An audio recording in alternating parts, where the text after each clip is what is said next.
My God.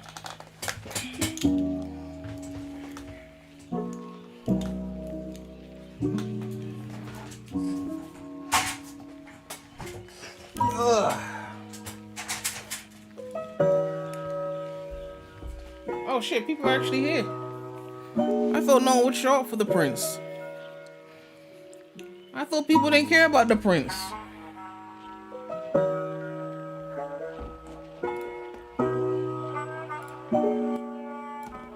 I thought the Prince didn't have the Riz. I just said the Riz. Oh, that didn't feel right. I'm too old for that shit, man. Never again. You came for me? Oh, that's great. Oh, that warms my heart.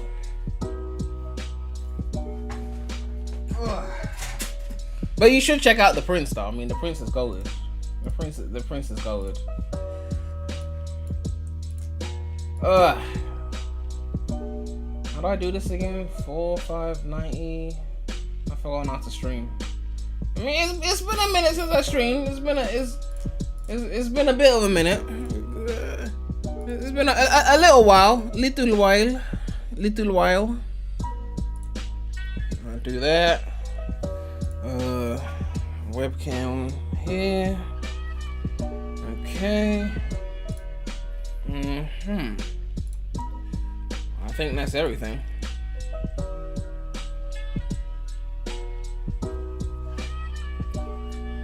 Your dad's name is actually Riz. Is that like some foreign name that is short for like Riz Ahmed or something like that? I don't know.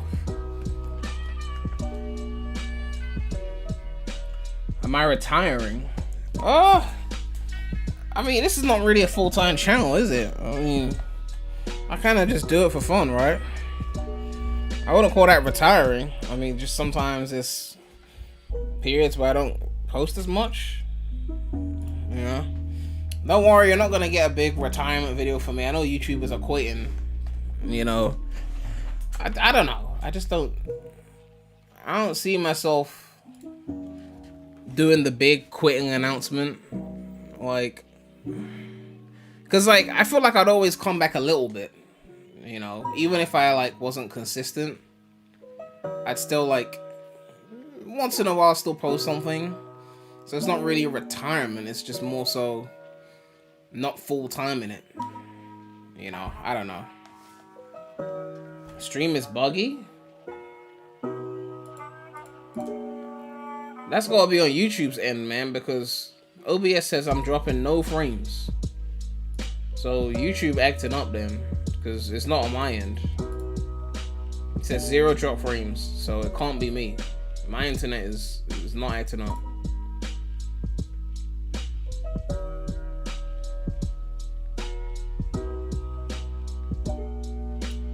Oh shit, we got a donation from Shadow Remy. Donated $2 and said PREMulous. Of course.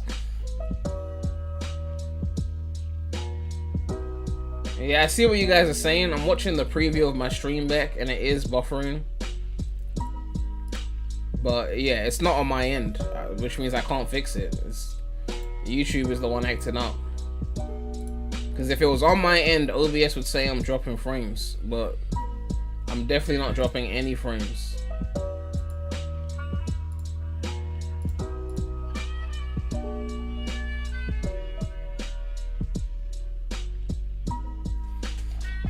It's okay, Prem. Slow down if you want to. If you're not having fun, then what's the point? I could watch other Sonic News channels or gameplay channels, but I watch you because you're fun and funny as hell. Well, I mean, you know, like I look at like Sonic Cop's channel. He posts like every day, and I'm like, I can't do that.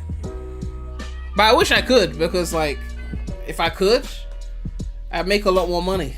You know, because I already have subscribers, right? Like I got people showing up. So if I was to upload like every day, I'd get more views, I'd make more money, you know. So I mean, it makes sense, right? Why not just do that? But I just don't have it in me. You know, I think when someone subscribes to your Sonic channel, they think that Sonic is your life. And that's all you think about. Because that's what they know you for, right? If that's what they know you for, that's what they see you as. But like, I couldn't do that every day. That's just too much, right? For me personally. But like, if I could, then that'd be a lot more money, right? I've posted like what, 2 videos this month on PREMulous. Was it 2 or even 1? It might be 1 video. And we're 21 days into the month. If I had posted 21 videos, I'd have made way more money. But then that means I have to be like posting Sonic every day. Well, I have a limit, you know. I have a limit.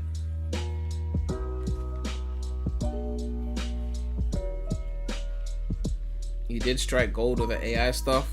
Yeah, but then people wanted to backtrack and act like AI was going to ruin the world. So, you know, I've kind of taken a back seat on that, you know, because I had quite a few ideas I was going to do when everyone was in love with it.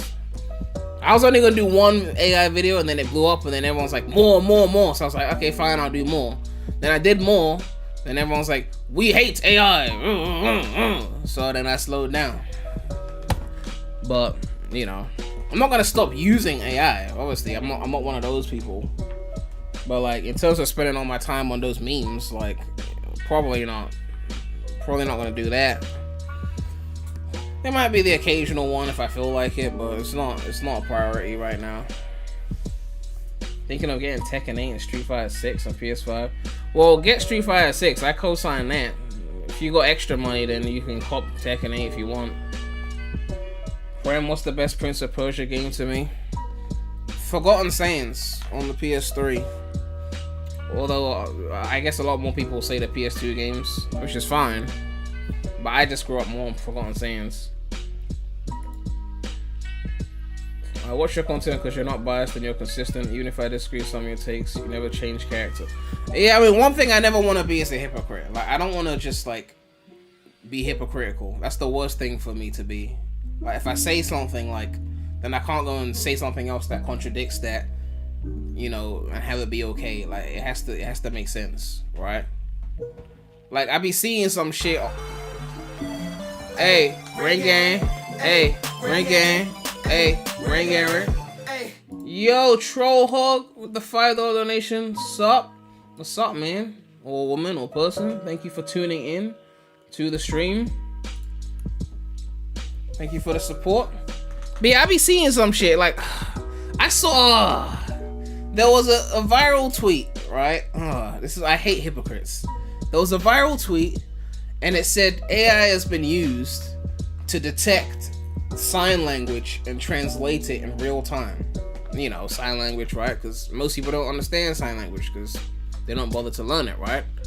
And they said it was able to detect it in real time and translate it. And people naturally thought that's a good thing, right? It is a good thing. Technology is making our lives easier. That's what AI does. But then, the AI art haters came in and said, this is what we should be using AI for, not for taking the jobs of artists.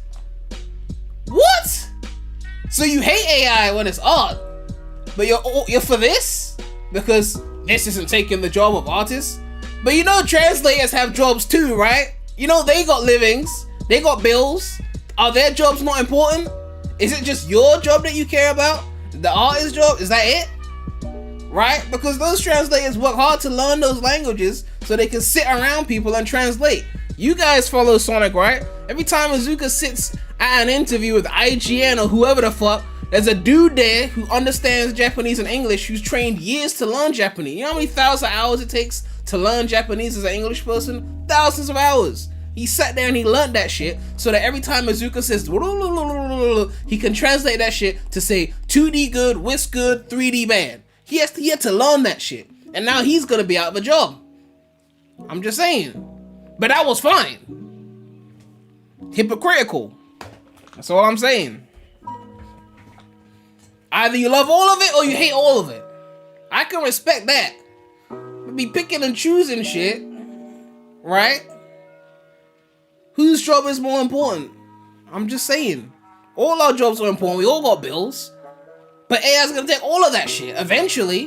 One by one. Not all at once, but still. But to act like one is more important than the other? I don't buy that.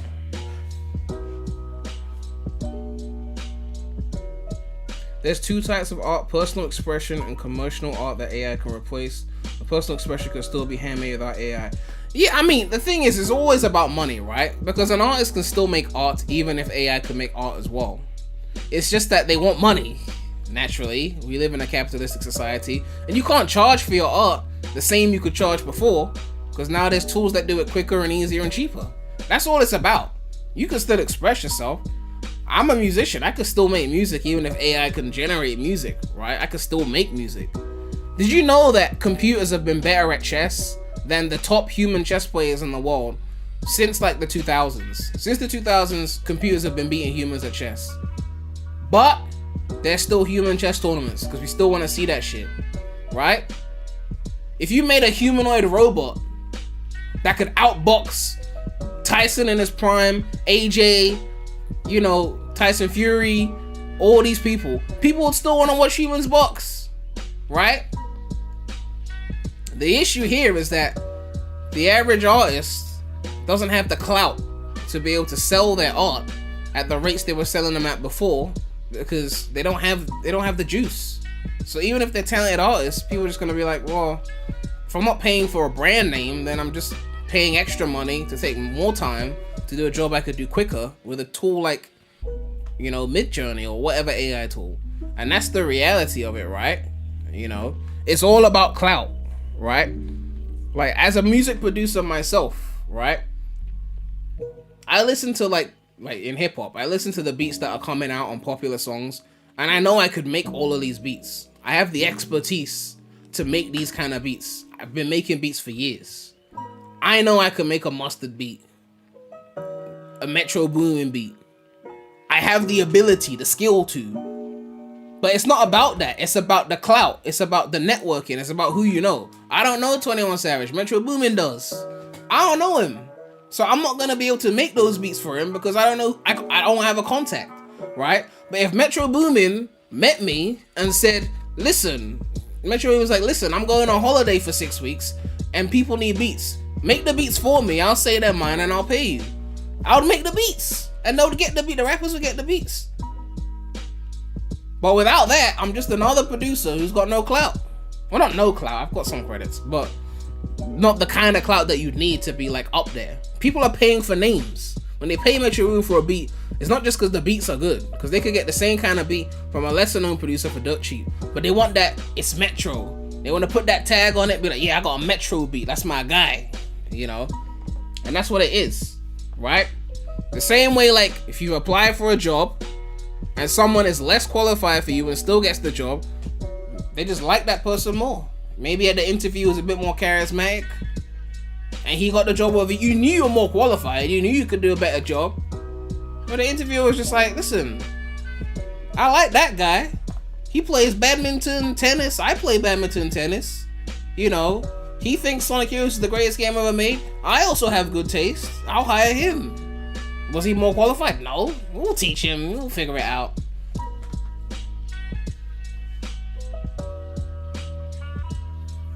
Accountants now charge less due to upgrades in accounting softwares as time and money is saved. It's just life, we evolve.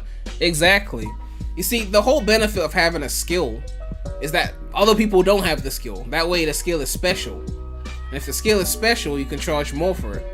That's kind of the thing. So they told everyone to go to like university or college and get a degree so they could get a good job. And that worked for a while because if you had a first degree, most people didn't at one point.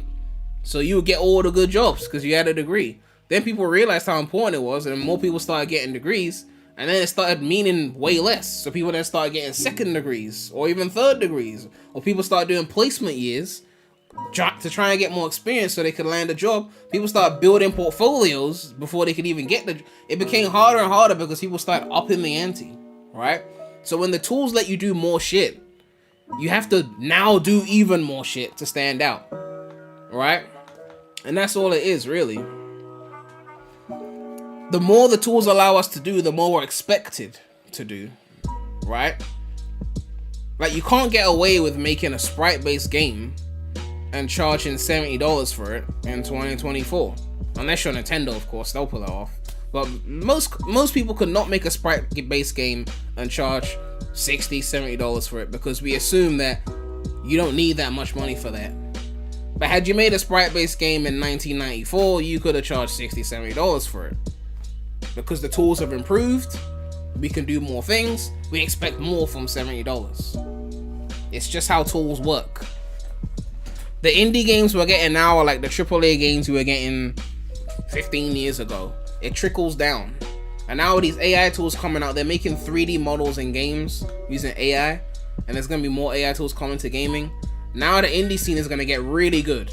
Alright, we're gonna get to that point when like Assassin's Creed 2 came out, late 2000s. We're gonna get to that point where indie games are making that kind of shit, like small sandbox kind of open world games. It's gonna get to that point where indie games will be able to do shit like that. And I'm looking forward to that because it democratizes what exists. You don't have to rely on the big AAA developers with their fuck shit. For example, where's that game I was looking at, right? There was this game on my wish list. Let me check my shit. We're talking about games now, don't worry chat. No more AI talk. But there was a game on my wish list. Where's the shit? Oh, that's another good game actually. Shit, I forgot about that. Oh yeah, Penny's Big Breakaway is coming out. I forgot about that as well. Where's the game I put on my wish list? Did I already pay for it? Did I pay for it and take it off my wish list? I've actually forgotten now. Let me check. No, I didn't pay for it, right? It should be in my wish list. Yeah, I've forgotten the name of the game. The point was, right? Okay, I'll use this as an example then. Look at this game right here. This game is called Overjump Rally. It's not out yet. It's basically like Sega Rally. Those of you who had a Dreamcast in the 90s, you know Sega Rally. It's basically like that, but this is an indie game. This is an indie game. But it's like Sega Rally from the 90s. This wouldn't have been possible by an indie developer 10, 15 years ago. It wouldn't have looked this good. You know? I'm trying to find this game, man. Did I buy the game?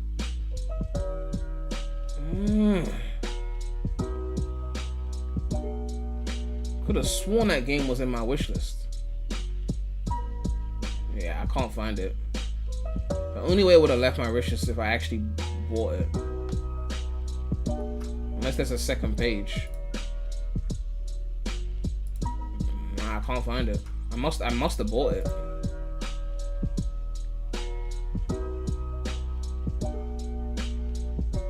So like Powerwall, I heard about Powerwall. What is that about? I saw a video on it, but I didn't watch it. Apparently, it's like some other game, but I didn't really take a look at it properly.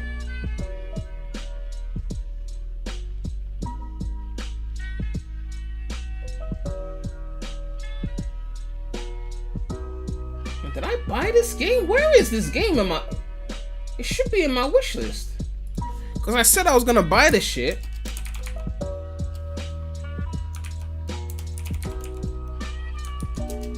Now I'm actually kind of annoyed. It was the game made by the dude who played Bayek in Assassin's Creed. He was making a game.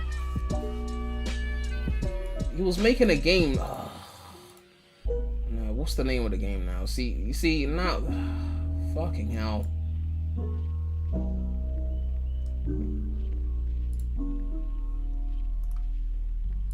Did I buy it? So I didn't wishlist it then. See?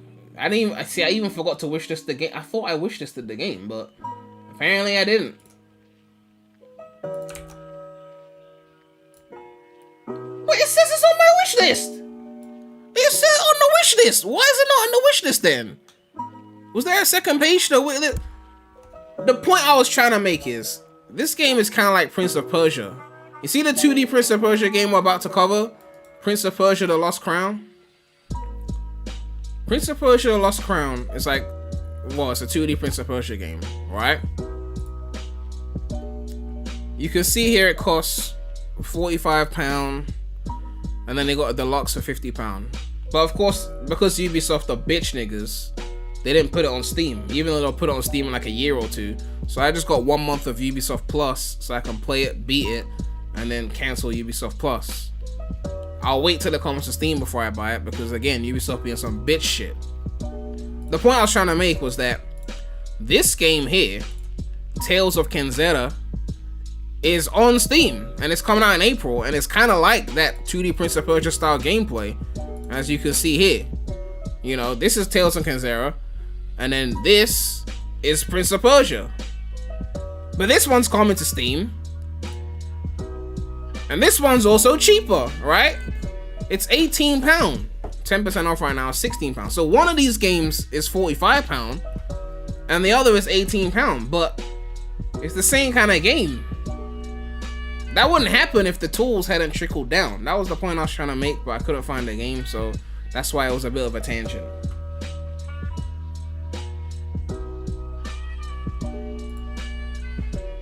Anyway, I've jerked you guys around enough. Let's get into the gameplay of the Prince. The Metacritics are saying it's good. I could have sworn the user scores were low when I first checked them, but apparently it's gone up to universal acclaim. I don't know if Ubisoft has bought some scores, because I swear when it first came out, I was seeing mixed reception, but I don't know what kind of deals they got with Metacritic, what kind of backdoor shit be going on. Now it says universal acclaim. If they're doing backdoor shit, then Sega gotta take a few notes, because clearly they ain't doing enough backdoor shit. Anyway, game time. Let's see if this thing is worth it. I will give you the world, baby girl. You just gotta be worth it. Ow, ow, ow. Did you hear about Capcom adding DRM to their PC games that prevent modding and add malware? Yeah, I'm guessing after that Street Fighter 6 tournament where someone had naked Chun-Li show up on their shit, I'm guessing they were like, this isn't a good look for us. But yeah, with an online game, I'm not really surprised. You know, I'm not really surprised. How's the volume level? Is it too loud, too quiet? Probably just hate his review bombing at first because I've seen praise and I enjoyed them when I played it. Possibly. I haven't played the demo yet. I figured I'd just save it for the stream. It's the Sands of Time remake still in limbo. That shit not coming out anytime soon, man. They pulling that shit off. They be posting once a year to say that we've made a leap in development. You haven't done shit, okay? You haven't done shit. We saw gameplay for that how many years ago? No release date, no release year, no nothing. They ain't done shit. If it was Assassin's Creed, it would have made 5 by this point. They haven't done shit.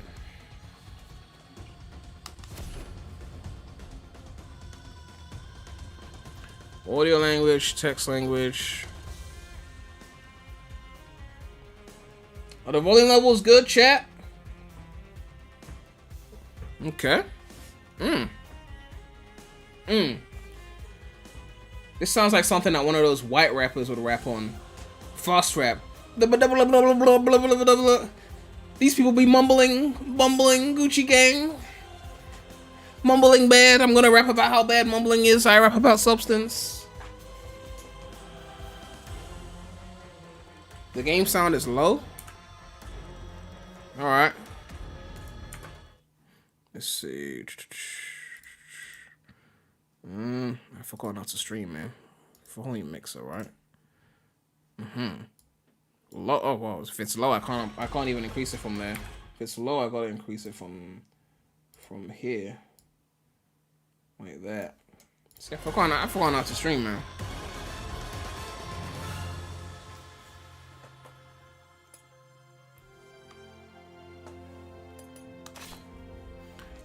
Adjust the brightness with the slider so that both images look identical.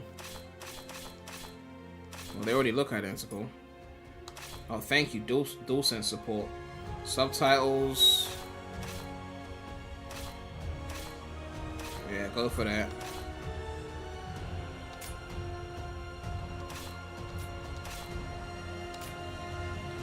Alright. You just looked up, it seems the Sands Time remake was rebooted. It's not coming out, man. That shit not coming out. They're wasting time. It's in development hell, basically. Because, like, before I detour one more time, I'm not gonna detour, don't worry. But, like, if we just, right? If we just, like,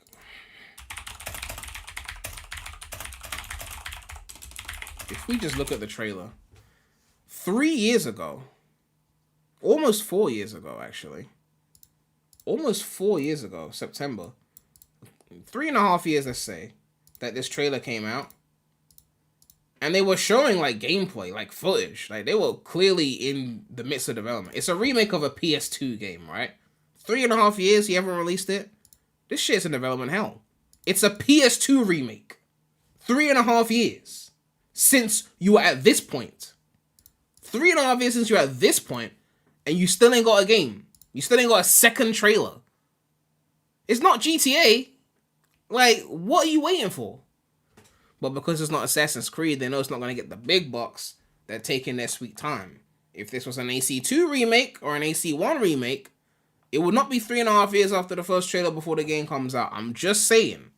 This shit, they got like 2 employees that are passionate about it, that are doing overtime when they're done with like working on the next AC or whatever other game Ubisoft is peddling, to then work on a few hours of this game once a month or some shit like that. Like, they're not serious.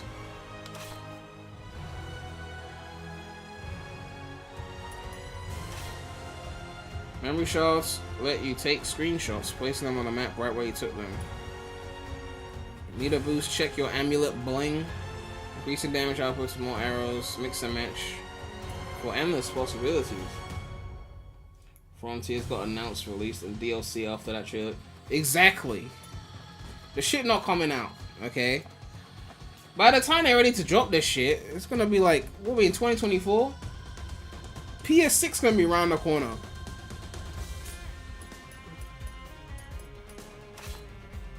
$4K 144, graphics ultra, FX AA. Okay, yeah.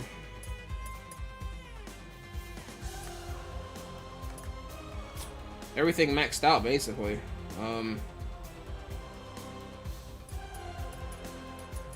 Well, let's go. Save in cloud. Okay. How about Ubisoft Connect? Okay.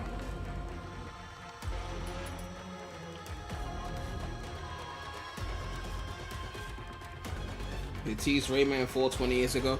Yeah, you notice that with like games or franchises that don't make them as much money, they be taking their sweet time. There's only franchises that are making barely any money, or franchises that are making so much money where they take their sweet time in the next game. Because like with GTA and Mario Kart, it's like, it's making so much money, we don't even want to put a new game out. It's like the old game making so much money. And then you got the opposite end where it's like, this franchise doesn't make enough money, so we're not going to rush these games out. We'll get a few employees on the side, and like 5+ years, then we'll put it out. It's like two opposites. It's so successful that we're not rushing the games out, or it's so not successful that we're not rushing the games out. Everything in between, they're pumping out. This game actually runs at 1080p 60 on Switch, so you may consider getting on that platform if you like the game enough to financially support it. Yeah, I mean, I considered it because it was running at 60 on Switch. But I have got a Lenovo Legion Go, so I could just play it there at 144 Hz. I would have played it on my Steam Deck OLED, but Ubisoft being the bitch niggas that they are, they didn't put it on Steam. And using the Ubisoft launcher on the Steam Deck, it's kind of painful, like real talk. So,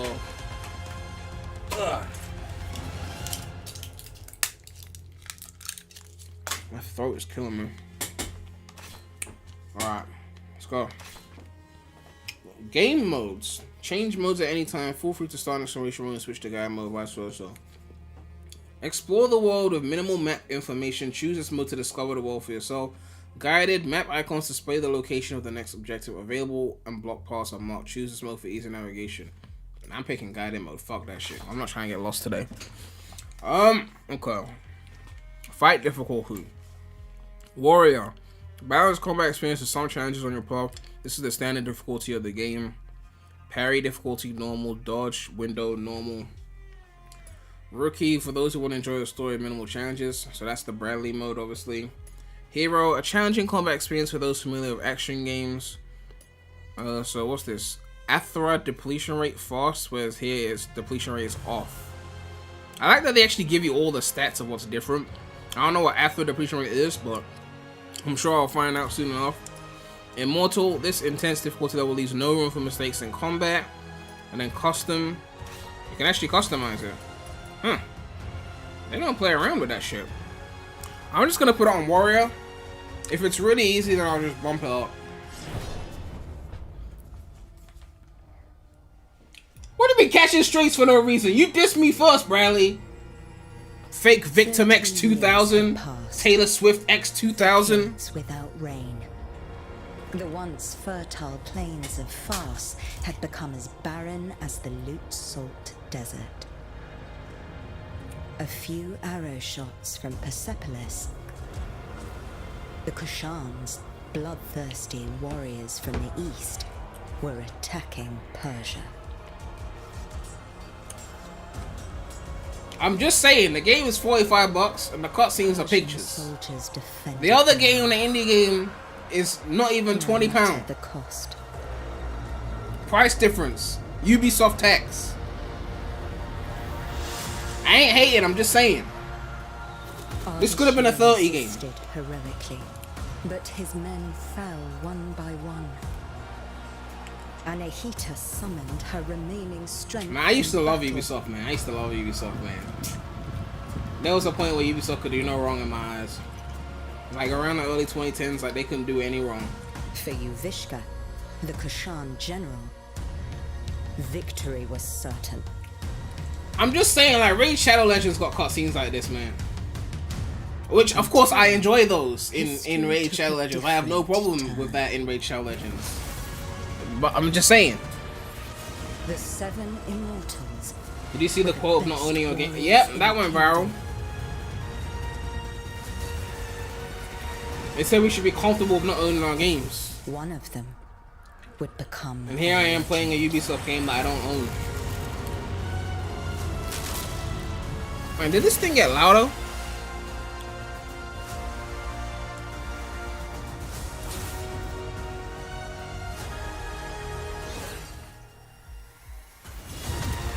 You guess you didn't grow up in the right generation now? Why do you say that?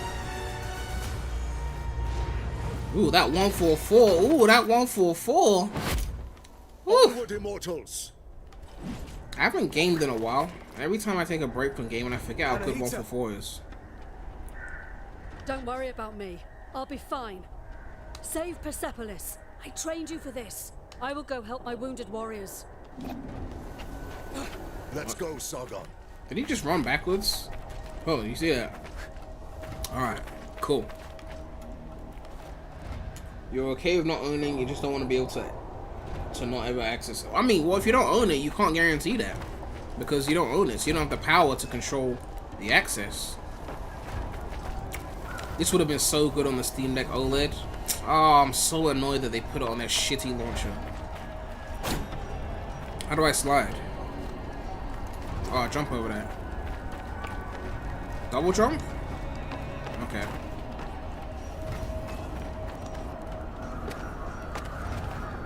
Okay.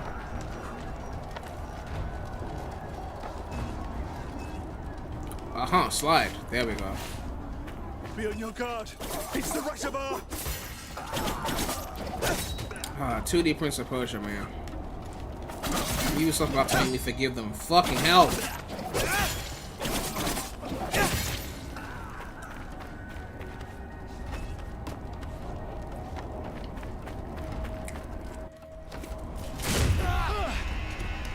None of you will leave here alive. You can always emulate the Switch version if you want your Steam Deck OLED. Yeah, although that version will be capped at 60 though. This is the annoying. Do you know how annoying it is to set up Ubisoft Connect on a Steam Deck? You gotta go through all sorts of hoops. If they just put it on Steam, I could have just been playing it on my Steam Deck OLED with beautiful OLED and 90 Hz. I don't know if I should buy it on Switch just for the sake of though. Like if I play it here, at least my save data is in the cloud, so I can go to my handles and use the same save data. Nice parry. Okay, I fucked the parry. Oh, you can't hold the parry. I was used to that basic shit, clearly.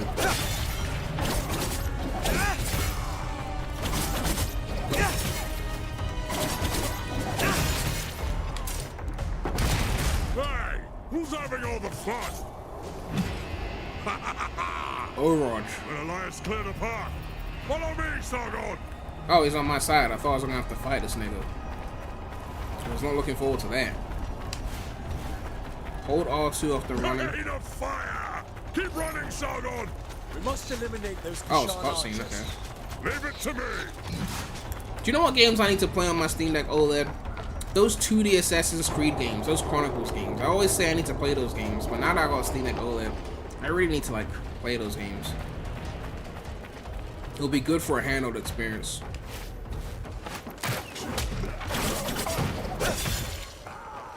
Is there any way to run without sliding first? I'll get out of your way so you can catch up! Alright. Oh, that guy dead, okay. Oh, hey, relax with that. Damn that hype.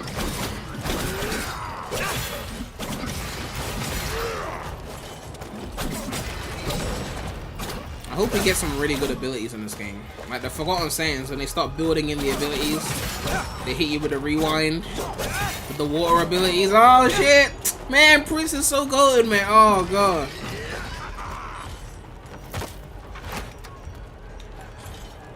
Ubisoft games go on sale for cheap, so you can probably copy on the Switch like 20 in a few months. Yeah, I'm kind of holding back on buying Switch games right now. I wanted to buy Mario RPG as well, but I know the leaks say that Switch 2 will be backwards compatible, but in the back of my mind, I'm like, if this shit not backwards compatible, I don't want to keep building a library on it. It's like, if they say it's not backwards compatible, you have to rebuy your games, I'm going to be annoyed if any game I bought in the last like year. Like, my shit better carry over. Okay, wall jumps. Nice. Wasn't the original Prince of Persia 2D? Yeah, but that was back in like the 80s. So, it's a lot more basic. I beat that shit on a Nokia phone, man. Like, dead ass. That was a game that was ported to fucking everything. Officially, unofficially. I had it on everything. Oh, shit. Okay. The Immortals! Don't let them get to General Uvishka! Uvishka? Is he Russian? The last you can play Forgotten Sands. Forgotten Sands is not 144! God! Reckless attacks present a special opportunity. Parry with L2 to trigger a vengeful counter. Woo! Shit. Bradley, the official PC Gaming Wiki, said it doesn't run at 144 without a special fix. A fix that you have to enable every single time you boot up the game. So you are wrong. I trust PC Gaming Wiki more than I trust Bradley. That general must not be far. Let me handle him. Take this. You might need it. And I tested it myself, so I know you're wrong. Healing potion. Okay. Am I really gonna heal that little bit of health? I don't need to heal right now. Relax. Uvishka, you can't hide from me. Oh shit, that person's dead. Did I ever stream the regular Sans at the time? I'm trying to remember if I did. The PC port is basically very tedious to set up. I remember I finally set it up one time, and I was playing it for hours, and then I think my OS drive fucked up, and I had to reinstall Windows. I'm like, I'm not setting this game up again. I can't be bothered. I can't do it again. It's just one of those old PC ports that requires all sorts of fan-made fixes to get it to run nicely on new computers. Charge attack. Okay, nice. I like that.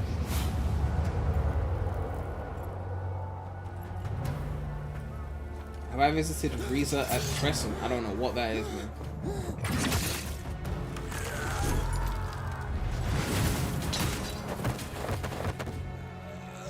Like Heroes and Sonic R?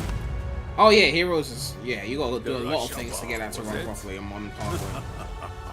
Your life ends here. Not if yours ends first. The only reason the game runs properly is because a fan made a fix. Oh, a boss? At least I got that healing potion. Ouch. That was kind of hurtful.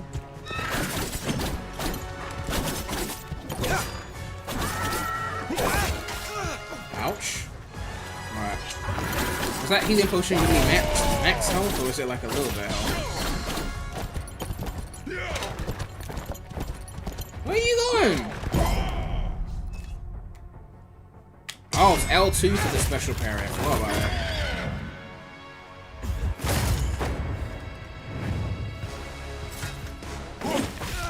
Ouch. Ouch. Okay, time to take the healing potion.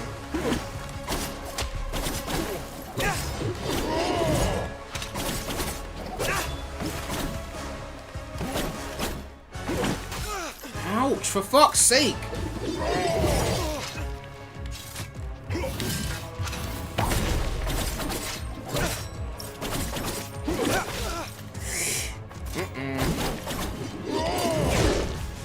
Ouch. Fuck! I'm almost dead. I'm dead. Fuck! I don't even know how, like, the parry is not seeming to work with this. I think I just have to avoid him.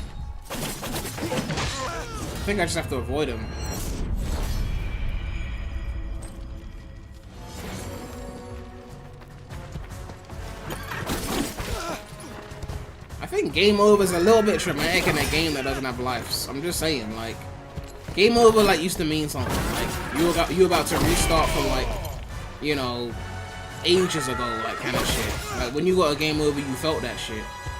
Telling me game over like I'm about to do a shit ton of work and it's just like back to where I was. It don't hit the same.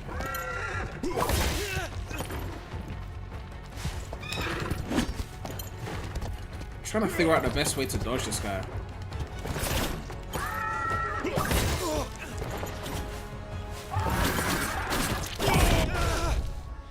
This is not the best way, clearly.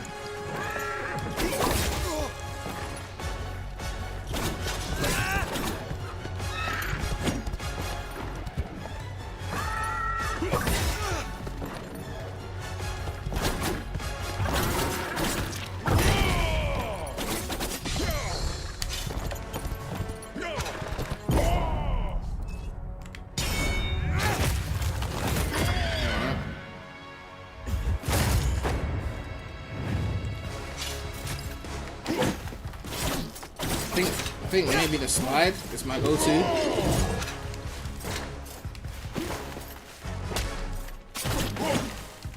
I think the slide is probably... Yeah, I think the slide seems to be working.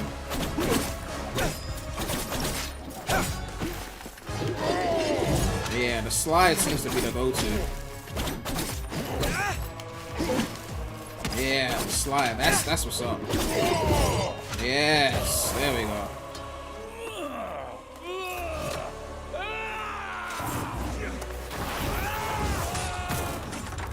Take that, bitch! Bradley trying so hard to hate, man. He's trying. Trying to think of those roasts as quickly as possible.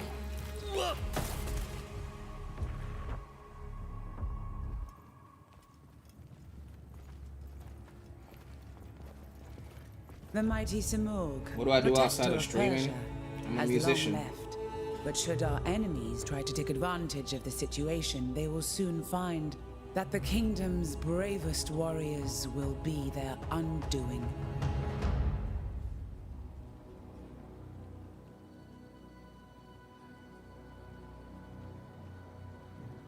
"30 years ago, the divine bird Simurgh Micro graced starters, my I can shoulder, feel it, Ubisoft. thus showing his trust Queen in me to guide Thomyrus. our people. Today, I'm sure DeviantArt already done their thing. Thomyrus, Queen of Persia, praise your valor and loyalty, immortals. One time you should use one of your videos and AI your You own and your voiceover forces popular have song. once again I already saved did the that. kingdom. I just didn't post it because people don't really want to see that. Step forward, Sargon. Word of your deeds precedes you through the streets of Persepolis. Accept this royal sash as a token of our gratitude. Sargon, The Rashabar, the black wind that destroys all in his path. I didn't choose that name. You need not worry. I do not attach any importance to these superstitions. Okay. The winds also carry the seeds of future harvests. I am truly glad to meet you, Sargon. Thank you, Prince Hassan. Let us drop the honorifics. And may we get to know each other in less formal circumstances. So is this the Prince of Persia, or like I'm trying to like? As you wish, Hassan. Key item acquired: Royal Sash, offered by Tomris, Queen of Persia. Okay, that is the Prince of Persia. Okay, cool. The highest honorary distinction reserved for the most valiant warriors. Have you watched any movies lately, like A Man Called Otto? I don't know what that is. I know Bryan Cranston's got a movie coming out soon. I might check that out.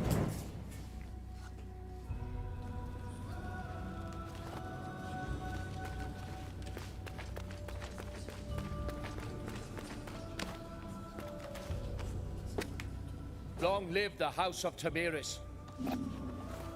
That's all you're here to say? Long live the House of Tamiris. Okay.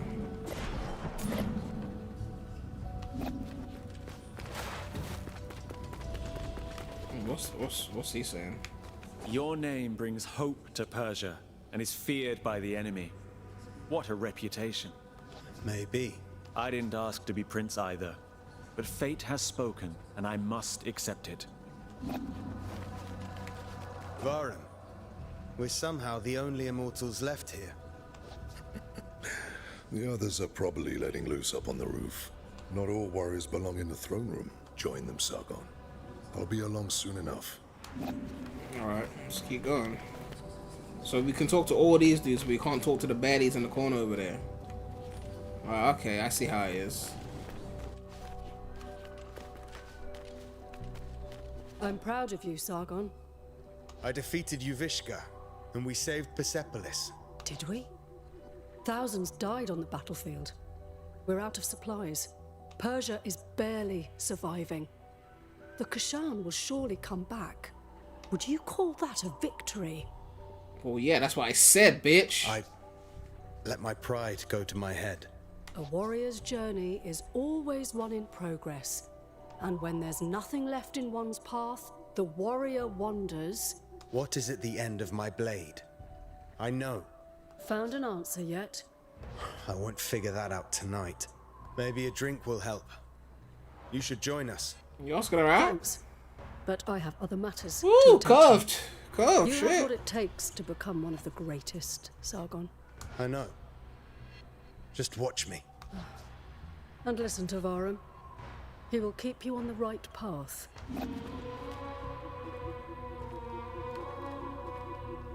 You gotta watch her walk away before we can go. Are you going right or left?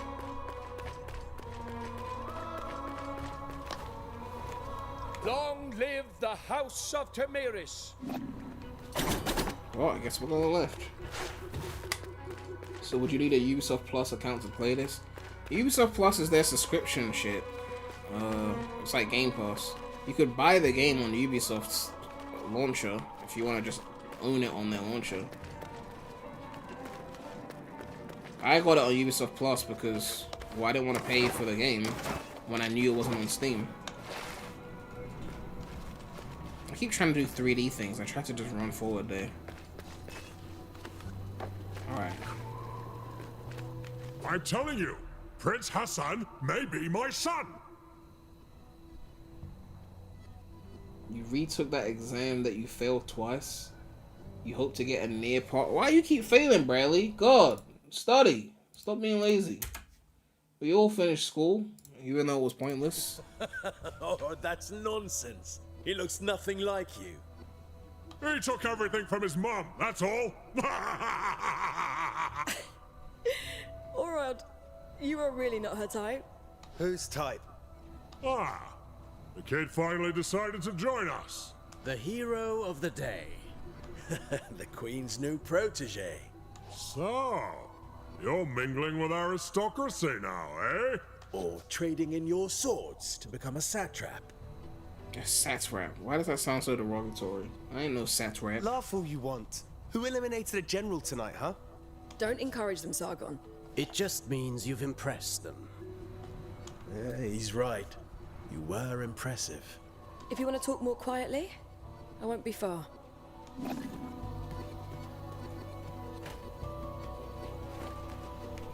Was Varum still with you? Yeah, he's in the throne room. So there. Must be collecting our payment. What payment? Artaban gets paid in scrolls. I can hear you, Menelaus. Not bad, kid. Not bad. What do you mean, not bad?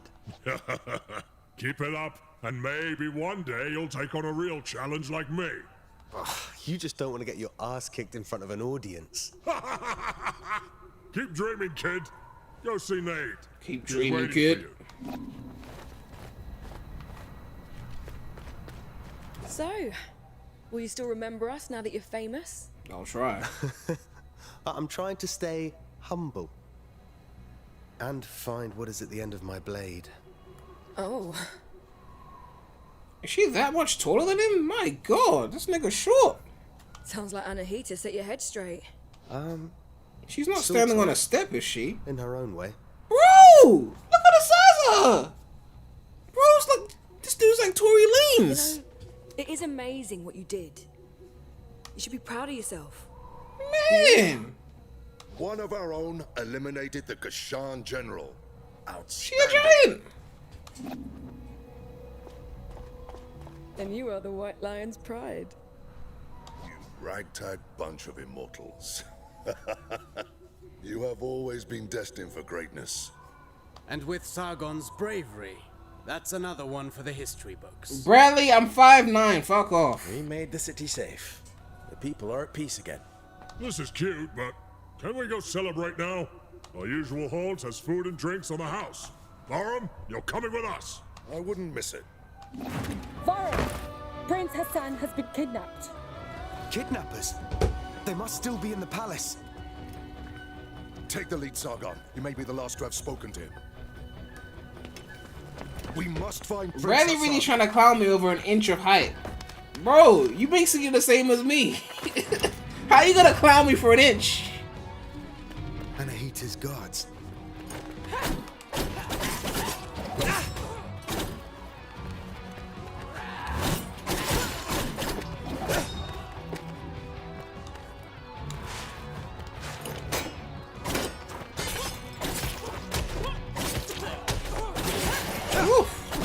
Rip. 3-on-1. He's about to super activate.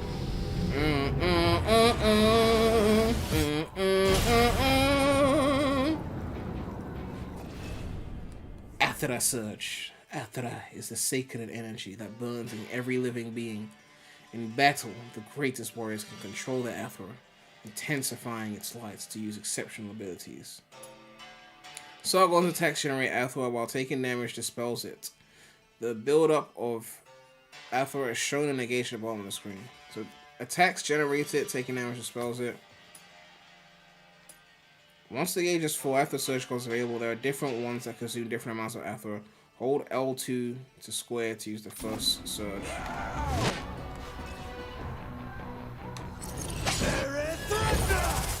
Ooh, that's what's up. Okay.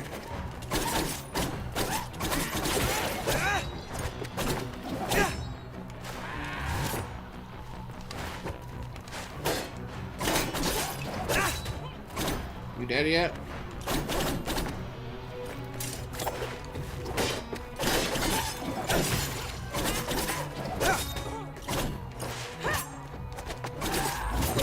Ouch.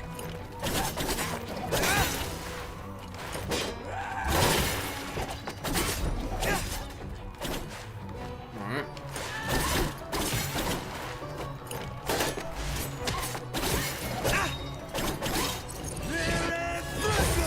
Take that. Alright then. We done? Let's get it. Anahita, what is So this all sad about? about the fact that I E3 is wasn't dead. planning on killing you, Sargon. Yeah. Stay out of this. Jeff Keighley murdered that shit. Move out of my way. Wasn't she supposed to be on my side?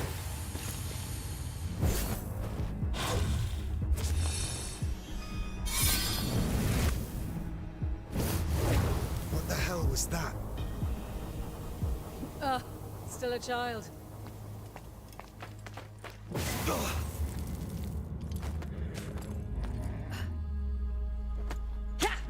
Being betrayed by a woman? Well, the story seems accurate. E3 will tell in the future. Are you sure about that?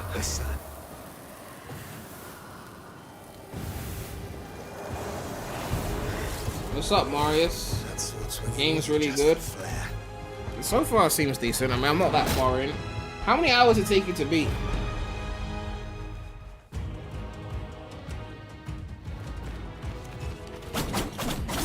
Unstoppable attacks can't be parried or interrupted. Dodge with R2. Okay. Okay, so...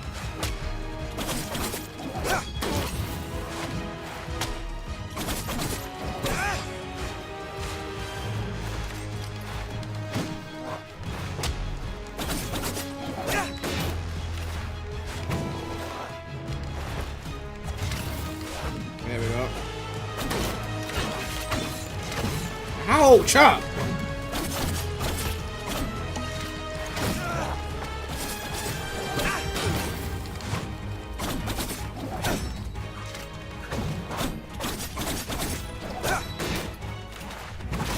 Ouch! The fuck? Relax, bitch! You don't have to do that. I'm gonna hit you first. That's what's up. Mm-hmm. The king of YouTube playing the Prince of Persia. What's up, man? What is going on? Game's pretty long and the combat opens up a lot. I thought I recognized Anahita. Is she involved? How long is long? Because, like, you know, for a Prince of Persia game, long is like 15 hours. It's not like Ubisoft long. It's not like Assassin's Creed Valhalla long, right? Yes, she is. Without a doubt. Bro linking me to how long to beat. If I could go on that browser right now, I would have gone on the browser, man. I'm playing the game. Barum, gather your forces. You are to leave for Mount Karf at once in search of Prince Hassan. Ardashir and his soldiers are already on the way. We need all the help we can get. 15.5. Okay, that's not too bad. We will not fail you, Your Majesty. Bring him back. Bring back my son. My Prince of Persia will be fighting, not being kidnapped.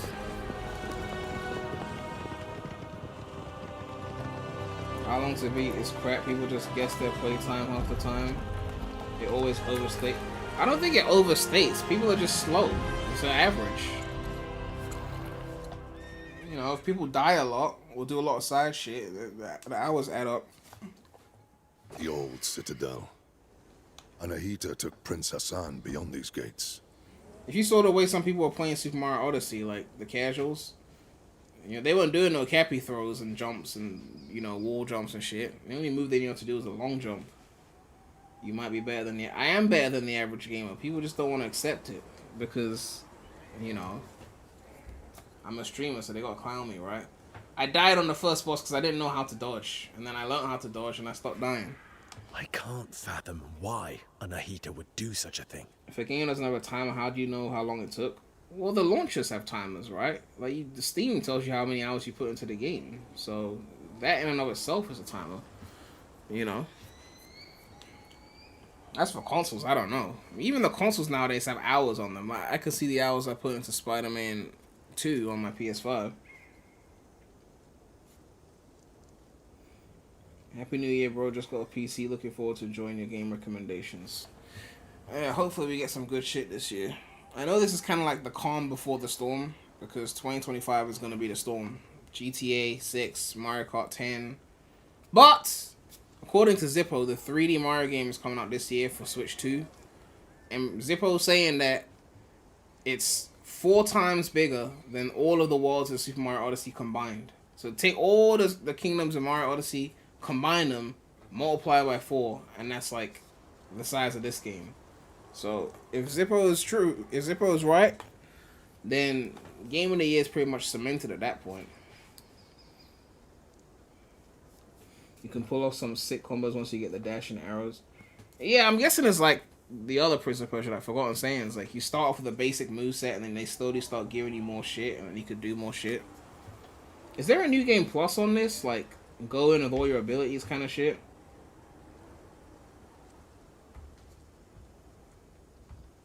I don't know why the fans say Zippo was wrong. He leaked Origins and Monkey. Because to them, if a leaker doesn't get every single thing correct, it means they have no credibility. And therefore, we should never listen to them. That's the logic, it seems.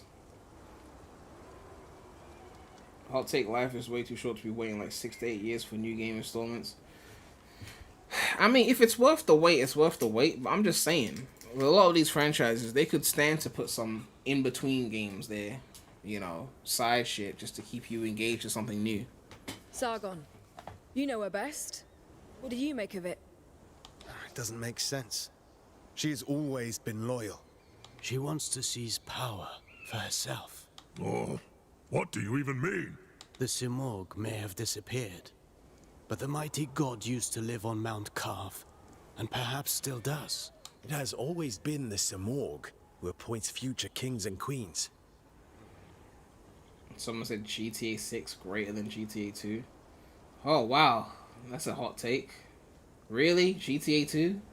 The greatest entry in the franchise? Anahita probably wishes to receive the Simorg's blessing. I mean, you shouldn't be focusing on one franchise, right? You can play games from franchise B, C, D, E while you wait for... Yeah, but like... Some people got franchises they really like, okay? That shit don't compare to. It's not always as good alternatives. If you're into something like a first-person shooter, there's a lot of those, right? But like, what if you're into Bomberman, right? How many Bombermans are there in terms of franchises? Like, there's only Bomberman. If they don't drop, you ain't getting no Bomberman. You know what I mean? If you're into Sonic, what the fuck else is there? I mean, there's other platformers. But in terms of the mechanics and the moveset, it's not something that everyone's doing, right? It's just not. But why kidnap Prince Hassan? She needs him. The gates to the Simorg temple only open for members of the royal family. I mean, yeah, you gotta be patient to some extent, especially the series is good. Yeah, but like, if they could make a side game and make money off of it, why not make a side game? I'm not saying rush out the main game, but like, why not make another game? Like 8 years? Like, what if it comes out and it's mid? Then what? Now you got kids. Now you got grey hairs. Now what? She has lost her mind. She will never get the Simorg's blessing like that. We can't be certain. After all, the Simorg may be weakened. One thing's for sure. Prince Hassan is in danger. She will kill him once she has no need for him. Like, Assassin's Creed Chronicles is a good example of that. It's like a little 2D side thing that they do. Like, you know, you could do that in between the wait for major games. You know, things like that. Immortals, follow me. Let's help Ardashir and find Prince Hassan.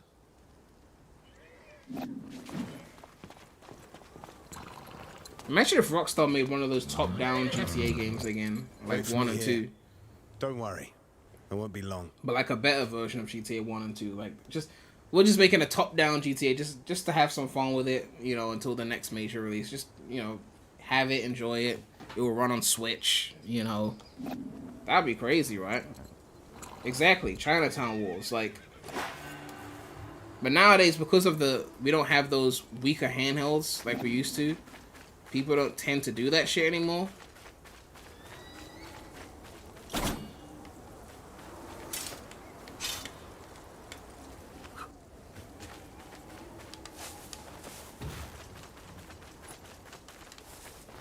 There's gotta be a quicker way to start running without having to slide first.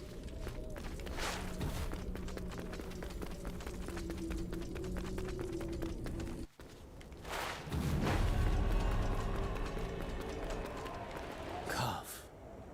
Most sacred of mountains. Been here before?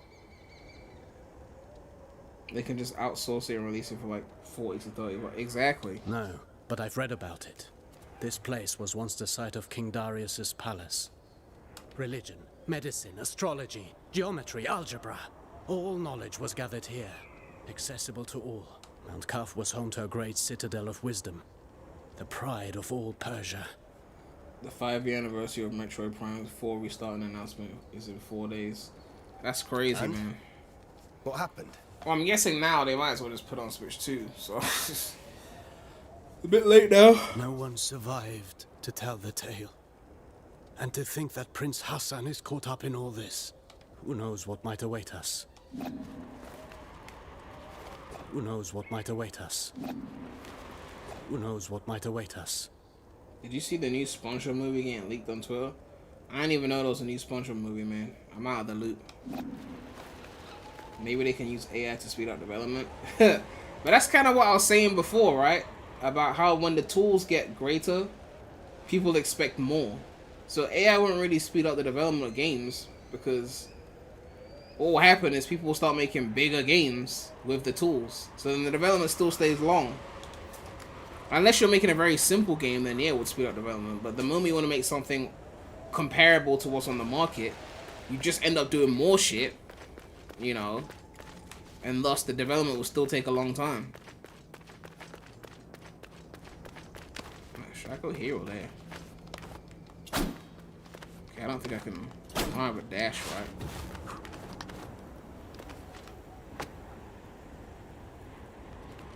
No one did. The movie got leaked before it had any marketing. So no one knew there was a movie, and the movie just leaked in its entirety. I'm gonna have to look for that then.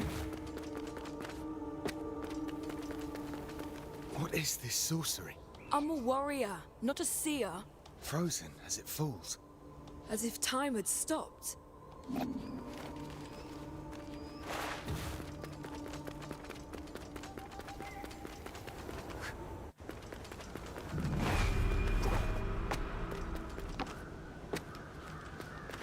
Can I go down there?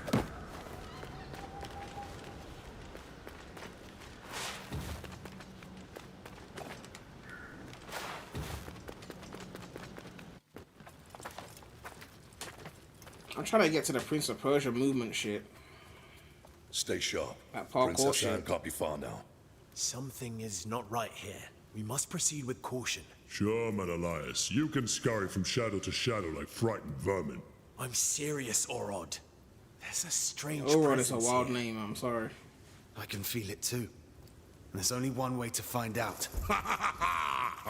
Let's go then.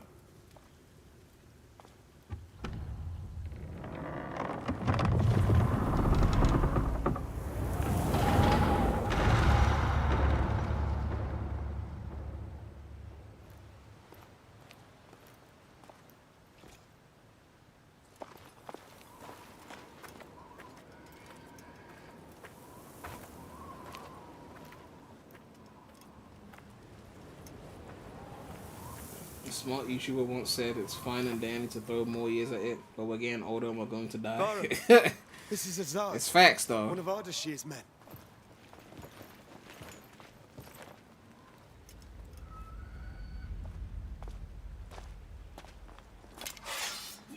Like, your favorite franchise drops one Long game every dead, 5 years. Judging by the rot. How many games you getting before you die? Is that possible? They left not long before us. Maybe 10 more. If you're lucky.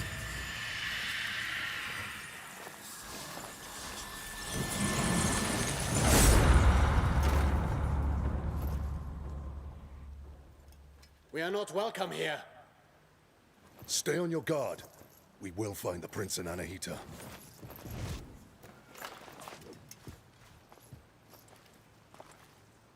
We go east. We don't go anywhere.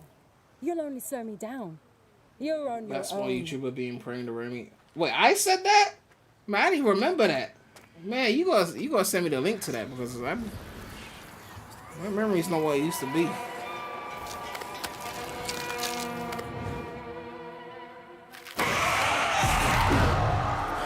Oh, great. Back to life, isn't he?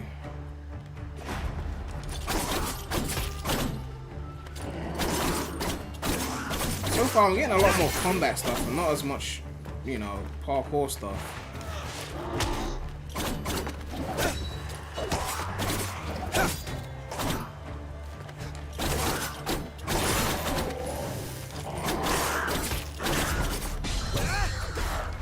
Ouch.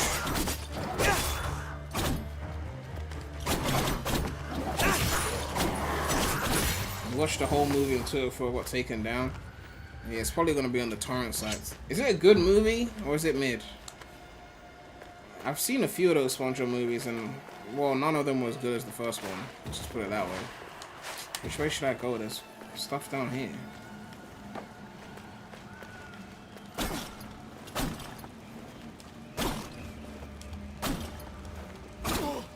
Isn't there a thing where you can hold it?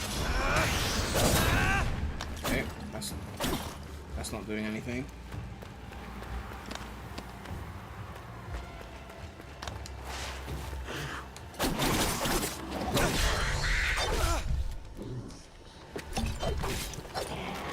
Okay.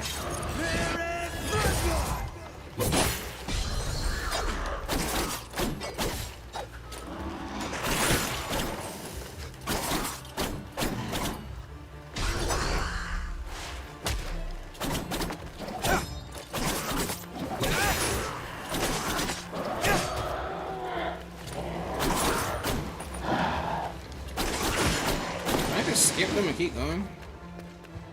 Okay.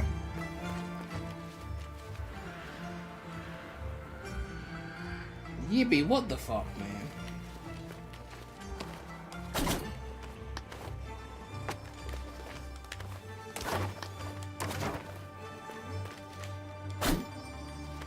What is that, and can I grab it, please? Wait, I didn't even know I could do that with R2. That's a good move. Oh, when they said dodge with R2, I was sliding the whole time. But you're just supposed to do that. That's kind of... So if you're holding forward, it slides. Or if you hold backward, it slides the other way.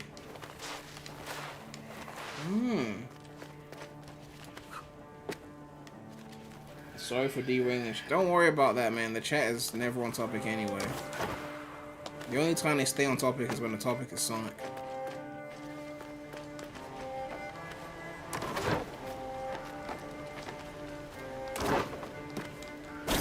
Oh, you're supposed to slash it. Okay, that makes sense. Let me go back to the other one then. I didn't look like I could do that, but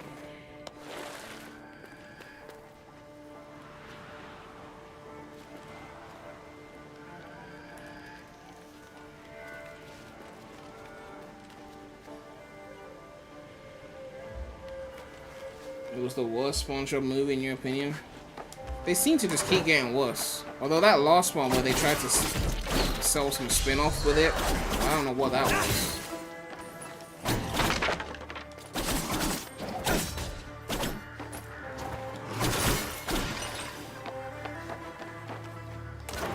Like, sometimes I wonder, is it just because I'm getting older that like, a lot of these things don't hit, you know?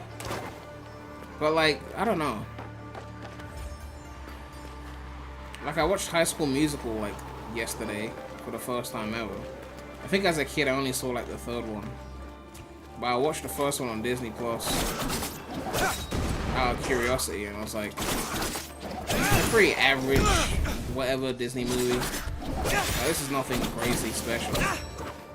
I mean, a few of the songs were good though. But mate, if I was a kid watching that, like I was like 10 when that came out. If I watched that at 10, would I have been like, this is the greatest thing ever? I don't know. I still think Glee is better.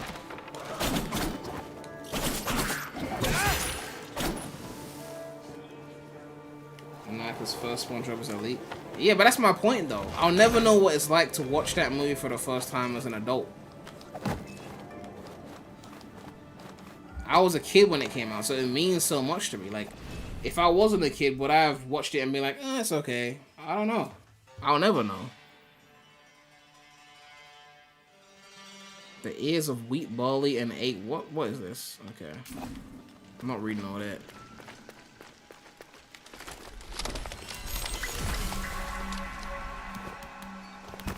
The first one still holds up. I mean, when I rewatch it, I still like it. But I don't know if that's just like because I grew up with that one or because it's really that. I mean, I think it's a solid movie. I just wish I could experience the same movie as an adult for the first time and then be able to compare the emotions. because you can't really do that, and you can't really do that. If you grew up with it, you always have an attachment to it. That's not to say that you're nostalgia blind or whatever, but it's like, you know, it's one of those things. When you watch a movie that came out when you were a kid, and you never saw it when you were a kid, it's a bit of a different experience.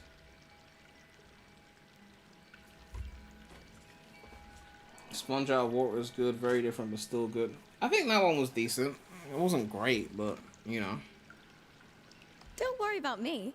I know the Citadel better than anyone. I think the reason why the original SpongeBob movie holds up is because it was about SpongeBob being overlooked and him proving that he was, like, capable. I think that's a good plot line in general. I know every step. I even go where others can't. I've chatted Also, and Goofy argued Goober Rock with is every fire. creature. And also seeing Plankton actually win was kind of cool as well. He never really gets that. And I know every tree here. Someone says Shrek 2 is my favorite movie. If I watched it for the first time today, it wouldn't be my favorite. Yeah, I mean, I have to give the movies credit, though. Because like, there's definitely movies I loved as a kid that I rewatched as an adult. And I was like, really? I loved this? You know? Spy Kids 3. Oh, no, not Spy Kids 3. I loved Spy Kids 3, man. And then, like, I saw part of it as an adult, and it's like, my heart shattered. I was like, I loved this? Like, that hurt my heart. That hurt my heart. Like, that one hurt my heart. I'm not even gonna lie to you. Home Alone 4 was a movie I loved as a kid as well, because I was a kid when Home Alone 4 came out. That was, like, the Home Alone at, like, the kid age I was. I watched it, like, last year. I was like, it's cool. It wasn't, like, bad or anything, but I was like, it's cool. You know.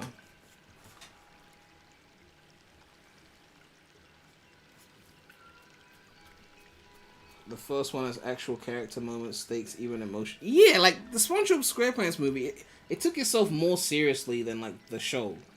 It felt like there was real, like, ongoing stakes and, like, things like that.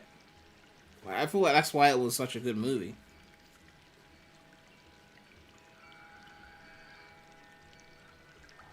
The first Mario movie is a C tier. The second Mario movie from last year is A to B.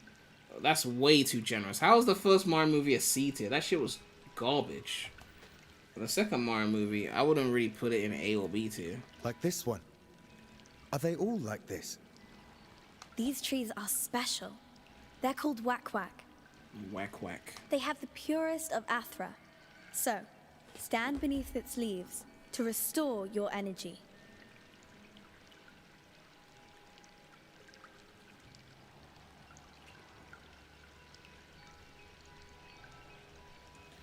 Ugh.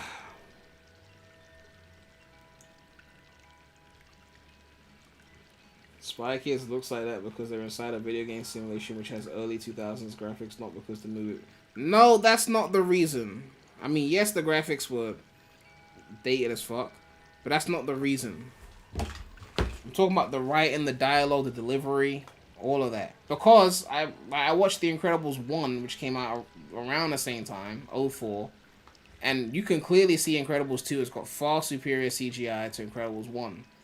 You know, at the time when I was a kid, it looked like the coolest CGI ever, which it was at the time. But then you compare it to Incredibles 2, and Incredibles 2 wipes the floor with the CGI of Incredibles 1.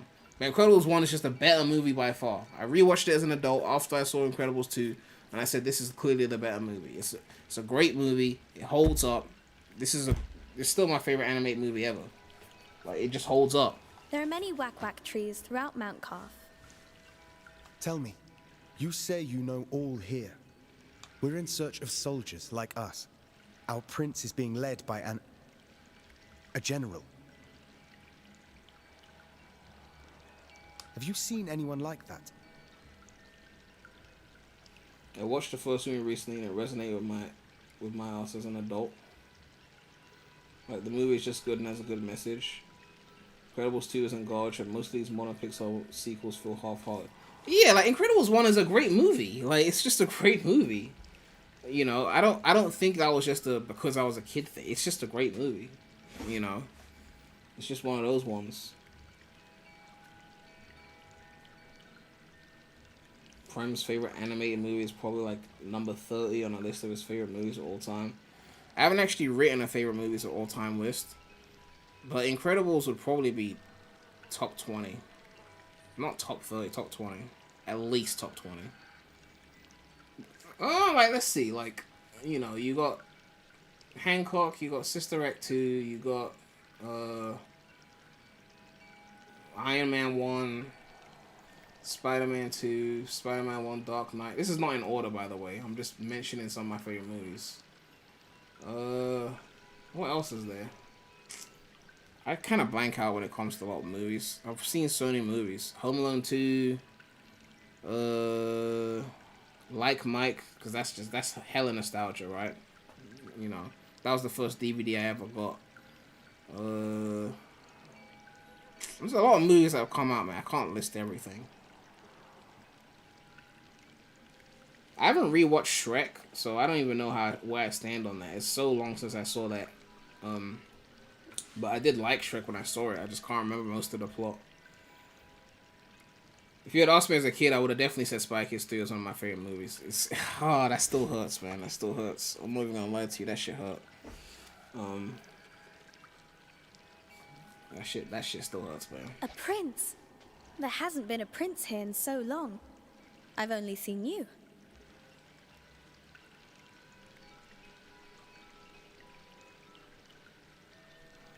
The movie is about not killing your inner kid and to be yourself regardless of the pressure to be someone else. You talk about SpongeBob? Well, if you've lost your friend in Mount Calf, then you're going to need an Eye of the Wanderer. What's that? It's a very rare, very ancient thing. Here. Soundtrack 1. Yeah, I think the message is definitely what keeps that movie really interesting. And also the scene with the county line.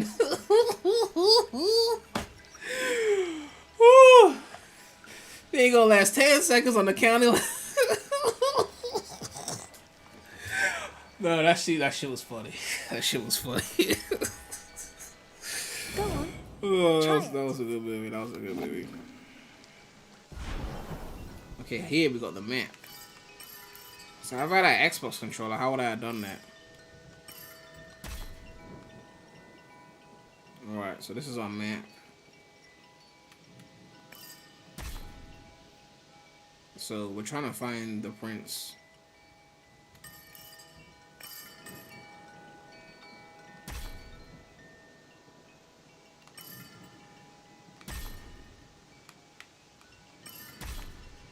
Do I need to look for something in particular?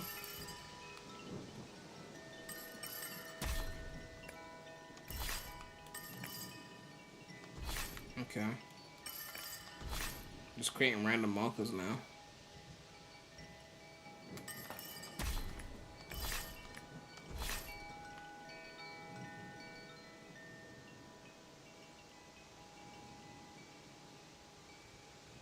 Some of your favorite movies are Silent Voice, Skyfall.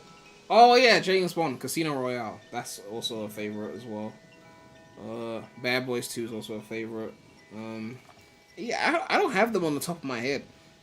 Actually, last year, I started making an Excel spreadsheet to track all the media I've ever consumed and my ratings for them. Because I realized I was forgetting shit, so I had to start tracking it. Of course, I haven't added everything because I only started last year and I've been alive for way longer than last year. You know. But it's like, I've got one spreadsheet for, like, albums I listen to, one spreadsheet for TV shows, one for movies. And I'm slowly, like, adding those. If I watch a new movie today, I'll put it in the list. But old movies, there's so many to add that I haven't, like, gone back and retroactively added everything. I've added a few things.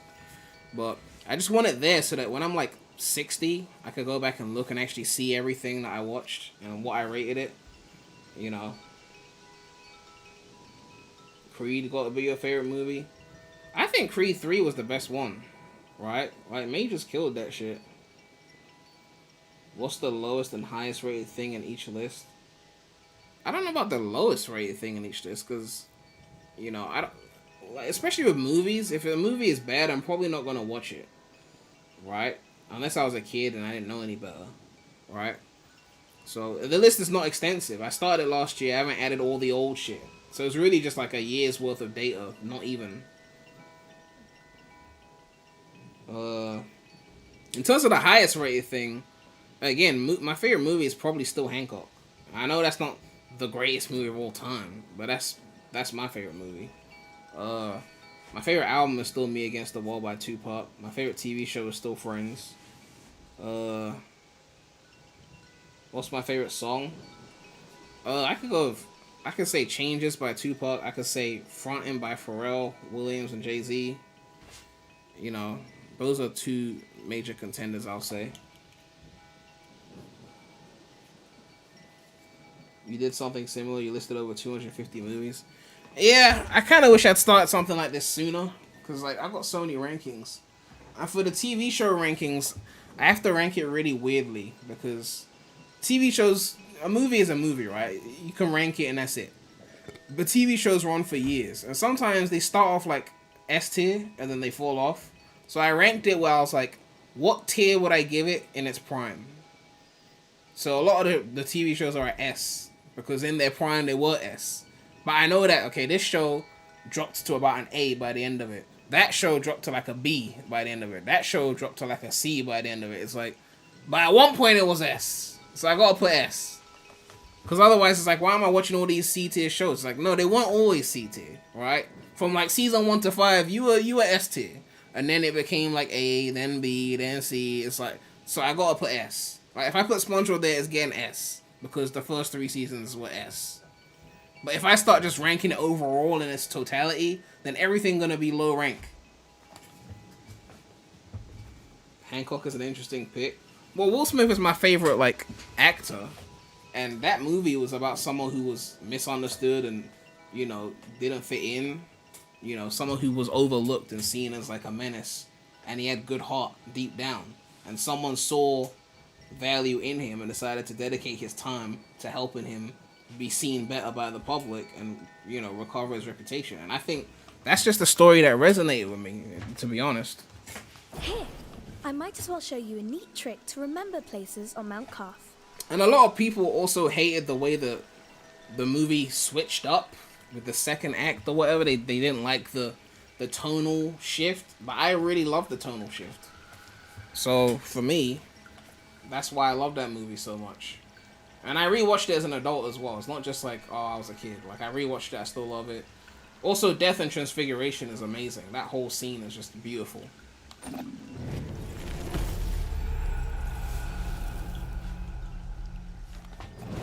But I know when it comes to Will Smith, a more popular pick is going to be like Pursuit of Happiness or even I Am Legend. But like, for me, like, Hancock just hit different. Mount Cuff is full of unreachable passages and treasures which you can access once you found new abilities. It's important to memorize all these places. Memorization? Ugh. Use memory shards to capture an image of the environment which will automatically be saved on your map. Don't forget to capture images of your surroundings regularly to add them to the map and come back to them later.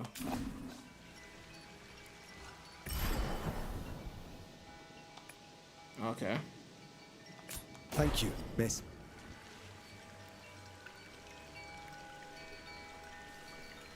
If you watch Spy Kids 2 and 3 on a 4K screen, it won't look the same as a CRT TV. Well, yeah, obviously, it's not going to look as bad on an old screen where it masks a lot of the flaws. But I've decided I can't rewatch the Spy Kids movies. Because when I saw Spy Kids 3 on TV for like 5 minutes, and my jaw dropped and my heart sank, and I was like, I used to love this. What is this? I can't go back and rewatch them. I need to preserve the memories of enjoying those movies. You don't understand how much I fucking love Spy Kids, but oh my god, it still hurts, man. I can't rewatch them now. I have to preserve that memory. I have to. I don't know your name. My name is Faraba.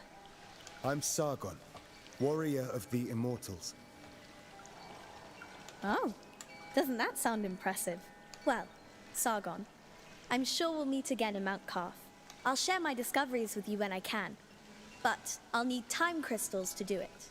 Time crystals? Welcome to Mount Carth.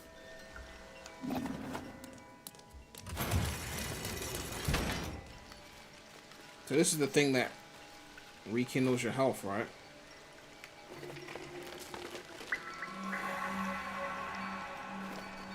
I was already full, but So I'm guessing there'll be an ability I get that'll let me get there. Maybe a double jump. Why is it British? It's in Persia. Whoa. You know how it is in these games, right? They just get whoever they know to voice act these things.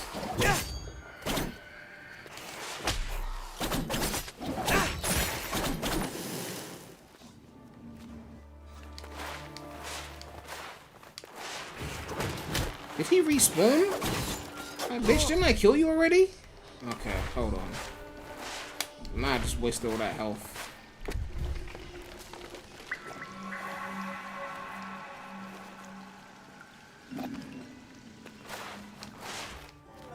A lot of those movies, like Spy Kids, Home Alone 4, a lot of the reason why I love them is because of the technology. Like, it was like really cool tech, especially for the early 2000s. You gotta remember, we had black and white phones back then. We had Nokias, okay? Home Alone 4 looked cool. We had Nokia phones. You have to understand, okay?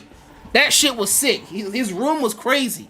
They had smart homes. And look, you have to be in the mind of a 7-year-old nerd who had a black and white phone to then go and watch Home Alone 4 and Spy Kids. It was different, okay? Like, I watched Ready Player One like last year or so. It's a good movie. It's not amazing, but it's a good movie. If I was a kid when Ready Player One came out, though, that shit would have been my shit. Like, it would have been, like, up there for me. But as an adult, it's still a good movie. I'm laughing so much at the idea that there's a hardcore Home Alone 4. Like, I was born in 95. Home Alone 4 came out 02. Like, I was literally, like, we got our first DVD player and we were getting, like, Home Alone 4, you know, Like Mike. Like, that was just my era, right? Like, I wasn't even a big Home Alone 1 fan like that. Like, I loved Home Alone 2 way more than 1. Even 3 I enjoyed more than 1. Like, 1 wasn't all that to me. I just felt like 2 was more interesting.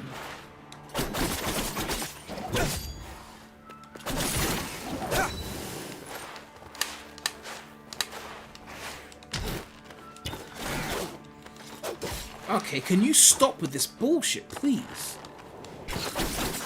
Sitting here shooting arrows from the top. Get wrecked. Okay, okay. That's it. Keep the team blast, bitch.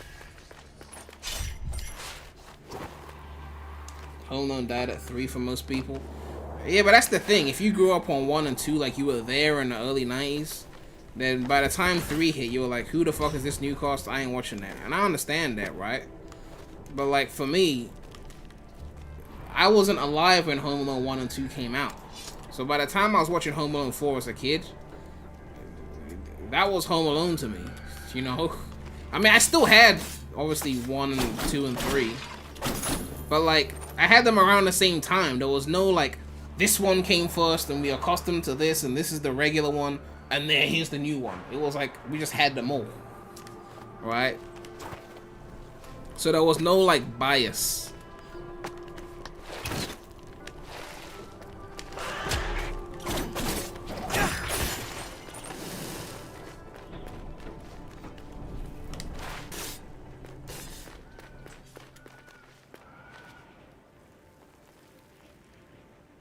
The only parts people like of Home Alone 1 are the house breaking scenes, which is literally the final 20 minutes.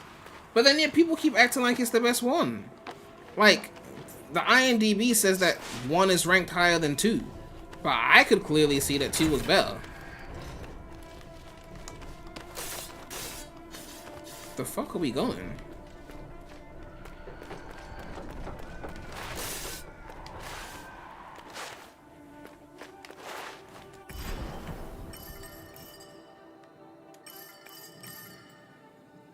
That's the tree we came from.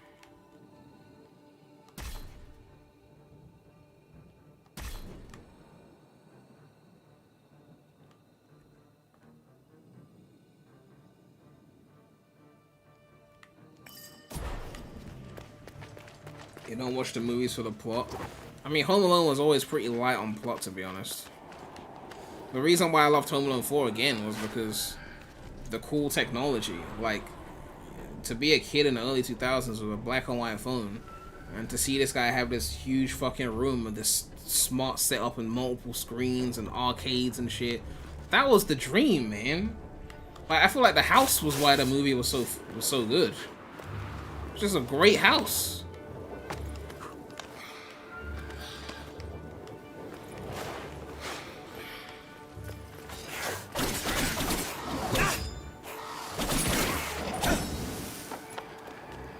Come on, take the bait.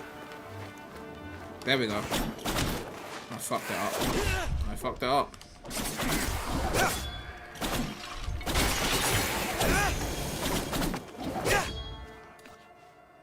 Oh, we're supposed to go this way. Oh, they fucking respawn. Are you serious? Wait. So what's over there then? See, I prefer linear shit, I'm not gonna lie. I don't think I can go here.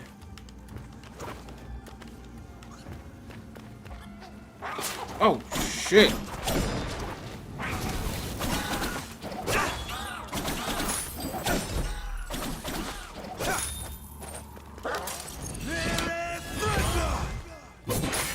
Someone's not dying. It's more like it.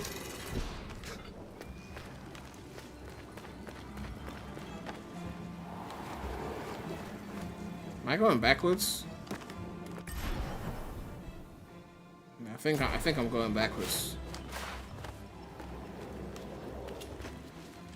This game's a Metroid. Yeah, I mean, Prince of Persia is usually linear, so like them making it a Metroidvania is not really what I asked for. But I get that they're cashing in on that.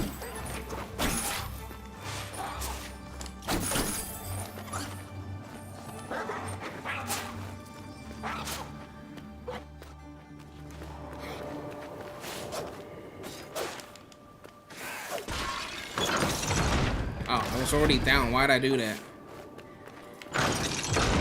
Okay, I can wall jump up there.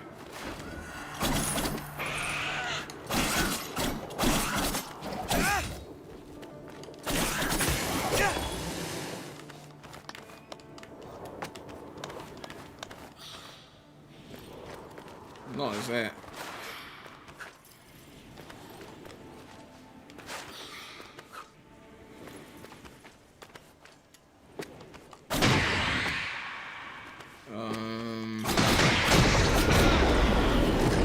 Okay then.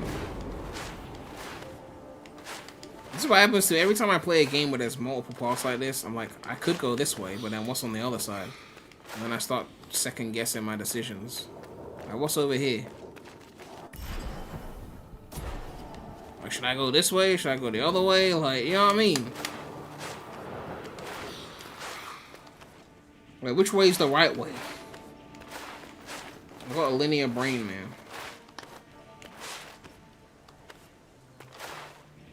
Sargon! Up here!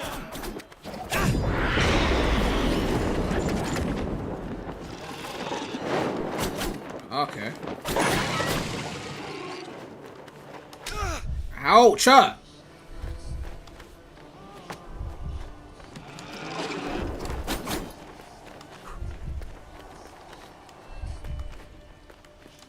hold on. Take the prince to the Simor gate. Oh, this is the betrayal bitch. Don't you have the navigate feature? I think the navigate, it just tells you in the map where the next main mission is or something. Anahita! But I don't know if it's doing anything yet. If you want Prince Hassan back, come and get him! Anahita!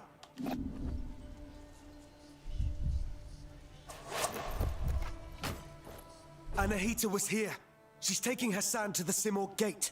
Then Artaban may be right about her wanting the throne. That thing above us. What is it? Man, why do they make him so small for? What is this? I'm not sure. But to get to Hassan and Anahita, we must destroy it. From this distance, that's not possible for either of us. You ain't got a bow and arrow? Maybe Menelaus can help here. Varum sent him to the east to investigate the forest. I'll try to find him. I'll look for another way.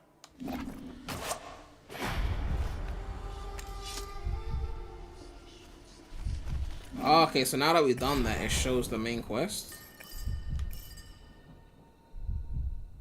So I think the main quest is...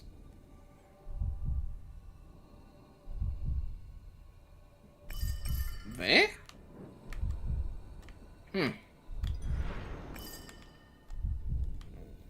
So we know we're going that way, basically. I guess that will get us forward. Swanshaw will be back on Twitter. Man, can you send me a link for that? I need to like do a Twitter download on that shit so I can actually watch that shit later. Let me see if there's a good Twitter video downloader. Cause like, I need to see what this is about.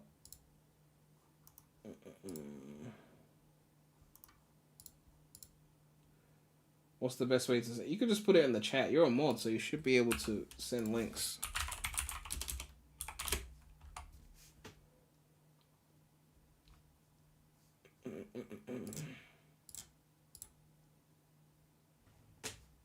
Alright, let's see this. 82 minutes. Only an hour 22? That's a bit short. Was that including credits?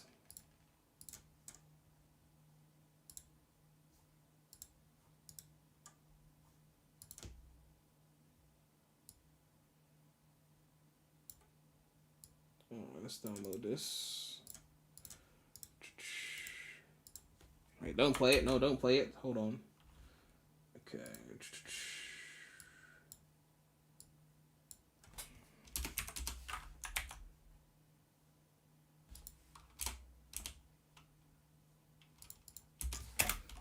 Okay.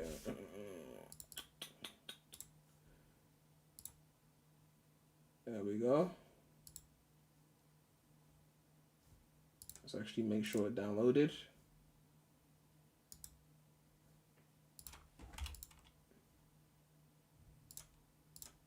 Holy fuck, it's actually a whole movie. That is wild. That is crazy. Just for the record, I didn't actually download the movie because piracy is bad and I would never condone that shit. I was joking about that, obviously. I didn't download anything. I was just playing a little game, okay? Anyway, back to the game.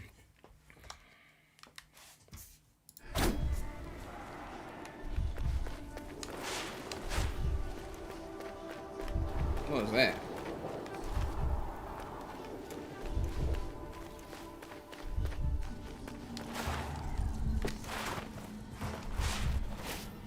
The whole movie gets leaked before it's announced. Low-key, I want some shit like that to happen to Sonic. I don't know, that would just be hilarious. Just wake up one day. It's like the whole movie 3's out. That'd be hilarious.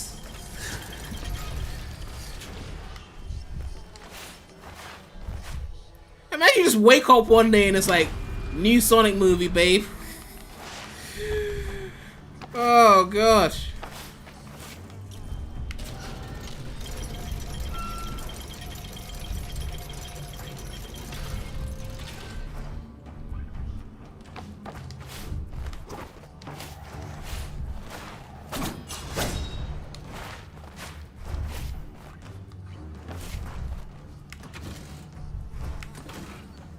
That's not doing anything? Okay.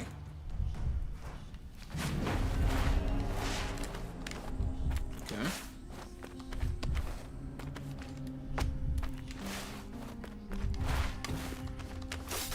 Finally, more Prince of Persia shit. That's what we're here for, man. Okay. This is what we're here for. Prince shit.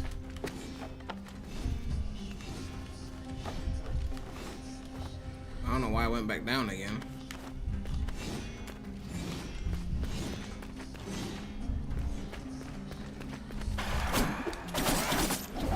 I should probably recharge, but...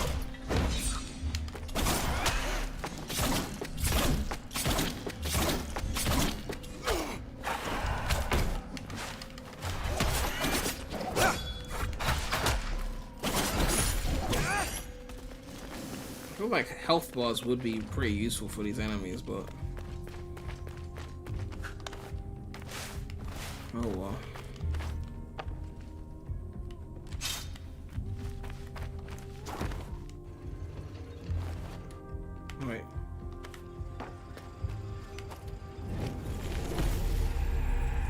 architectural drawings, early prototype for a platform counterbalance elevator. See, I'm thinking again. I could go there, but then there was a path there, right? See, my linear brain won't let me just ignore a path. Can I still go there? Okay.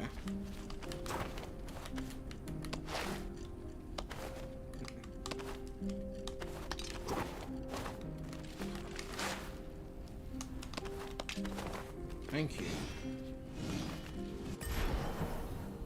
Yeah, I could go left, I could go up. I'm like, ugh.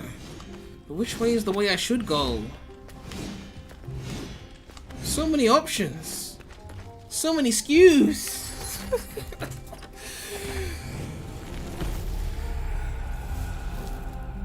Slightly increase all melee attack damage in the air. Equip your amulets at a whack tree. See, if I didn't go this way, I wouldn't have gotten this. You see, if I had gone the other way, I wouldn't have gotten that. I have to go every single way now.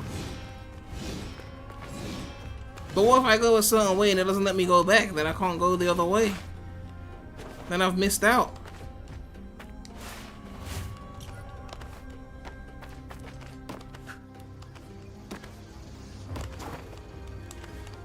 I can't even go up here, actually. Yeah, I can't even go here anyway. I'm guessing you need a double jump or something for that. Maybe I take a photo of this?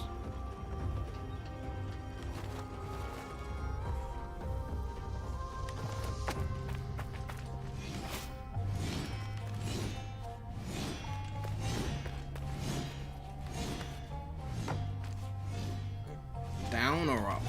Stay on this path. Man, I've missed Prince of Persia, man. I've really missed Prince of Persia. We came through here, right? We went up this way, right? I remember going up that way.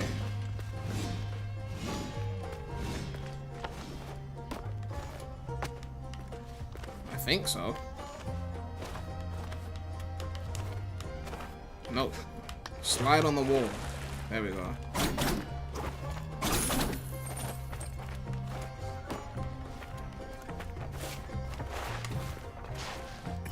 Yeah, we're just doing the same thing again.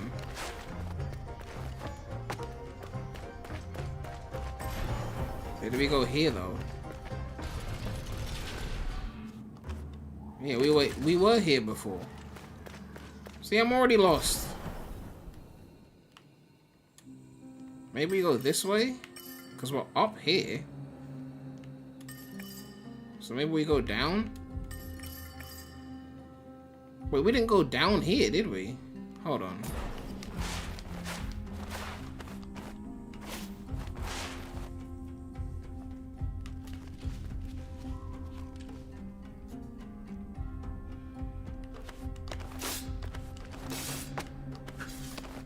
The Ori series focuses more on platforming. I always said I wasn't gonna play Ori just because Twip kept sucking Ori's dick. But you know, maybe I will. I got a Steam Deck OLED, so a game like that will run well.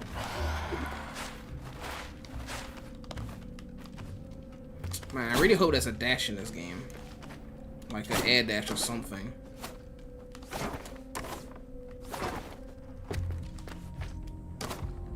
Maybe we unlock it later, because like, I just feel like it needs that.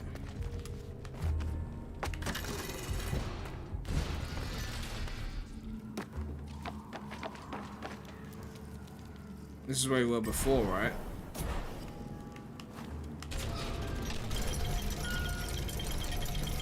So we went up before instead of going down. So now we're going down.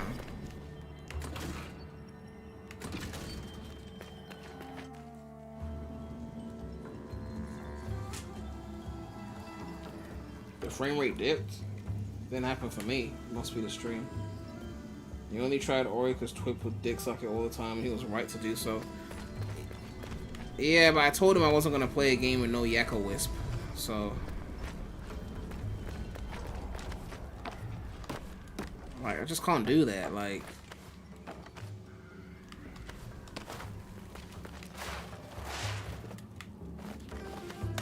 There's an indicator circle there, but I can't do anything.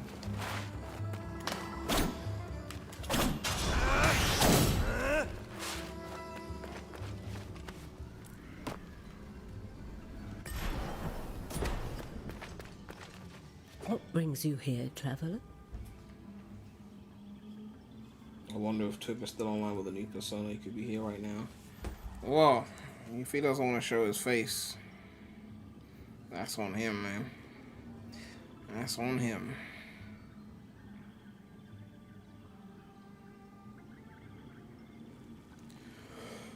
Ugh. He didn't get chased off the internet, okay? Please. We all have to deal with the same rabid Sonic fans. That don't mean that he should disappear from his friends. My allies and I are in pursuit of a traitor. Then you and the others are trapped here too. Mount Carf has seen its share of travelers. Yeah, but saying you had enough though, but what's that got to do with me though? Curse. Like, that's not my fault. Beware. You disappear from everyone. Well, I don't know if it's everyone. Misery roam the citadel. Last time he disappeared, he was still talking to other friends. So, are you saying I'm part of the group that he's running from? I mean, if that's the case, then, but, like, I don't see how that would be the case. I've seen my share of death. Even the most determined of warriors must be prepared. Take this. Its unique properties will aid you. If it wasn't for online leaderboards, you'd think he was... So was that Sonic Dream Team leaderboard, was that really him? Just know that each one is precious and can only be changed at a whack-whack tree. I'll make good use of this. New amulet unlocked. Slightly increased max health. The additional health boost can only be regenerated at whack-whack trees. Alright, so I need a whack-whack tree if I want to use any of these fucking abilities. Oh, speak of the devil.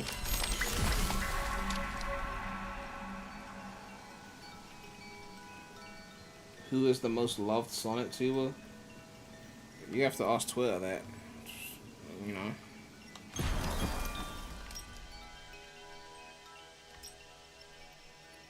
Here a special sound when near treasure. Slightly increased max health. Slightly increased melee. How many can I equip at once? Oh, I can equip all of them.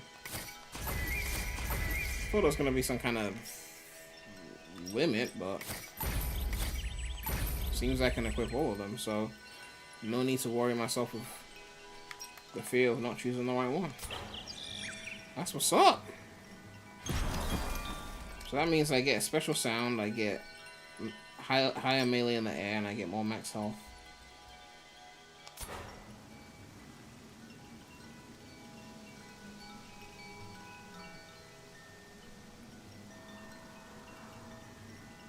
You saw him on F-099 too. Could easily say Kobe for a good while back then, but nowadays I don't know. I mean, if we're talking about Prime, and not Sonic Prime, but like Primes, and not just like right now, then yeah, it would be Kobe. For me at least. You know, I'm not gonna say myself.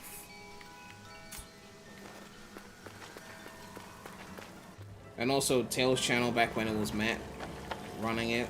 That was up there for me. And the best discussion videos came from Steven Knox, of course. What the fuck happened to my additional health boost that I just had? I had 4 bars. I just had 4 bars. Where are my bars?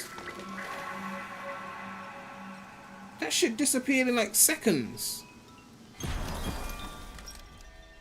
Can only be regenerated at whack-whack tree. But it was gone like a second ago. When did it degenerate for it to regenerate? Like, bitch!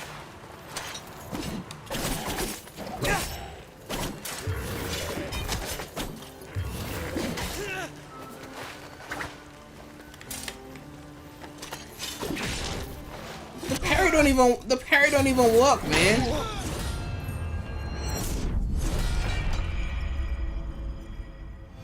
Sonic Prime Season 3 discussion. I haven't watched that shit, man. I watched one episode. I'm just not in a hurry to.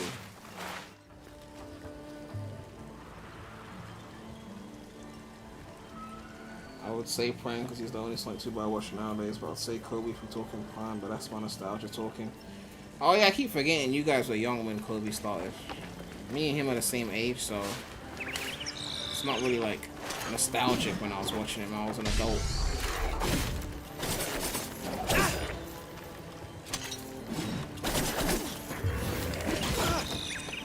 Fucking hell.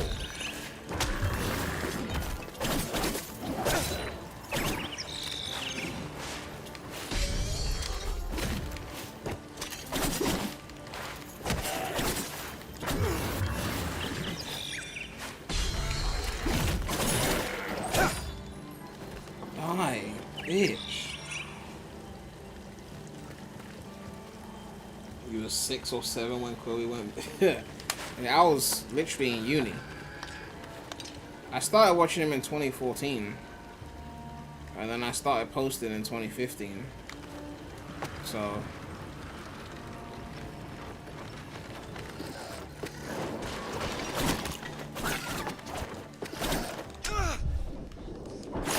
I'm not dying to these fucking birds, okay?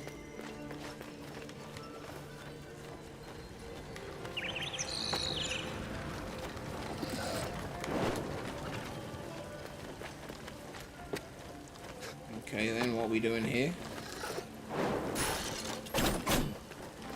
Where the fuck are we going then? Can these fucking birds chill, please?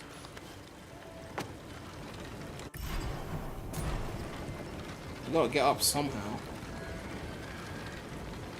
You were watching him in elementary school? My god, you lot are young.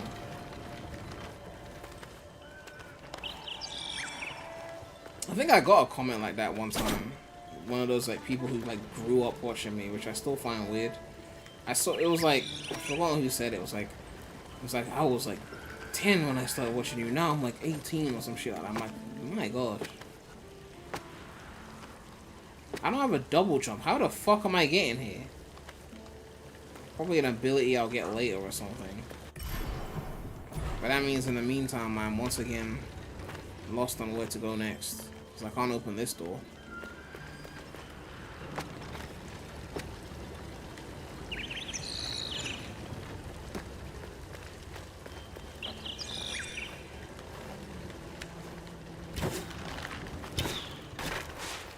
Can't go there.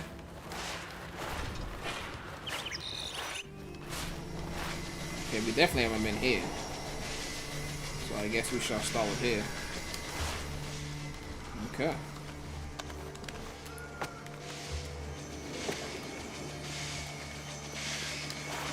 Oh, that actually worked. I thought I was gonna get hit.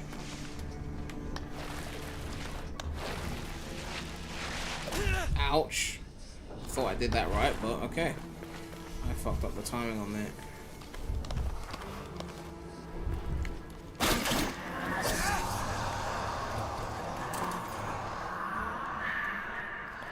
Man, getting health in this game, they don't really give you a lot of it.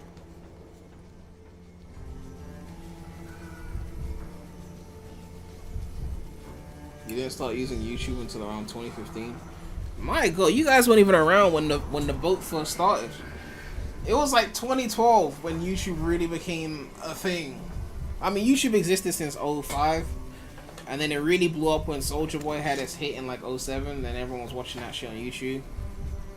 But it was 2012 when it was like, this Swedish kid makes videos about video games in his bedroom and he's rich. It was like 2012, all the news outlets were posting this like, you could make money in your bedroom. Like, serious money, it's not a joke. And that's when it became like, okay, like being a YouTuber is a thing, we can do this. KSI is blowing up and PewDiePie is like the biggest thing, and it's like, we can actually do this? Like, it could be a job? Like, it's not just some dumbass like videos that we just used to post in like 140p. You know? So 2012 was when the boat really like, you know.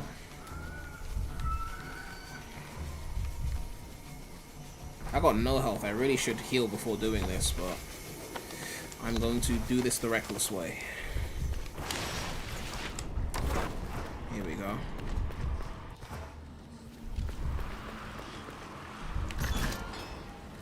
Something gonna drop on my head? I could go that way. Or I could go up here. Too many options! Oh, this is where we were before. Okay.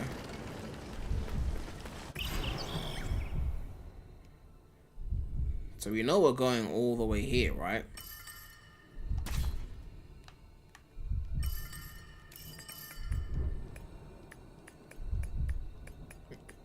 Yeah, that's the objective. Doesn't really help me that much, knowing I'm going all the way there, but it's a start, I guess.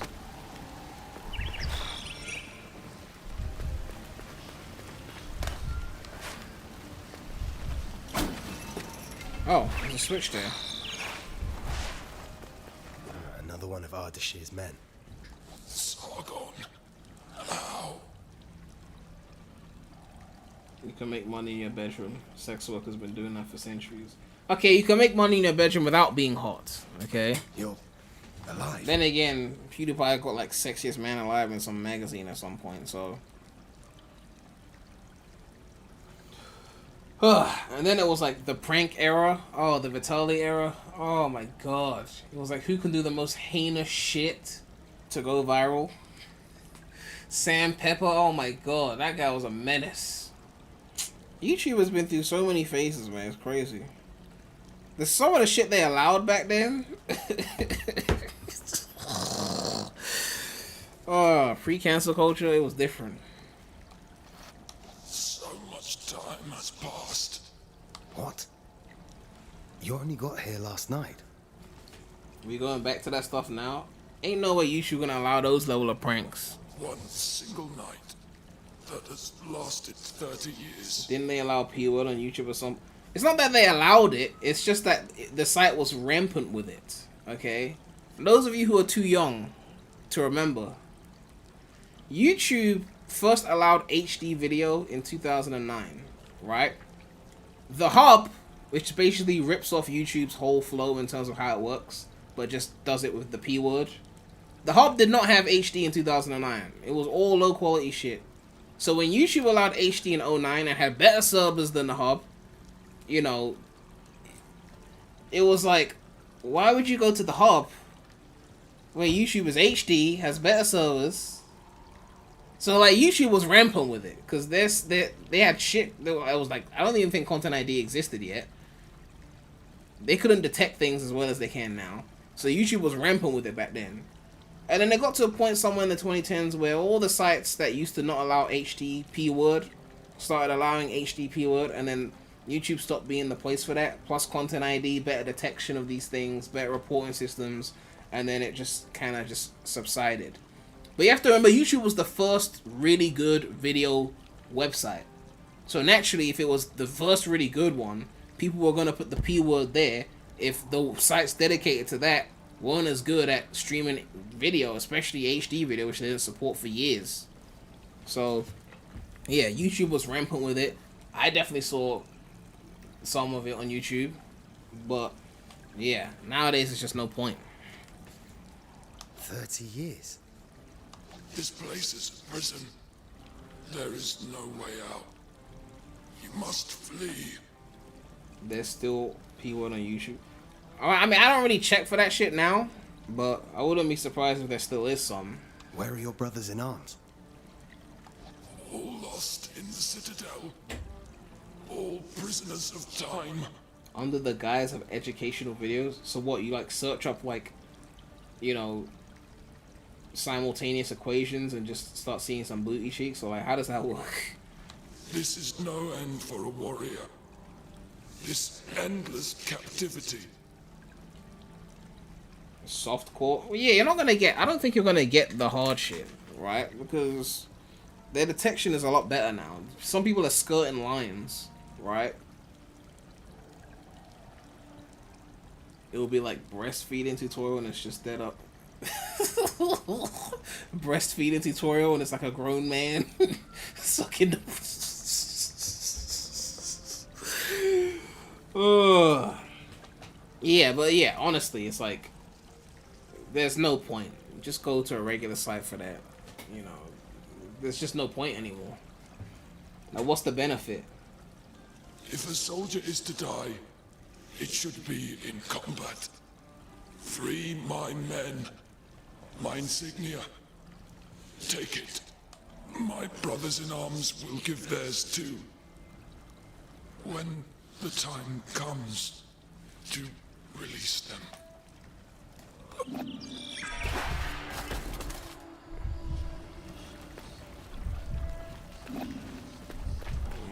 I haven't got no time for no side quests right now. We got main shit to do.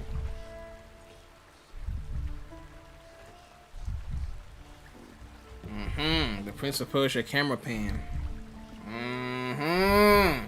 That's what we here for. That's what we here for.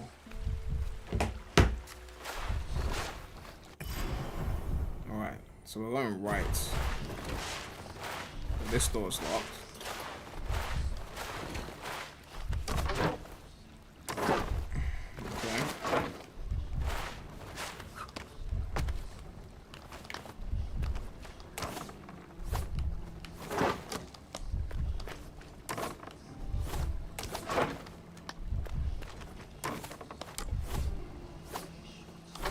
There we go. How the fuck am I getting over there though?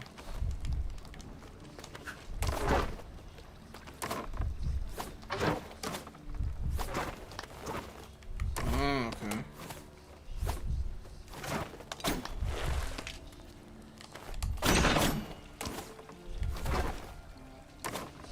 I hit that. What did that open?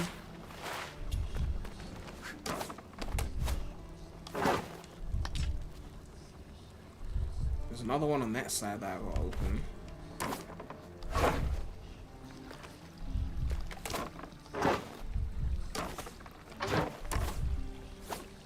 If I go this way,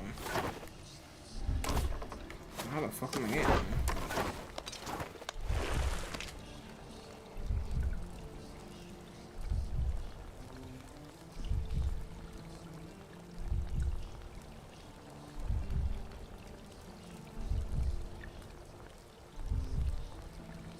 Game seems good. I mean, I'm enjoying it. I definitely think he needs more abilities, though. We'll see what he unlocks later.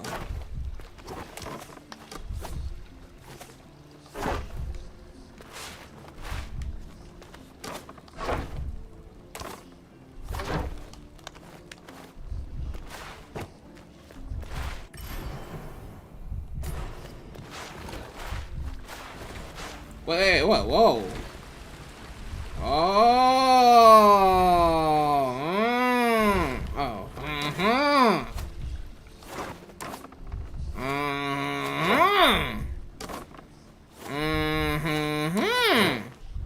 We're getting somewhere now. Okay. So what we need right now is to find a way to get up here, right?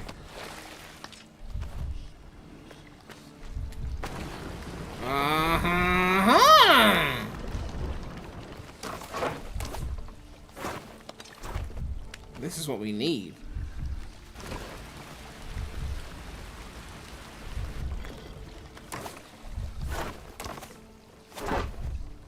Our first puzzle.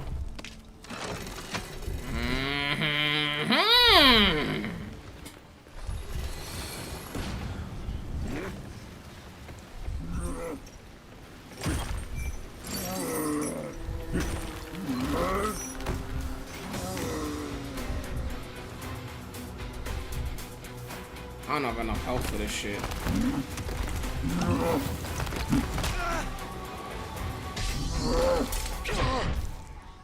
I'm fucking up this parry so badly, man. Basically dead.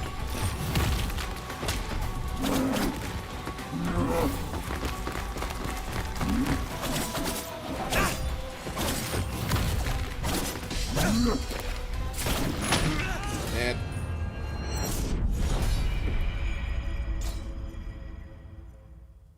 try. Oh, I get all my shit back. Oh, okay.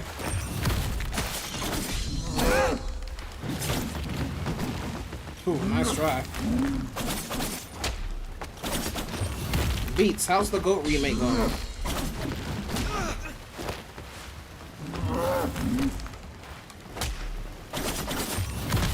Ouch!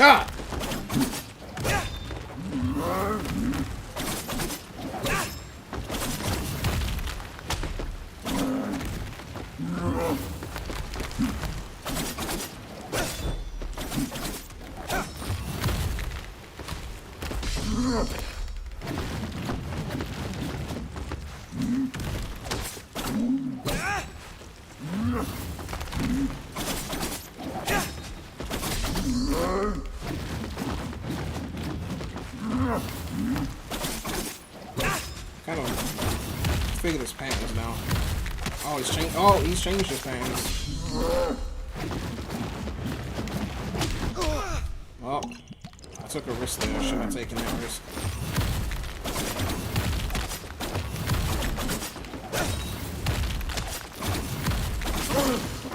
There we go.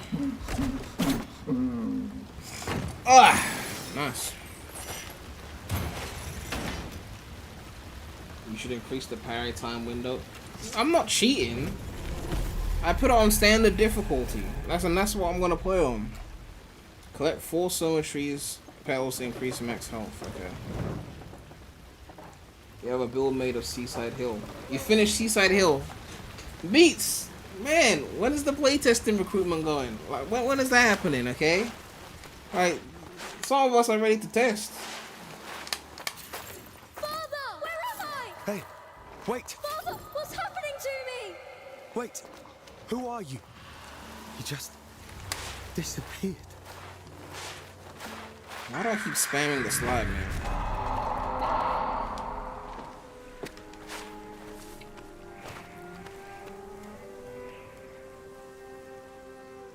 Right now? Beats! Then what's up, then? Where's the link?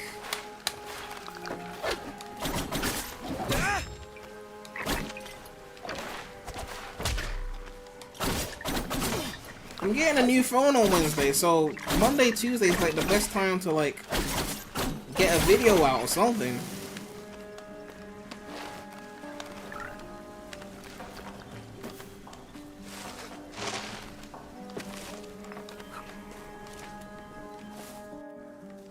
Mega Man mentality. Low key though. It's because you can't run until you do the slide. So you hold the slide thing and then you keep going and it runs. But I just can't end up mashing the slide. You're meeting a whack tree? I've seen these trees along my journey, but you're the first to speak. What phone do I plan on getting? Well, I've already ordered it. It's the S24 Ultra. Upgrade from the S22 Ultra. Looking forward to it. No. I'm not a whack tree. I live in it. So this is our Aku Aku, basically. There are many whack trees across the citadel. Their branches are a refuge for us. Probably not public video yet, but soon. Alright. And also a great help for travelers like you. Wait, it runs at 144, right? It's like unlocked and shit, right? Yes. I got the Legion Go, so like I want to try it on that as well. These trees have always been here since the start of all life. Unlocked FP. Oh my god. The GOAT above 60. Woof. Is Seagate in there as well? I saw the Seagate clip. Their roots are deep, nourished by the primordial Athra that resonates within all things. But now, the forest suffers. Amidst the curse, it will be. The creature from elsewhere sows shit! Misfortune and desolation. Here, take this. You'll need it. Athra Surge unlocked. Bumman's Breath. Create an explosion and a healing zone that gradually restores. Finally, health restoration without waiting for a tree. Nearby enemies are pushed back, can only be triggered from the ground. This is a level 2 Athra Surge. Hold L2 plus triangle when your gauge has reached level 2. Oh, it's like a skill tree kind of thing? Vedathalagas Smite, 25 seconds. Rush towards an enemy with a piercing strike that shatters all defenses. And then Bowman's Breath, 15 seconds. What am I doing now? I'm switching them around, I think. 25, 15. Yeah, I don't know what the 1 and 2 means over there in the middle.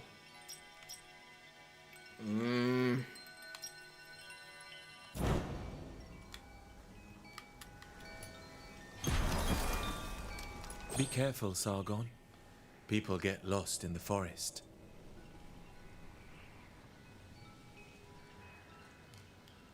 It has some unfixable issues, so it's idling. Oh shit! What issues did he run into? So it's not mid just because it's not Batman, okay? Stay a while. Take refuge with us. Thank you for the warning, but I'll be fine. All of the forest is dying. The one in the forest feeds and feeds. Isn't it the curse that is killing the forest? The curse, yes. Broken time means broken space. She came from elsewhere through a broken door. I see. An uninvited creature has come to take advantage of Yeah, I know it's not Mountcastle Heroes misery. related, but I was looking at that Superstars project as well. It's the same as the enemies of Persepolis. This I can deal with. You're a very brave one. Oh, so square does that move, and then triangle does the other move. So is that what I was changing? Was I switching it around? So when I did that... Ah, okay. So it switches which one is which.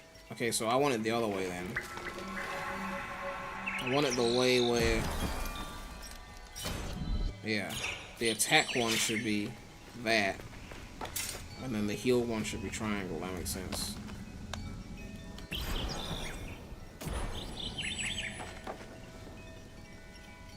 Rush not properly working in special stages, dying, not reloading character, bosses, breakings, animations. I mean, I guess it was a very ambitious mod.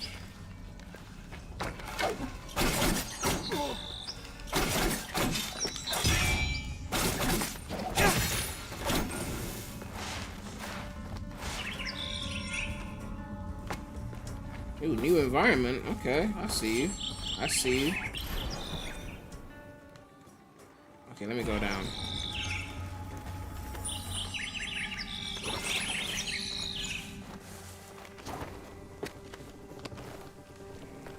Maybe I should get Metroid Dread. I mean, I don't want to get lost in the game. But at the same time, like, it was a fun game when I played the demo. I could go up.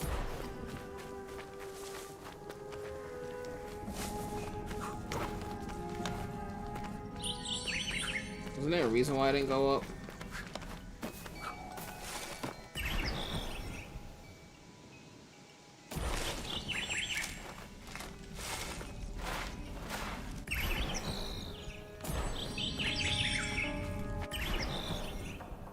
Okay, never mind. I can't reach up there.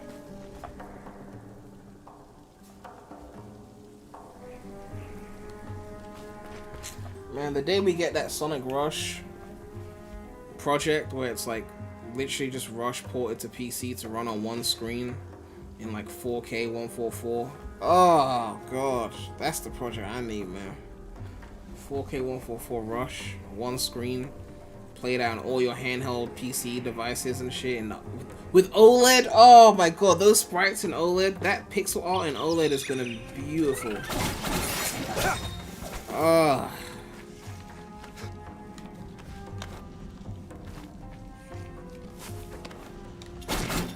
Oh, okay, that makes sense. Wait, but if that can do that, then wasn't there...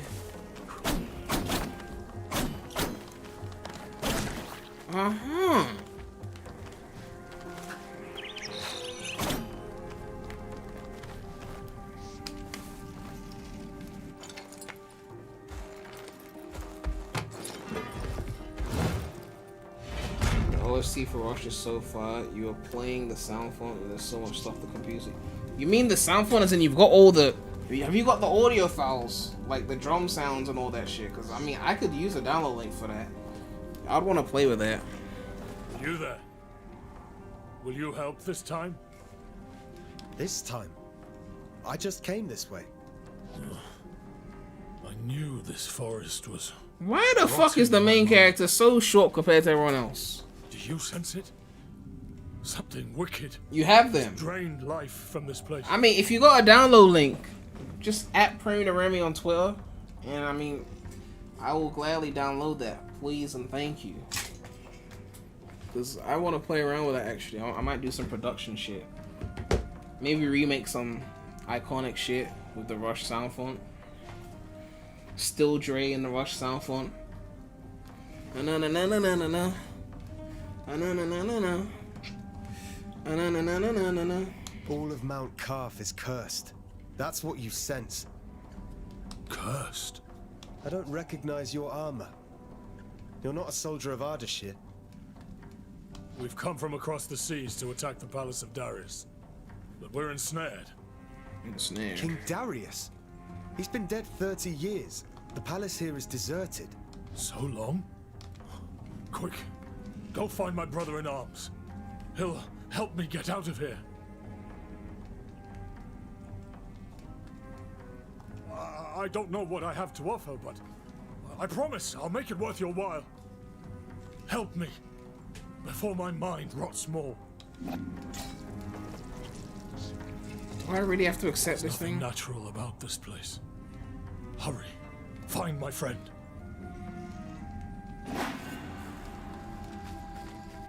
I mean, it's a side quest, right? I don't have to do it right now, right? I can just kind of... Find my friend. He'll know how to free me.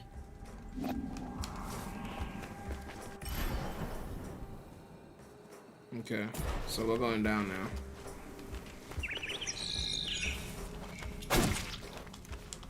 Is there a timer on that? Okay.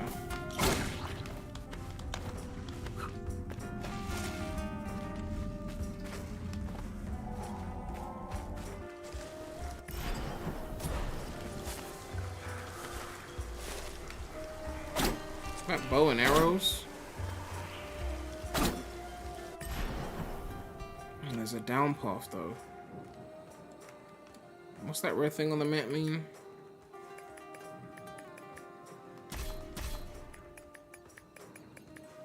Main pathway blocked. Okay. I'm guessing this is the main pathway.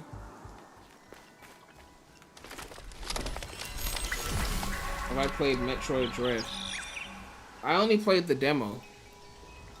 Which I think is on the channel. You can see that if you want. I enjoyed it, but at the same time, I didn't like getting lost. But I did find it fun at the same time. So that's why I didn't rush to buy it.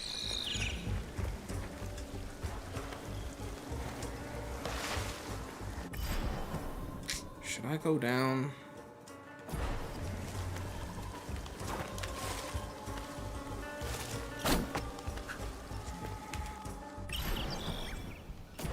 I'm guessing the main pathway is blocked. Yeah, that's the main pathway block.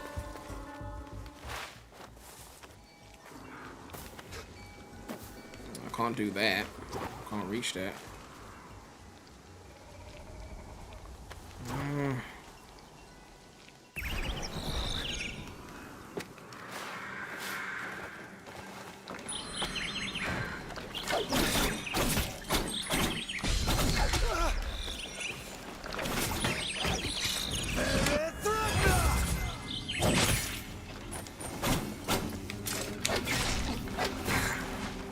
I'm not doing good with these parries, man. I'm not doing good with these parries.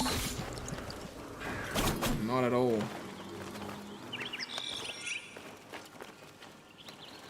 Hi, Sargon. What's funny is that Nintendo never has sales at all.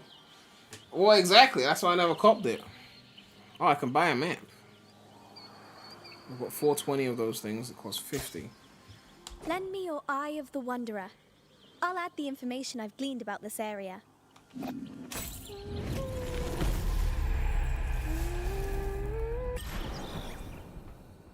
Okay.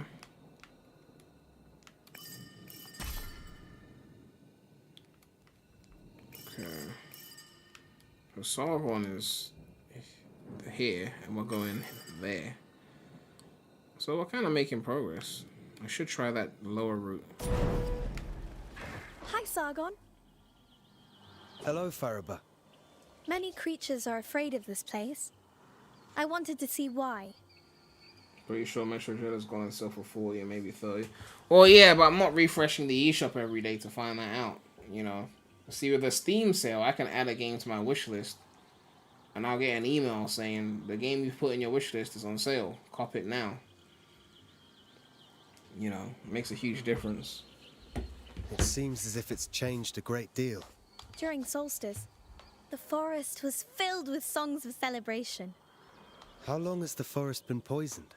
Shortly after time shattered, the forest queen invaded.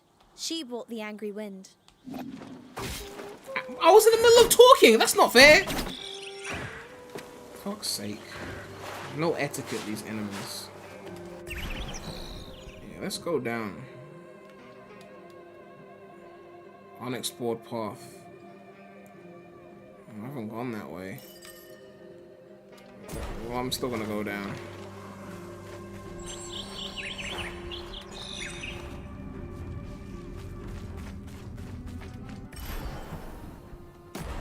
Maybe I'm going 2 down. But yeah, we're going a bit 2 down now.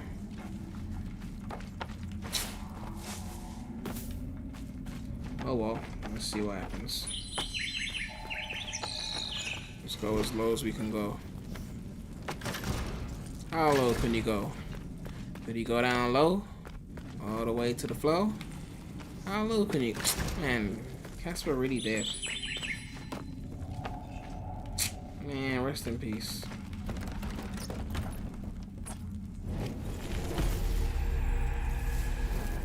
Increase the number of memory shards. Okay.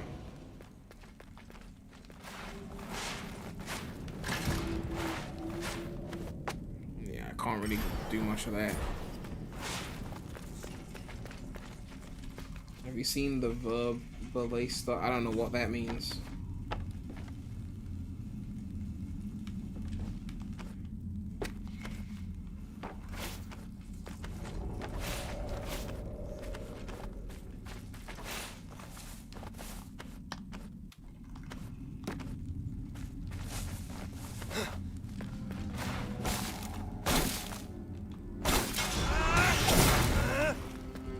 That worked. Oh.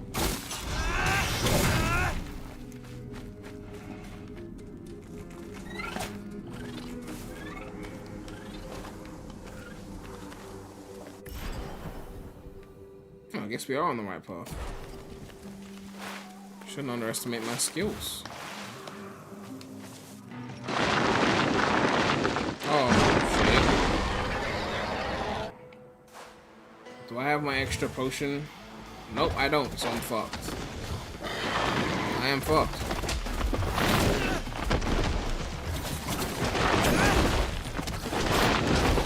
Well, I'm gonna die, so let me just figure out this boss. Ouch.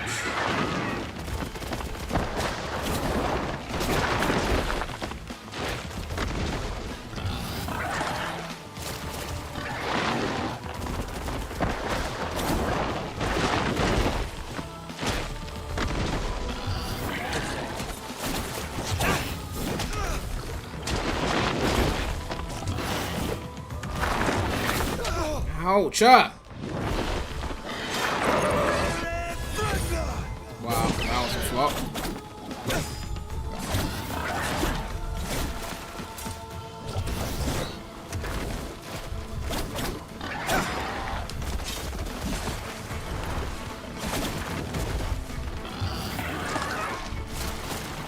What?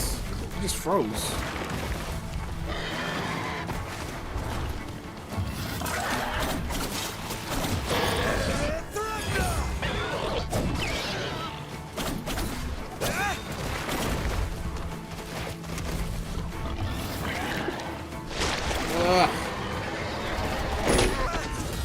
slid under. Oh, yeah.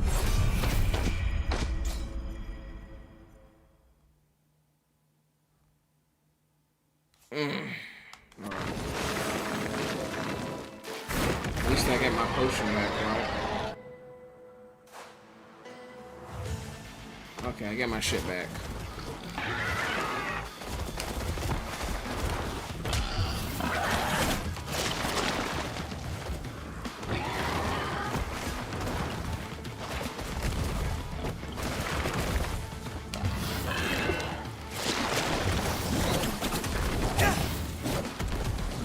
Tried it.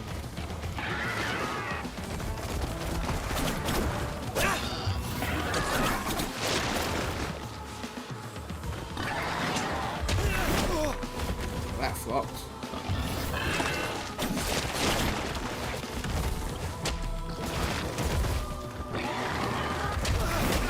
That flopped again.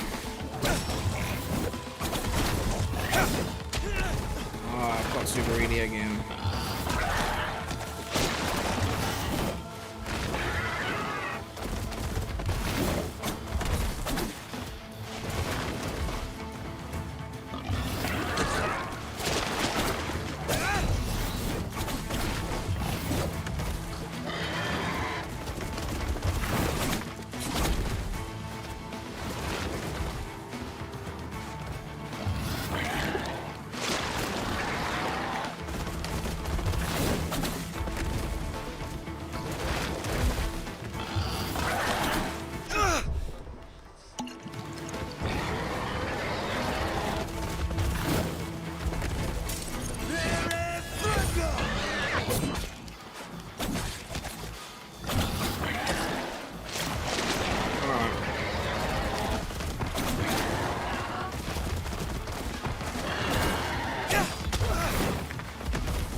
Fuck!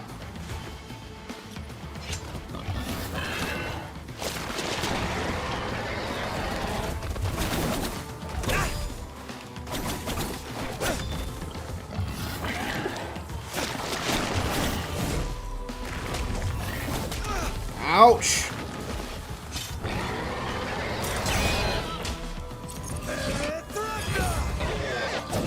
There we go. Nice. And the death animation is ripped from Metroid.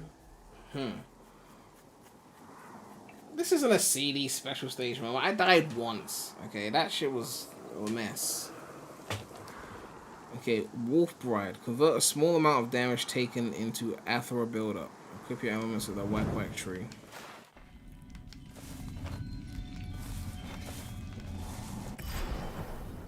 Okay, the main objective is right there.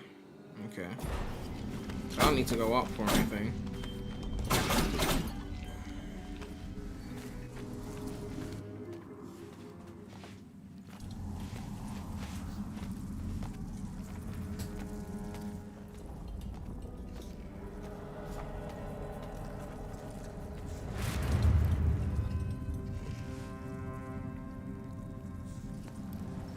It's getting cold. Menelaus' bow. What's going on?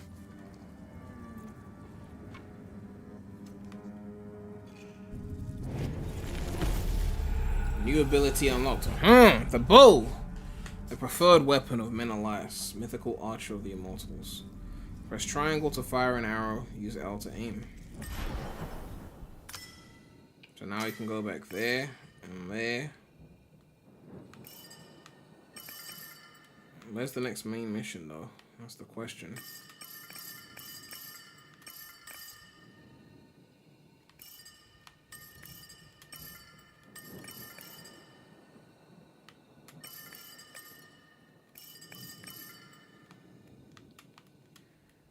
I'm guessing we just go through there. Main pathway unlocked. Okay, yeah. Oh, now the main thing show, of course. So where is it?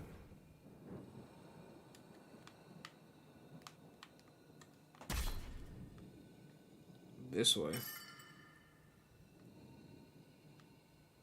Okay. That's pretty far.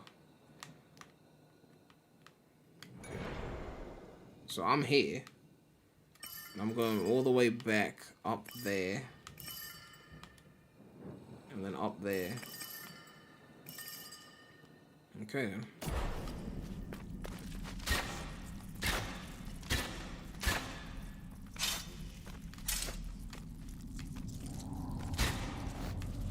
So you aim before you shoot?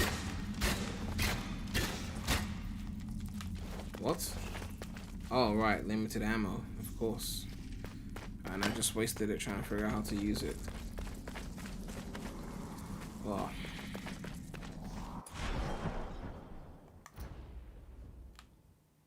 I just realized this is a Ubisoft game, right? So there's probably microtransactions somewhere.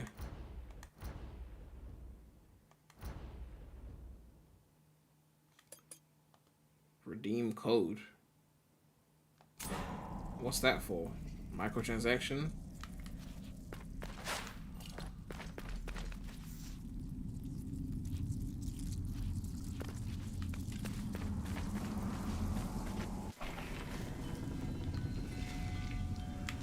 Oh, okay, we can refill from there.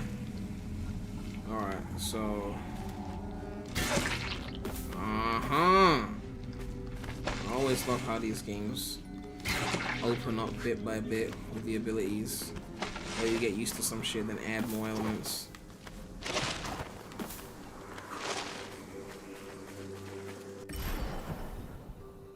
I could go that way, even though I don't need to.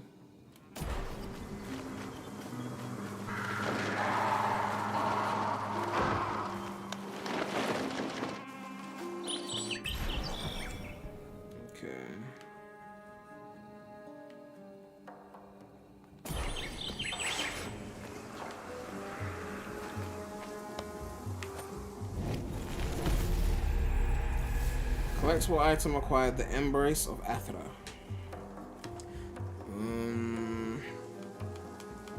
I ain't reading all that.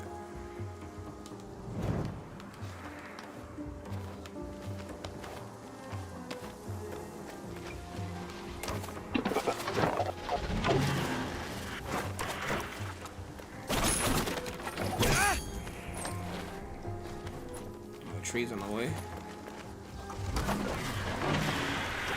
Oh, relax. Okay.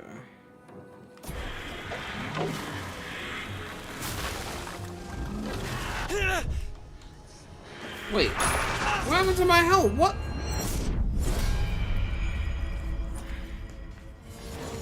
Man, I'm back here.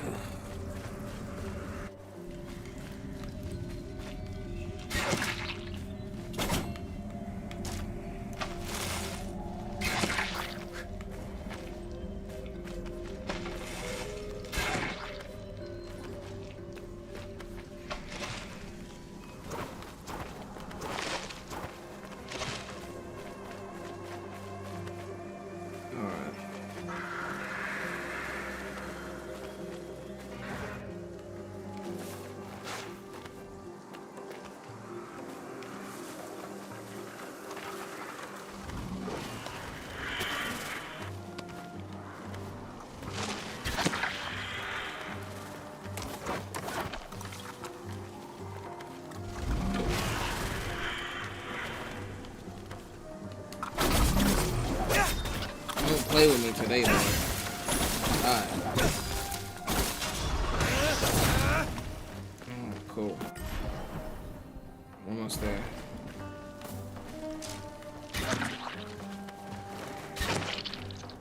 Nice.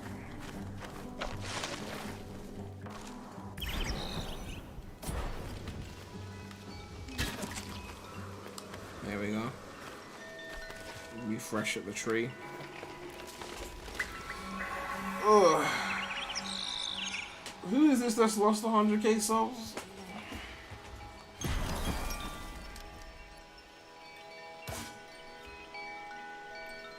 Convert a small amount of damage taken.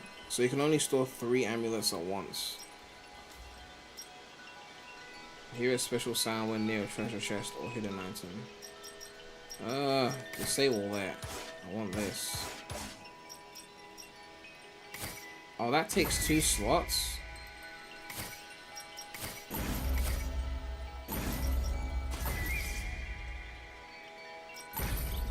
that takes 2 slots, then... Oh, that takes 0 slots. Okay, so there's no reason to remove that then.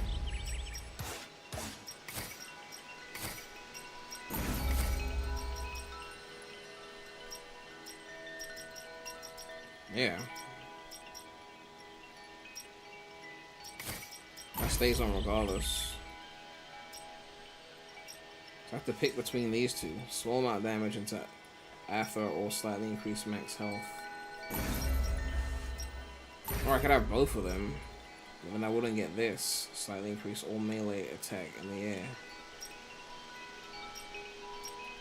Max health plus more damage.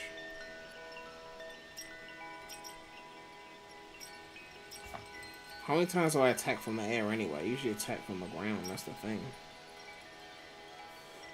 Oh no! But I take a lot of damage, so converting that to Aether seems like a good, you know.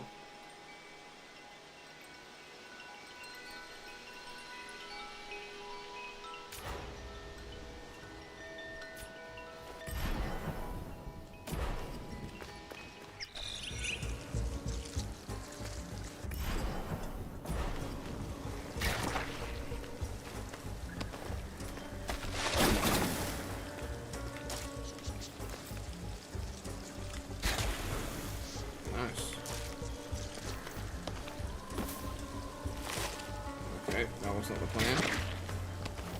Oh, you can't stand on those for too long.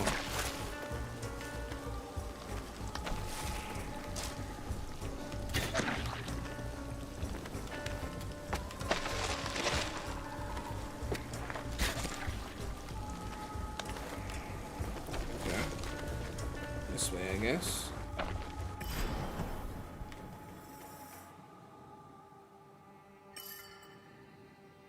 So we're going all the way there. So is this a dead end? Oh wait, no, there's stuff here. It connects out. That probably connects to there, on which we can then go there and then there. Alright.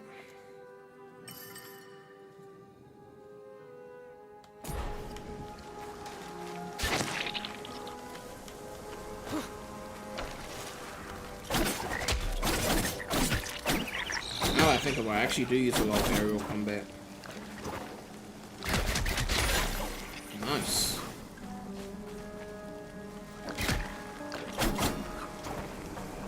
I'm actually out of arrows now. That was not a good idea.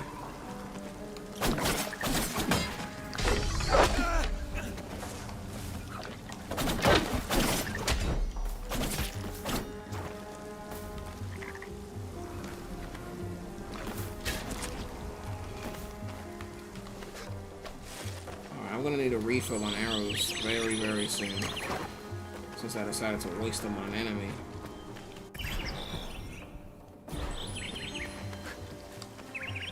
Let's go this way, actually. What's the rush?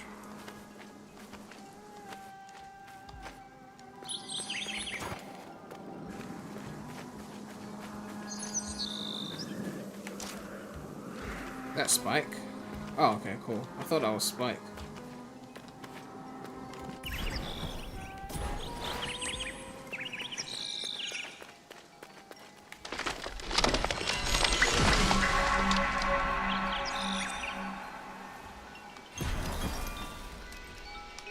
Switch out for that.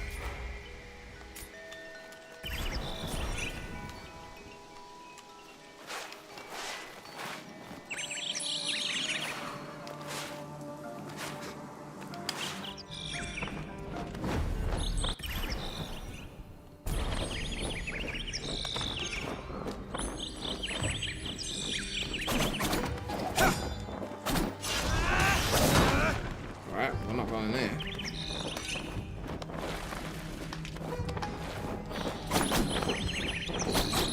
Clearly there's an ability that I need to do that. I don't have that.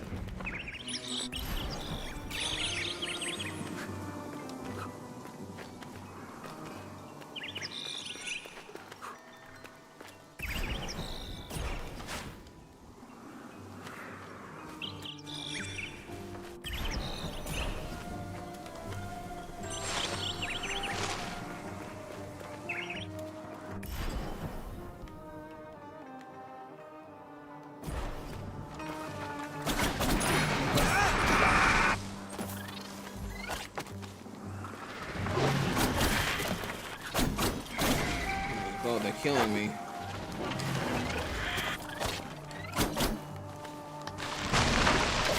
Oh my god, relax.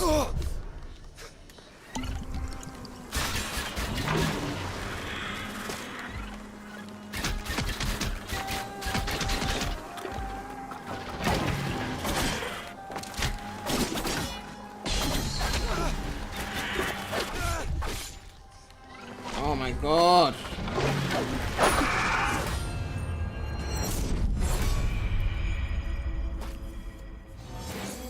Right then.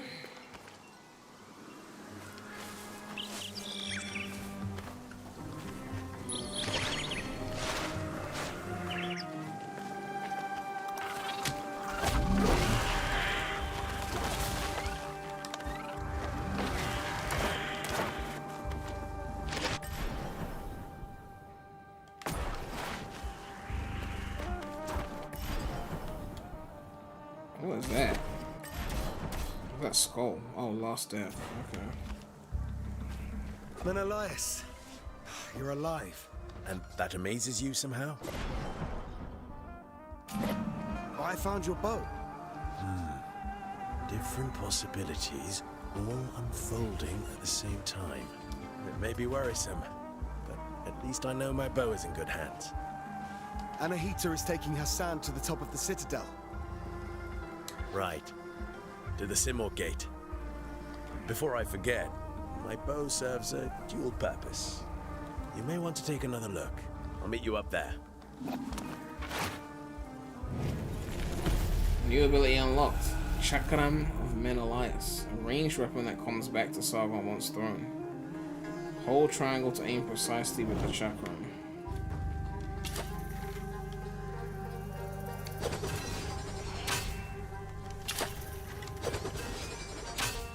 So if I shoot it, it's gone. If I hold it, okay. Always comes back. Genius. Just when you think they're not gonna do some smart shit, they do some smart shit.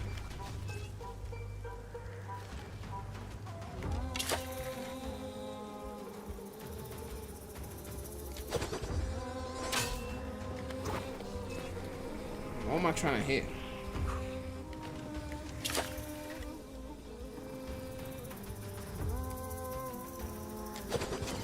Oh, it goes through there.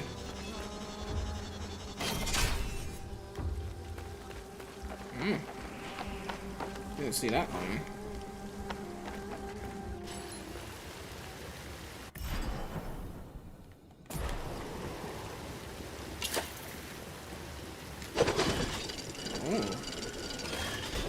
Oh. The Prince don't disappoint.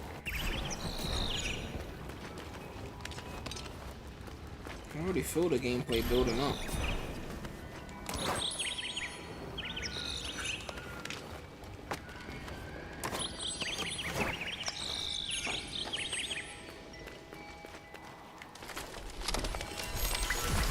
Oh.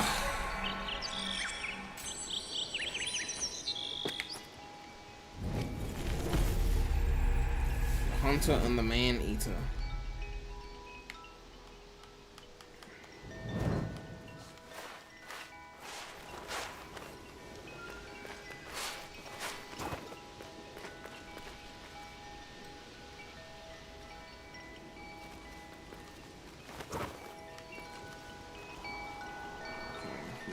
Is there anywhere up there? Not that I'm aware of.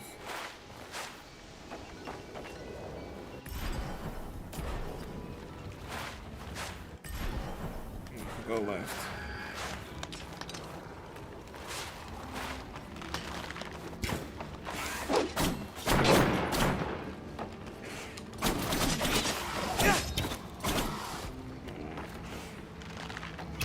Nice try. Ouch. Ouch. Where?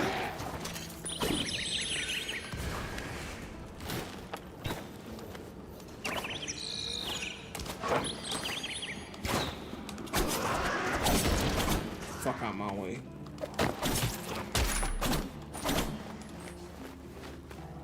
Is that an arrow? Oh, I'm already maxed out, okay.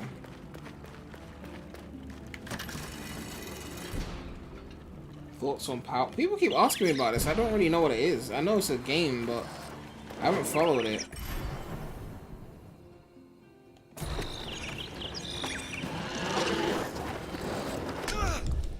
Oh my god, these fucking bugs!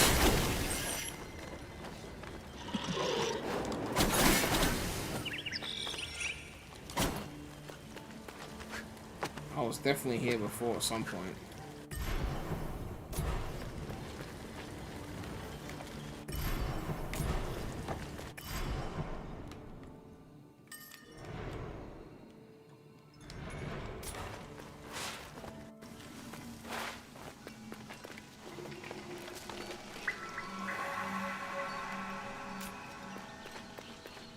Hey there, Sargon of the Immortals.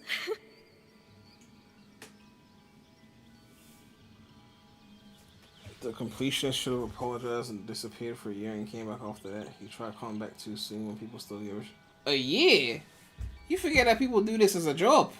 You just disappear for a year, just make no videos. I guess he'll just pay his employees with their savings. What are you supposed to do? Like, Fariba, were you here waiting for me? The world does not revolve around you, young man. That's my Maman Bozorg. I just know you'll want to visit her shop from time to time. Hi, Sargon. By hint? The Upper Citadel. Do you know how to get there? Of course I do. I can go anywhere. But for you, it might not be as straightforward. Anyway, I see you now have a bow. To the west, you could reconstruct the statue of the great goddess. That's the easiest way. The broken statue. I know where it is. He has savings. He has enough to wait a year. Do you know what team he has? Do you know how many employees he has? What their salaries are? The difference between you being able to survive for a year and you being able to keep your business afloat, right? You warriors keep going to and fro. Do you ever get tired? Not when I have a duty. Duty calls then. Just watch out for traps. They don't care much for duty. They don't care if you use memory shards either. So go ahead and use them. Remember when Prem's chats on this channel would get sus and weird on moments like this, and now the chat got fixed? Because there's no major Sonic game announced, they're not here. That's all it is.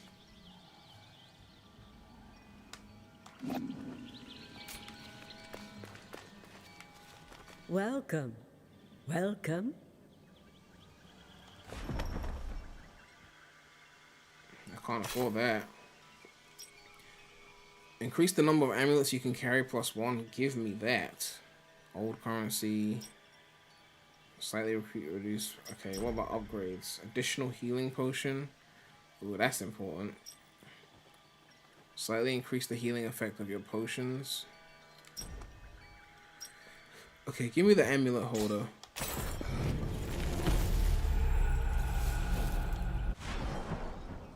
Now I can equip. Can only be equipped at a tree? Oh, for fuck's sake, then why did you let me come to the menu? Welcome. I need this potion efficiency.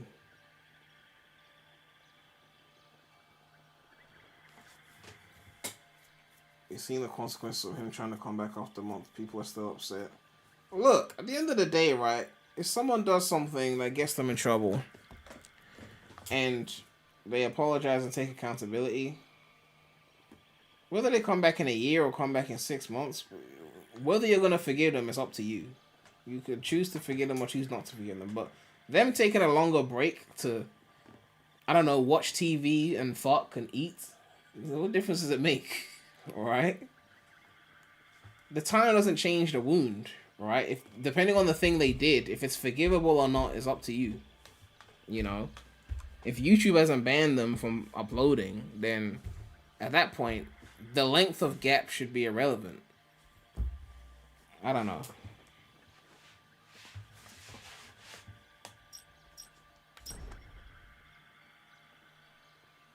Like, cause like, what's the mentality? Okay, I would have forgiven you, but then you posted a video, so now I'm not gonna forgive you. Now, if you'd waited like 10 more months and then posted a video, then I would have forgiven you. Like, but it's the same crime though, right? I don't know.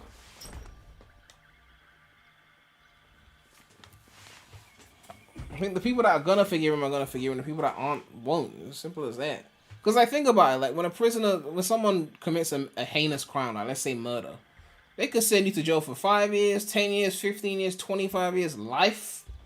You know, it doesn't matter, because I'm not saying it doesn't matter as in they shouldn't be punished, but like the family of the victim are not gonna forgive the person, right? They're most likely not gonna forgive the person, whether they come out in 5 years or 25 years or life.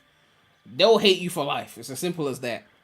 The punishment is just a separate thing for you because you did something stupid. But in the instance of like a YouTube cancellation, it's like whether you forgive him or not should be irrelevant of how long a break he takes.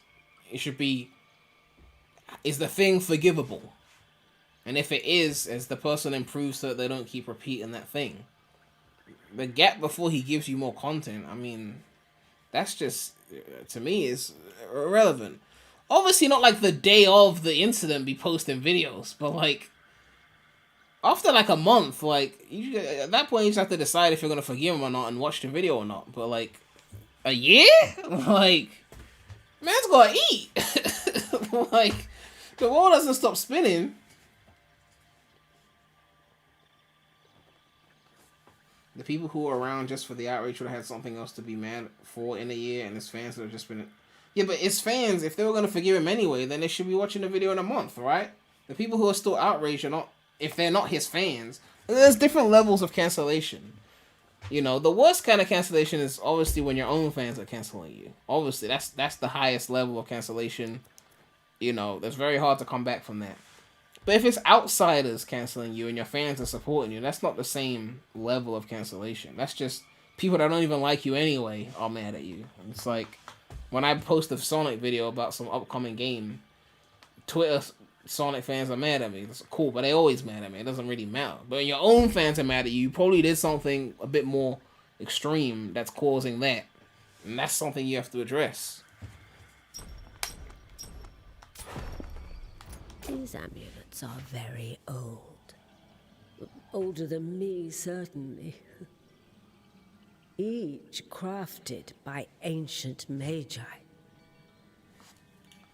Am I gonna play the Mario vs. DK remake? I have no idea. I'm guessing Nintendo's charging $60 to $70 for that, right? There are magi in Persepolis. They provide medicines. Those in Mount Calf possess more unique abilities. Though much has been forgotten. The longer Mount Calf remains imprisoned within this time paradox, It's 50. the more we'll all forget our knowledge and way of life.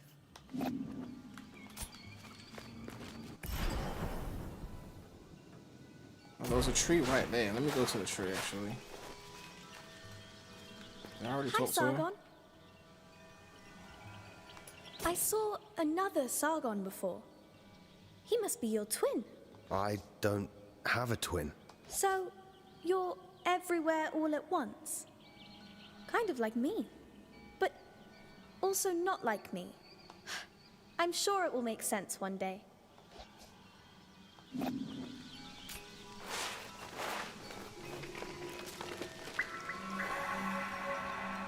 Alright.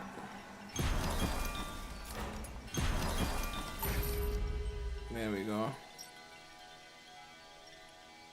Nice.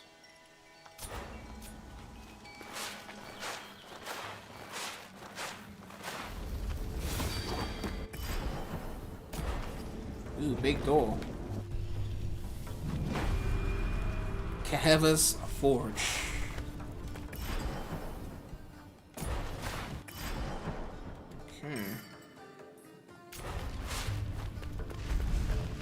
Here's a mortal. One who searches for something out of reach, beyond control.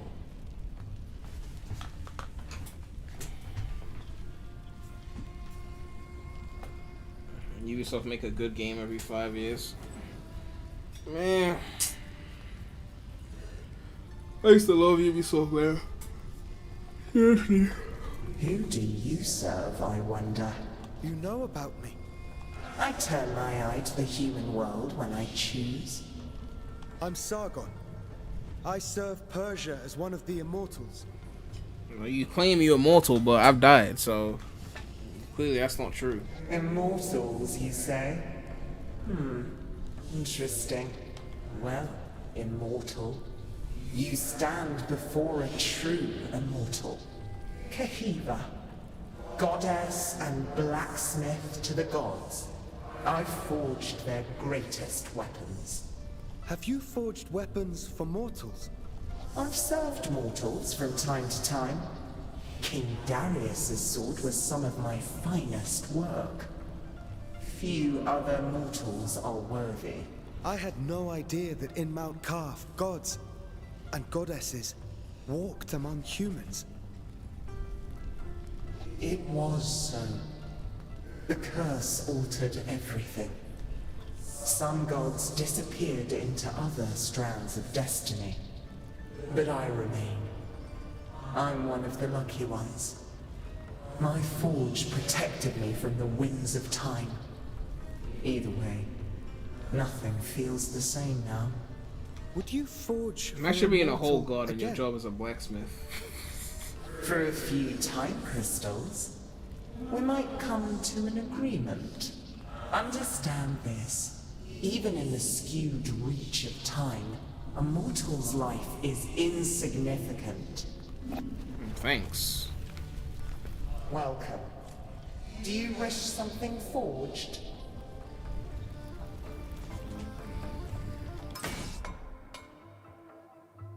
Slightly increase the damage of arrows. Slightly decrease the power of incoming melee attacks. That would be useful.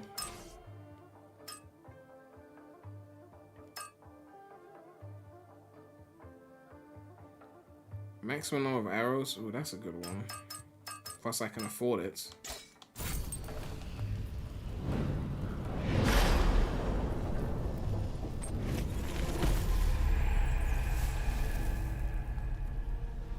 Okay.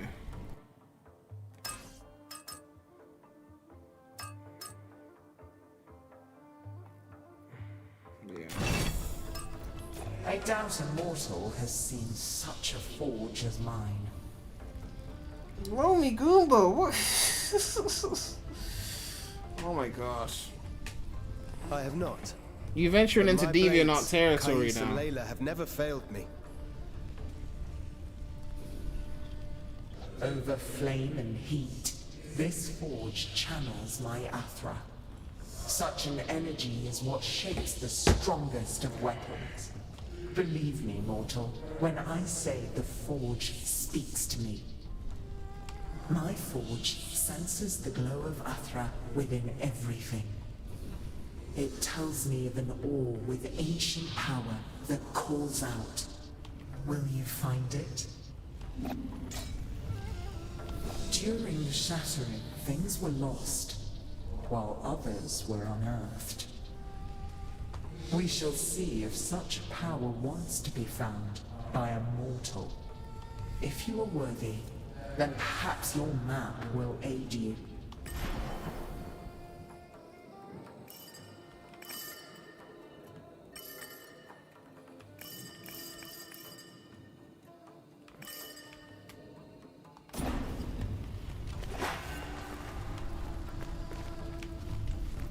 Welcome. If you find time crystals, I will forge for you, mortal. She always gotta remind me that I'm a mere mortal. Well, that was not. I'm guessing there's an ability I need for that.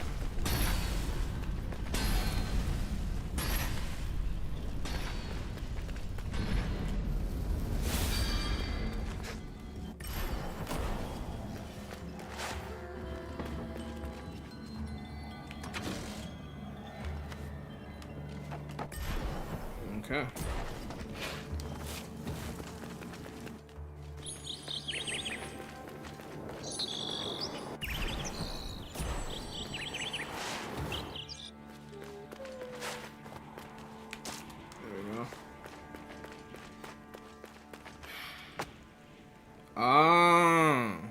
Makes sense.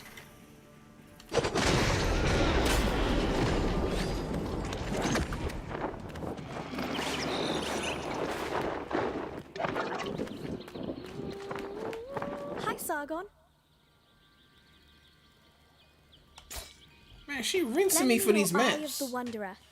What do you need all this money for? You're a little girl. Rinsing me for these. I'm trying to say the prince and you juicing me.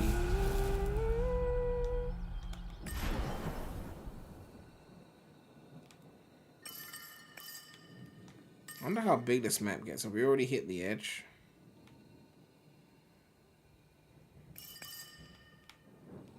Oh wait, oh, okay, no, there's more here, I think.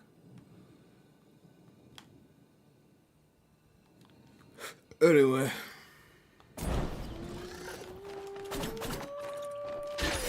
Beautiful. The arrows are worth it.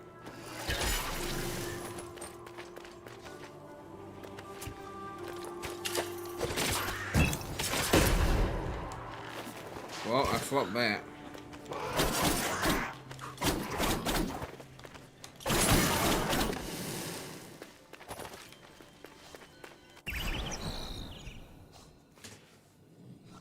When am I streaming Foam Stars? I already streamed Foam Stars, right? That was a while ago.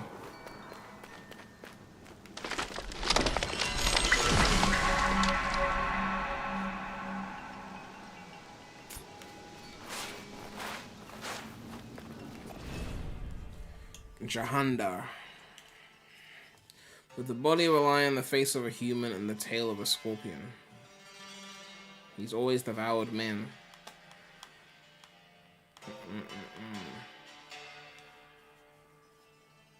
That was the beta. Oh, the full version's out. I don't know if I want to pay for that. It was cool, but I want to pay for it.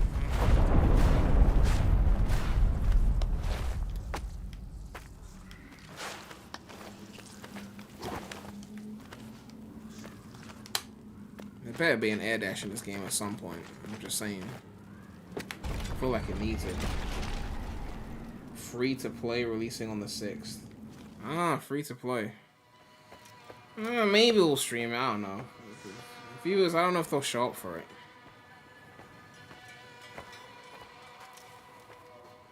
When it comes to this channel, I don't even know what to stream anymore because I don't know who to show up for. Oh, got a boss.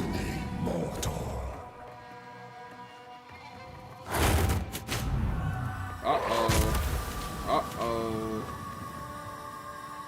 Your life ends here.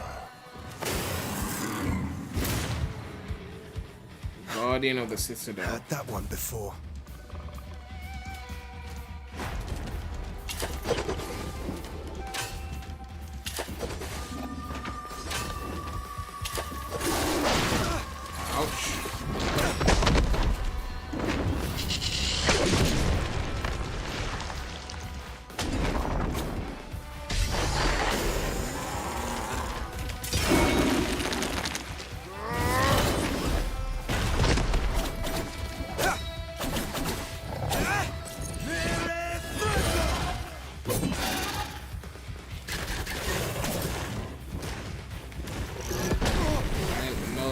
Do that.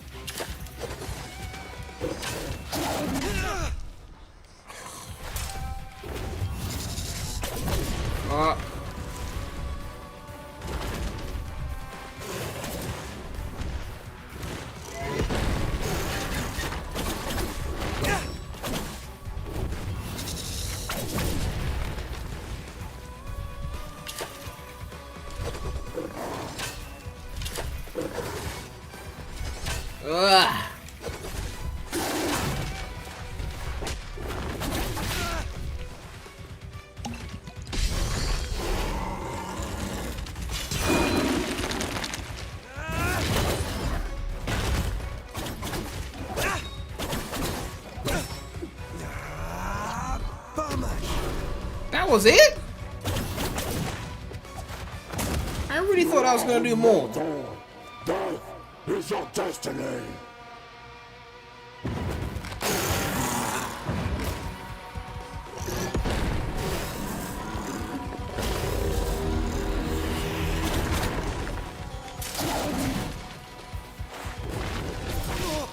Ouch.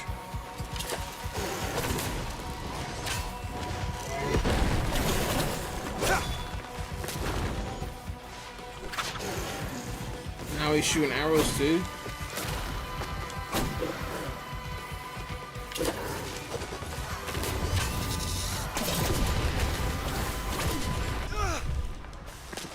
Ugh.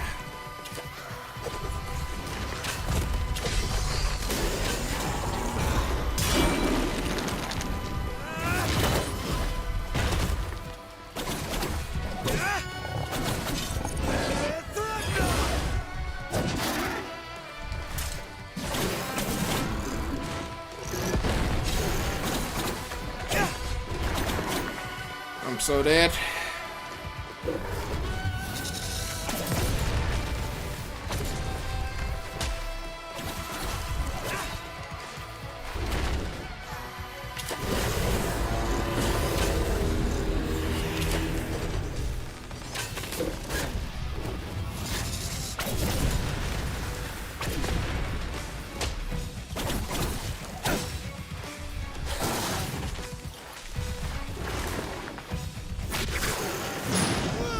Oh, got me there.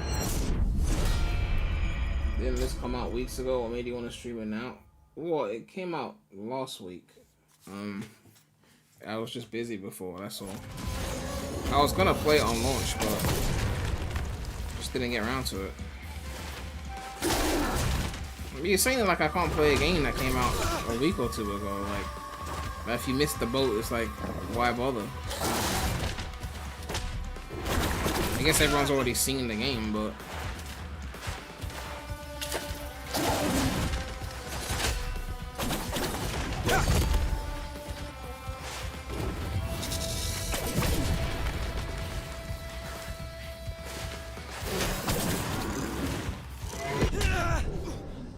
oh, fuck that.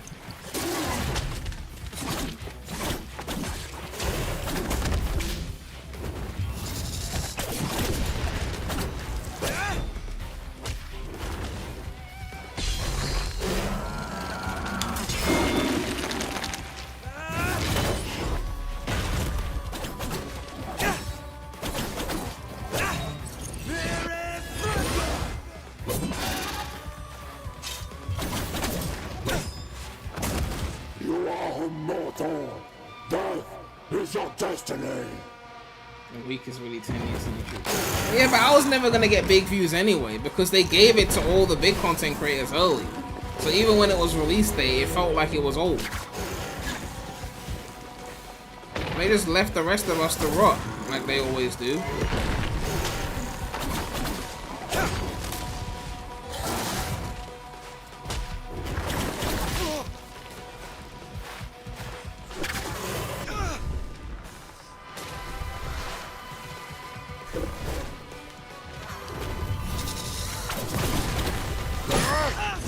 Alright, that thing was shooting me from the top.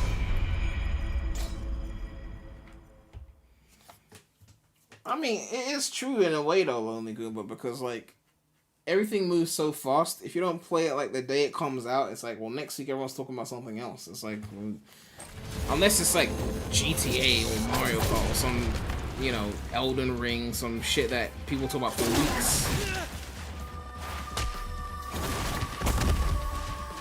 But Prince of Persia, you get like 1-2 days, and then after that, that's old shit. On to the next shit.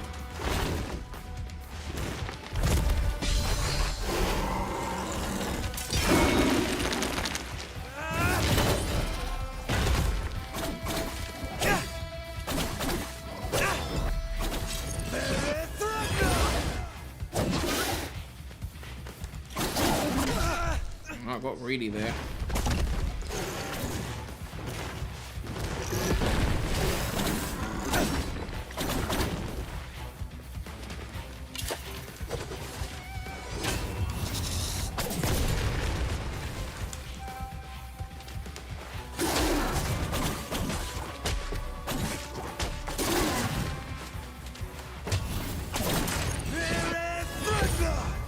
wasted that. You are immortal. Death is your destiny. Would you step back and let you enjoy games more? Well, I mean, that's kind of why I didn't rush into it, because, like, I just wasn't ready that day. I was like, oh, but you're gonna miss the day one hype. It's like, alright, cool, whatever. I mean, my channel's not exactly big anyway. I'm not getting crazy views.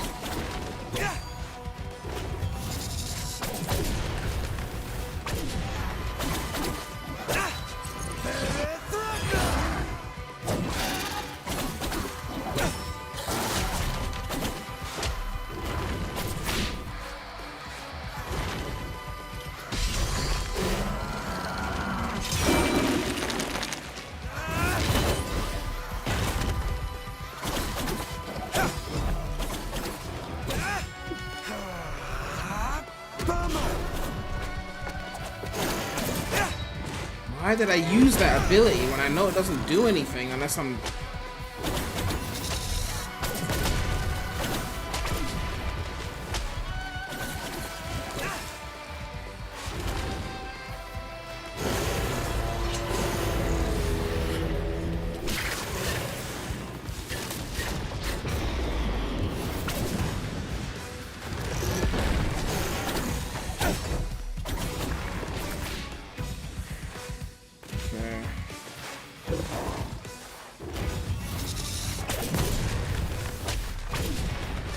Oh, a second one. Fuck. I didn't know he was gonna do a second one.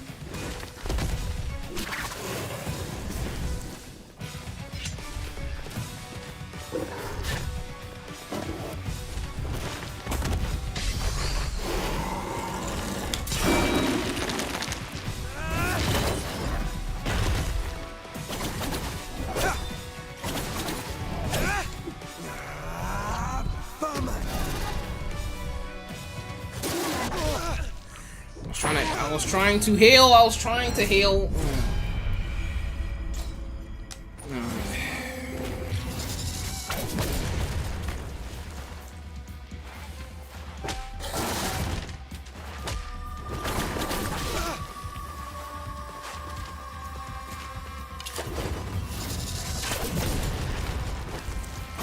Well, most of his patterns.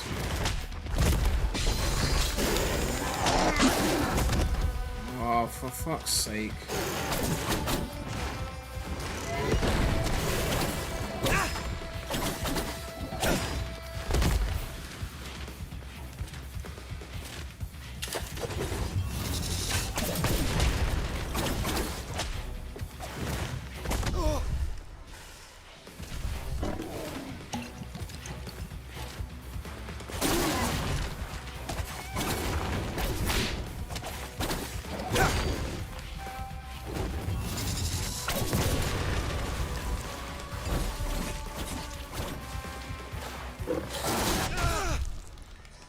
Too greedy. Not too greedy.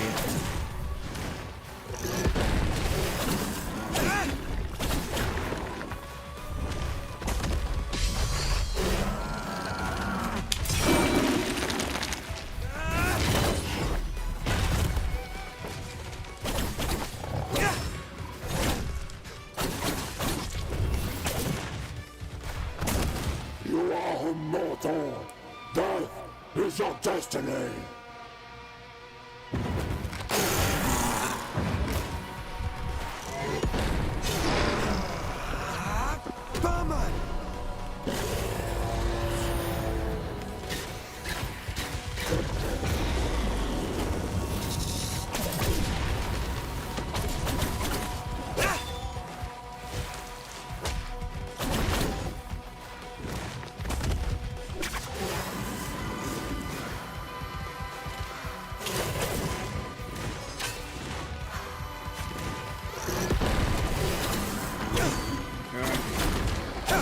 Don't get too greedy.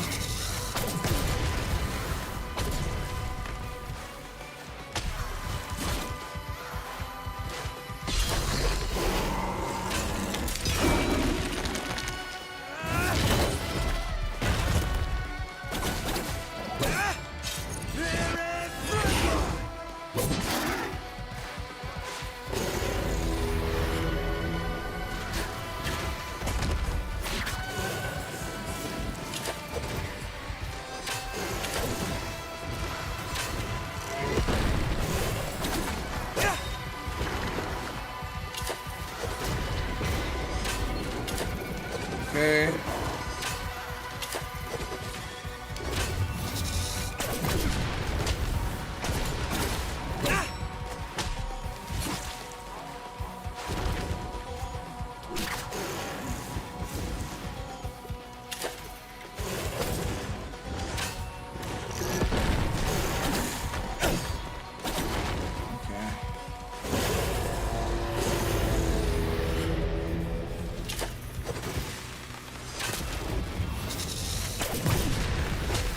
Second one.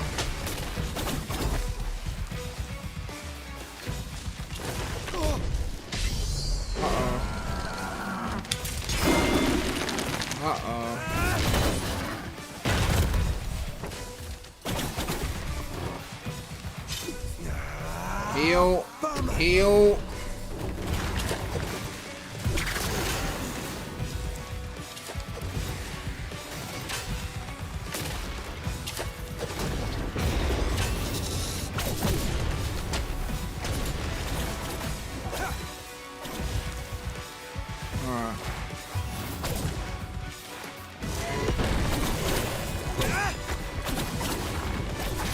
Ouch. Fuck.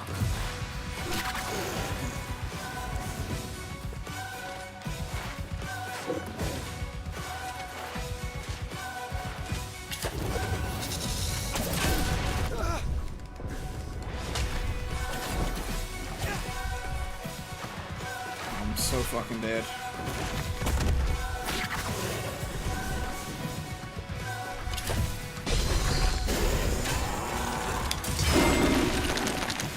I try and finish him off, or do I finish him off? Finish him off. Finish him off. Finish him off.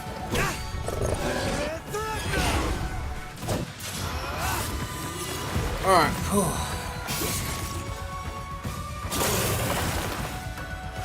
Phase 2.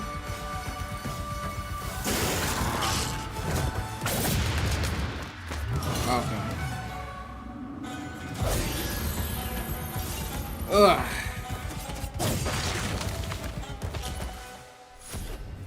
That's what's up. Valuable item acquired. Soma Tree Flower. Petal from the Soma Tree's mythical flower of immortality. Increased max health. I need that. I need that. I need that. Increase that shit. Where are we going now? There. But to go there, we have to go back down.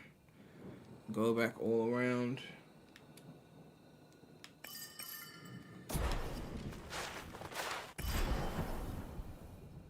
Let's go this way then.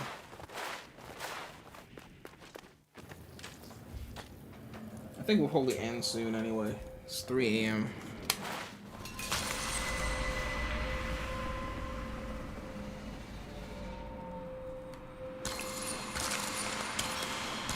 New ability?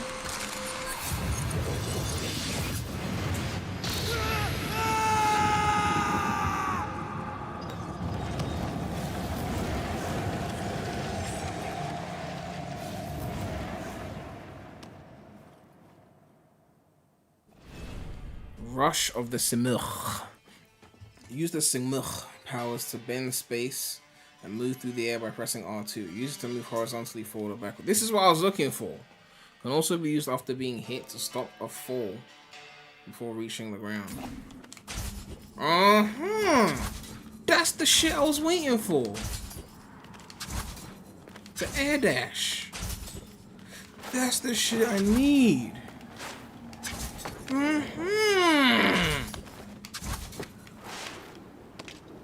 This is why I love the prince, man. Any sign of the prince? None. And I've been scouring the place for 3 days now. Adventure 2 was aged far better than SE1. Prem has always been wrong with saying SE1 is better just because it has more ambition. I never said it was better because it has more ambition. I said it was better because it's better. It's got better design Sonic levels. Right? Better Tails levels. Right? Knuckles levels, I would say SA2 actually has the edge in terms of like scale and ambition if you want to go there, treasure hunting wise. Max, I would say SA2. Story, I'd say SA1. In terms of like core plot, you know. But yeah, like SA1 is just better, literally. Also, it feels more like an actual adventure, given the fact that it relies on that traveling and hub system. SA2's biggest plus is rail grinding. That's the thing that it has. That's like, you know, that shit's sick, right? It's sick. 3 days? Artaban, but we only got here hours ago. Hours for you. Days for me. Years for Ardashir's man.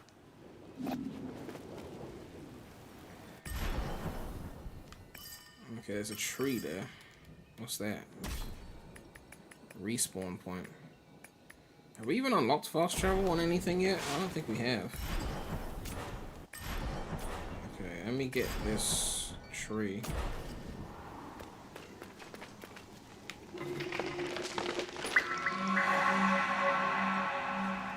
You don't like the mechs or treasure hunting in SA2? I thought both of those are better.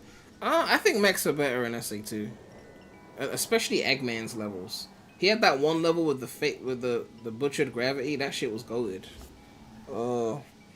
As for treasure hunting, I prefer the ones in SA1, but only because they're simpler. I think the SA2 ones are technically, if you like treasure hunting, I feel like the ones in SA2 are better. But if you're not a big treasure hunting fan, then you probably prefer the simple ones in SA1, which is why I prefer those.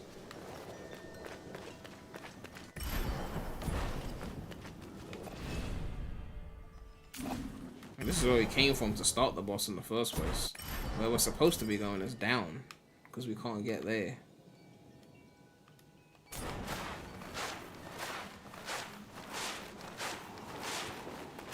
SA2 treasure hunting a pace killer.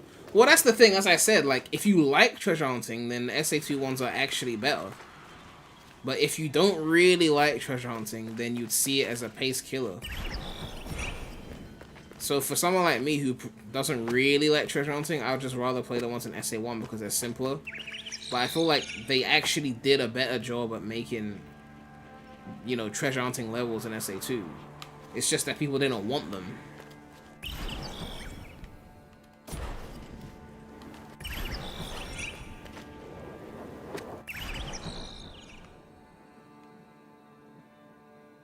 Oh no, that's too low. I should be going here.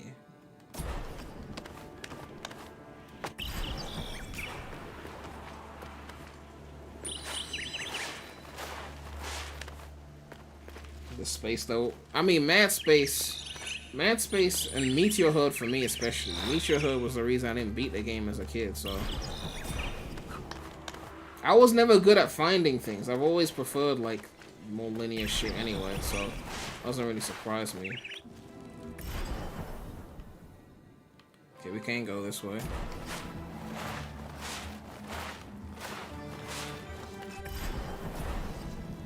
R2 to move through the air.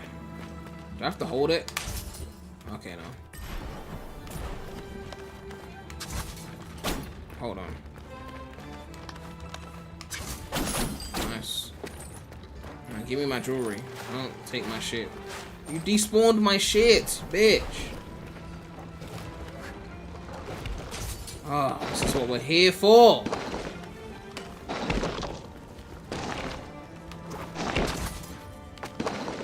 This is what we are here for. That's what we need.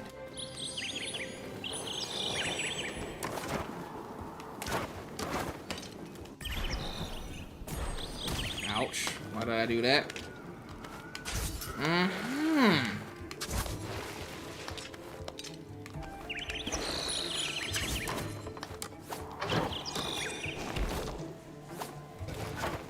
Oh, I can't. I don't think I can go through that. Okay, yeah.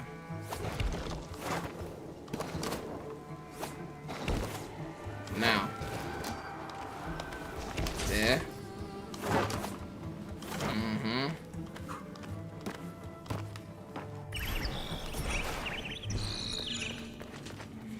Not so rough with the prince. SA1 also lets you select what gameplay style character to use rather than being forced to play them in set pieces. This is what I keep saying when people be hating on heroes because wow 4 teams. You can play one and stop. SA2 is like, oh, you want to play speed levels? Wow, it's time for a mech level. Time for a treasure hunt. SA1's like, pick. I mean, you're gonna have to do big at some point, but not right now. You can do all the Sonic, and then tomorrow you can do all the Tails, and tomorrow you can do all the Knuckles. Like, it gave you that ability, right? So people be hating on heroes for the full teams, and then be fine with SA2, where it's like, you wanted to play another speed level? Please, it's time for some mech shooting. Anahita, I know you. You're loyal to the crown. What is the meaning of this? There is still a long way to go. Hold! I know that Athra... Anahita, stop right there! Go after him!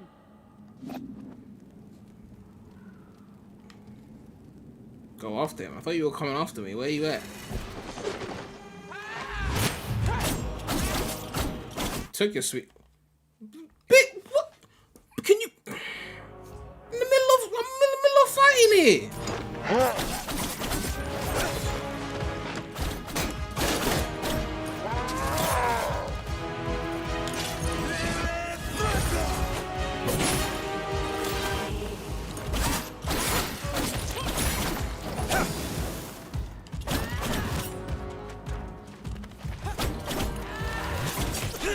Okay, they bombarded me a little bit.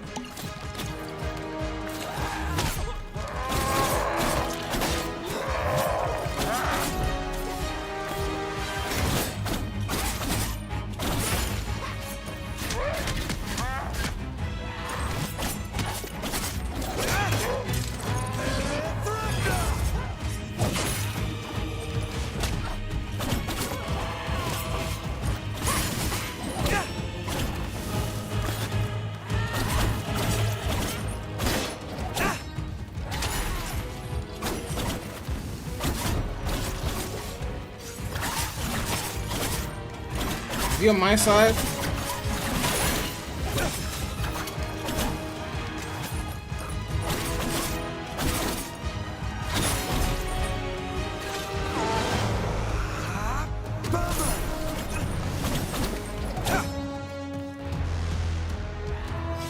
we go.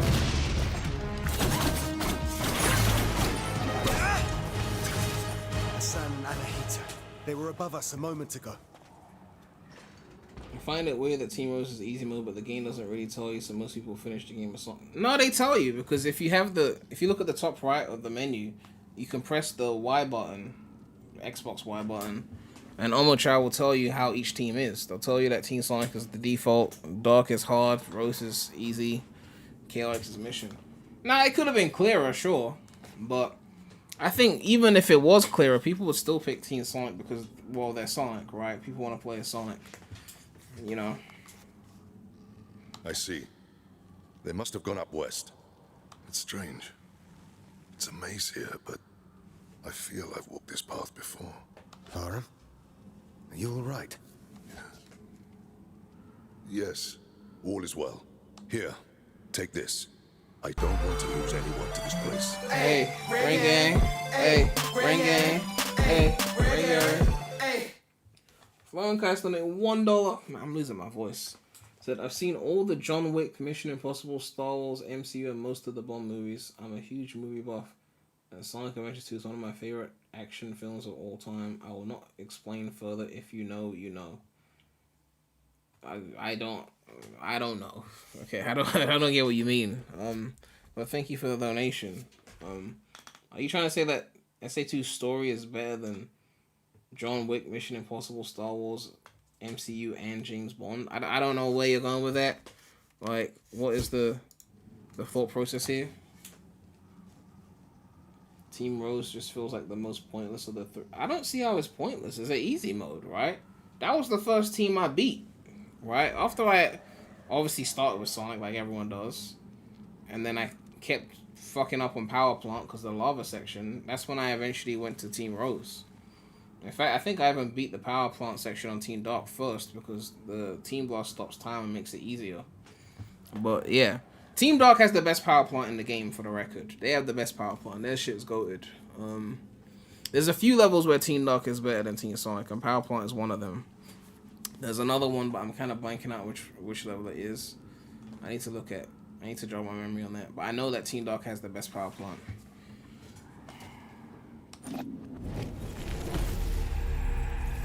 New amulet unlocked. Blade Dancer. Land a 4th attack at the end of a standard combo. Press square right when the 3rd attack hits the enemy, and then equip your elements to the work tree. How many good Sonic games does Team Sonic have to make in a row before you start trusting them? No AAA studio should be dropping an entire blunder, right? Especially not in this era where everything's online. Everything's getting updated. You shouldn't release like even Cyberpunk 2077, which was considered to be a huge blunder on release. They still fixed it, and now people love it. Even No Man's Sky, they still fixed it. There's no excuse to drop a truly bad game if you're a AAA developer. At worst, it was a bit half-baked on launch. You update it. You sort it out. But at your foundation, you shouldn't be fucking up. And the problem with Sonic Team is that they don't even understand the foundations. Right? If you look at the development of Frontiers, all those platforms in the sky weren't there. There was barely any platforming, and then it failed in the focus test. So they were like, oh shit, we need to add more platforming. So there was floating platforms in the sky. That's why the world was not designed around it. They're still fucking up the foundation. You know, don't fuck up the base. You know? Hey, bring it. Hey, bring it. Hey, bring it. Well, Impact's donated $1. I don't think it's better than those films that playing through the game feels like playing through an action movie with some amazing set pieces, city escape chase, some genuine emotional moments, shadow story, the ending, Knuckles and Rouge. I love that. I mean, look, I wouldn't put SA2 over, you know, the MCU. But I mean, you do you, man. Like, you know, you do you. I don't think any Sonic game story I would put over like the peak of the MCU. Although, like, Adventure 1's story is pretty goated in terms of, like, the core concept of it. But in terms of execution, like, over, like, a proper movie like that, like, no. That year delay probably saved Frontiers from being a disaster. Exactly. But it's just so much more they could be doing. So, like, I just don't think there's an excuse for them to be dropping an entire blunder of a main series title. Like, from the foundations. You know?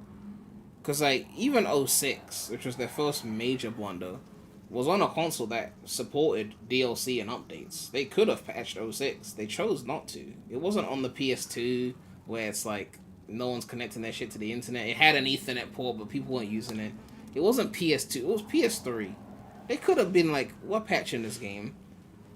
Because, like, even Sonic Adventure 1, released in Japan in 1998, and it was a buggier version of the game. And in 99, when they released it in the West, they touched it up and released that version as the definitive version. And then in Japan, they released that as, like, they called it Sonic Adventure, like, International Edition, which is supposed to be better than the version Japan got a year before. So they touched that up. So with 06, for example, they could have, like, patched the game, every month a new patch, you know, fixing things that shouldn't have been broken in the first place. And then after like a year of like doing that, they could have started selling new physical copies of the game that were like updated, that had all the patches built in. They chose not to do it, right? They were already onto Unleashed. So like, it's the mindset of a company, right? And that's why I don't trust them, because they've proven that they're not to be trusted, you know? Stay on the path to the Samor Gate. I'll meet you up there. You wouldn't put it over the Avengers films, but you put it over Ant-Man and Captain Marvel. Well, Captain Marvel is mid, so that doesn't count. Ant-Man was good, though. I liked Ant-Man a lot. But saying you put it over mid movies is different. It's not the same as, like, you know, saying you put it over, like, really good movies. Am I supposed to go this way to go there, or do I go this way?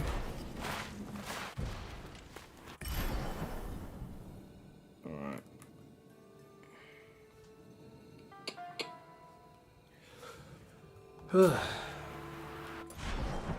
So how'd you save?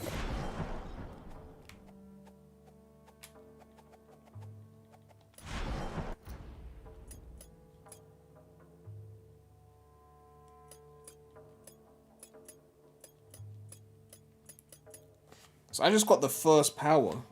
So there's 5 more to get. That's kind of sick. Ooh, look at that. Default. Oh, Warrior Within. Oh, shit. Warrior Within. That's kind of fire.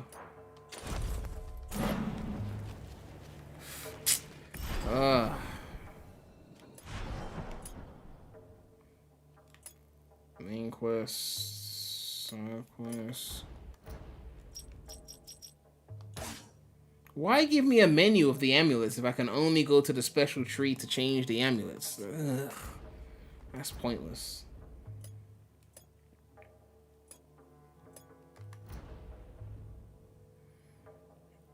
Circle is unknown ability, so yeah, definitely more shit to unlock. L1, R1 unknown ability. Oh, I'm looking forward to unlocking these things. How do I go to the main menu?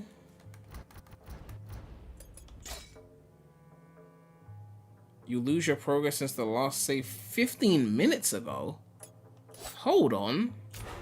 15 minutes? Bitch!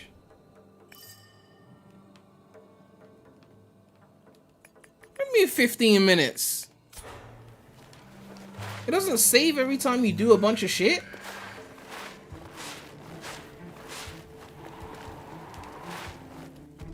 How do I see this thing then?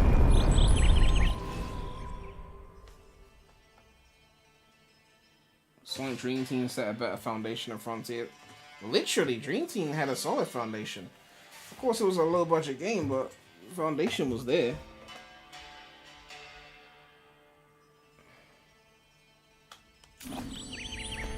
But the reason why Halo Adventure 1 is so great is because it has the best foundation of any Sonic game.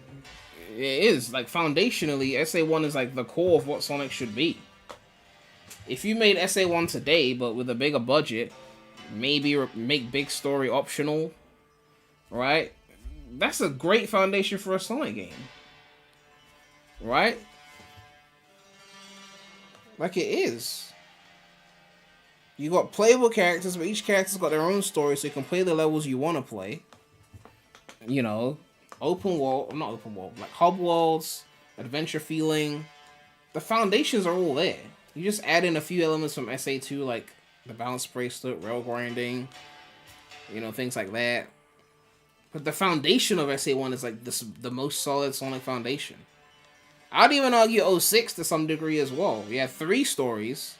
And there were other characters within the stories that you played for a little bit, but they weren't the focus. So you could give this focus to the 3 main stories. I've said before, you could do a game like 06 with playable Sonic, Shadow, and Silver. You could give Sonic the boost and then keep the adventure movement for Shadow. And that way you get boost and adventure in the same game.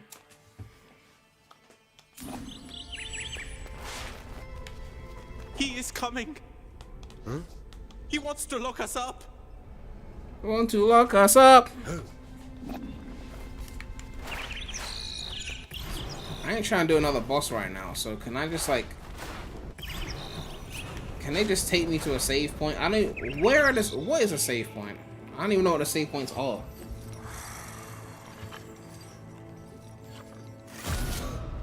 O6 Foundation is probably the best. Like, the structure of the game is nearly perfect. I feel you, man. I feel you. Three stories. You focus on one character, but you still play as other characters. Hub worlds, skill, ability unlocks.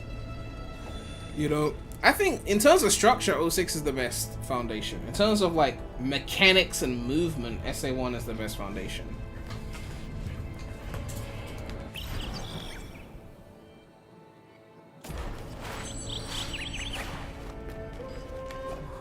The Sacred Archive is a warren of wondrous knowledge. This place has become a prison. Why do these dudes sound like Dobby? Oh, it's getting too crowded in here.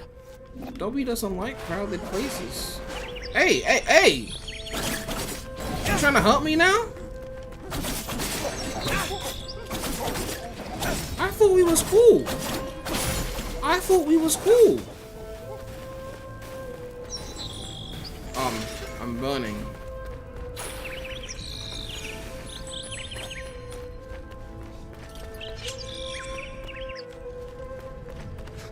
So can I only save at the tree? Is that the save point?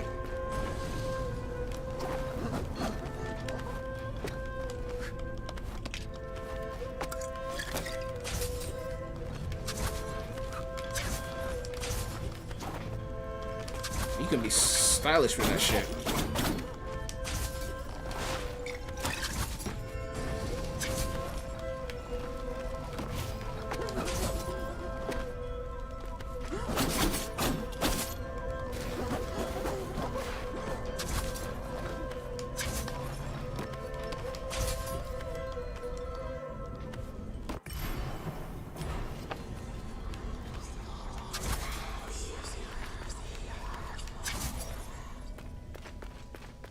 Please tell me this is a save point. Let me check. Okay.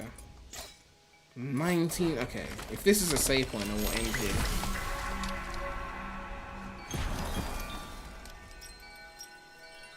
And a 4th attack versus slightly increase all melee damage in the air. Oh, that's a tough one to pick between those two.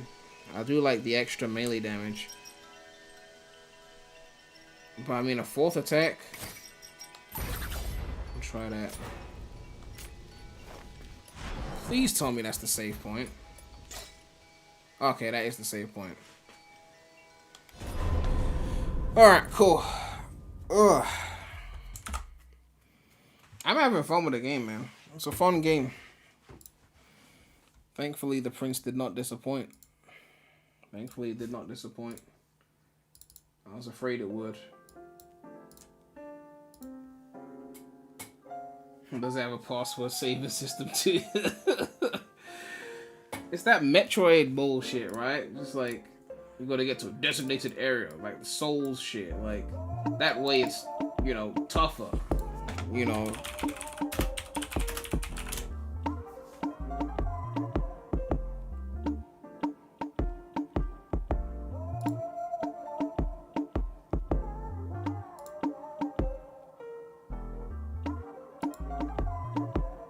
Man, they got Discord servers with the movie. That's wild. The whole SpongeBob movie just leaked.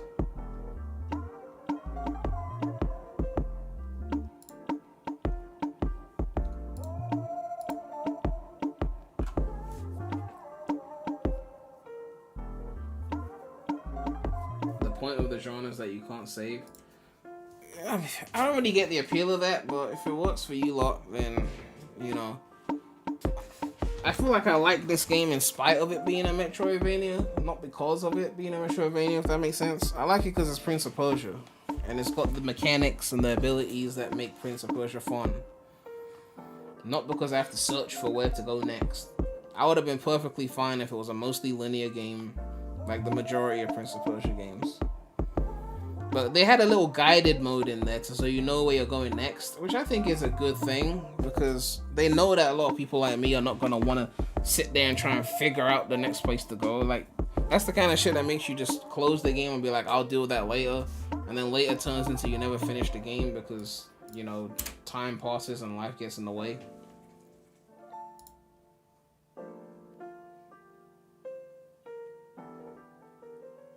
Did you see that Super Kiwi 64 is getting a free update on the 26th? That sounds like a game I bought and didn't play. Which is, to be fair, most of the games I buy.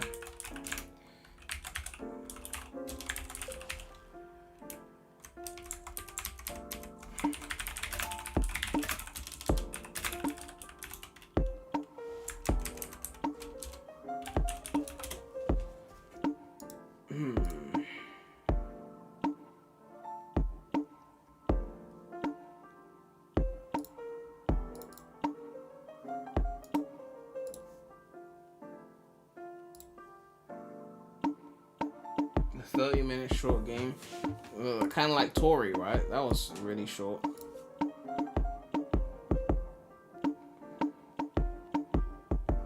Please stream the side space levels from the final update. You're gonna love them. I'm probably not gonna love them. I even forgot about them until you just mentioned them. I don't know why people think I'm gonna love them. I don't. It's just not gonna happen.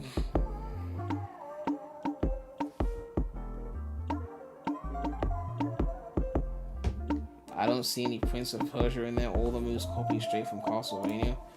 Have you played Prince of Persia? Like...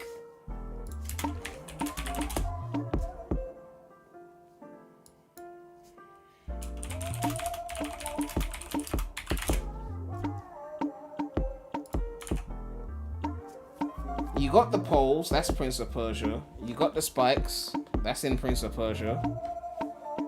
You know. I haven't seen any wall running, but it's a 2D Prince of Persia, so it's probably not going to be wall running.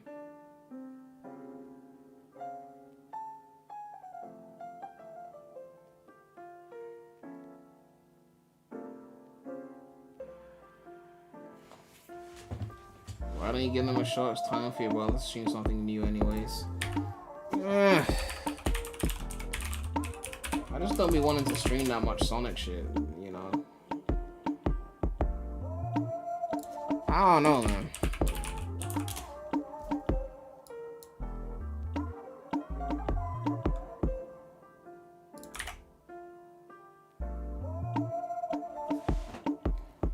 We'll see.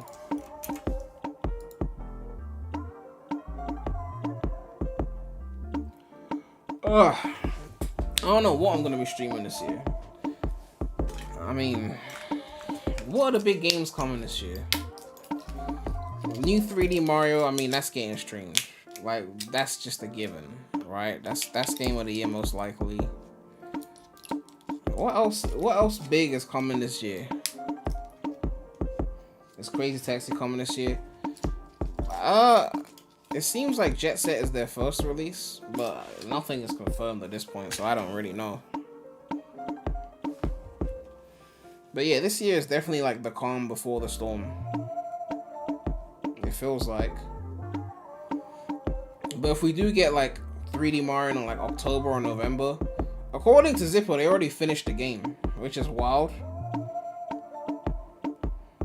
You know, it sounds like a Nintendo thing though, to say some shit like that.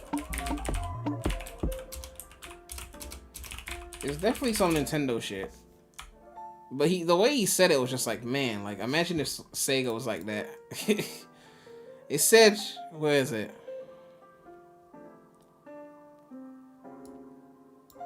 It was finished over the holiday season. This is standard Nintendo practice. Many of their big games are done well before release. So basically, they're just sitting on the game. It's just on their hard drive, their SSD, just done from last year. And they're sitting there ready to reveal it and release it with the Switch 2. Like, it's just there. That's kind of wild to me that they could just be done with it and just sit on it. Like, they know they're going to make bank. They're going to make the bread. Imagine Sega sitting on a completed Sonic game for a year. Like, they be pushing the game out before it's even complete. Talk about sitting on it for a year. It just don't even, it doesn't compute. It's illogical. Any interest in playing the Paper Mario remake? Which Paper Mario they're remaking now? The only Paper Mario game I really want to play is Super Paper Mario. That's the only one that really, like, I really wanted to play.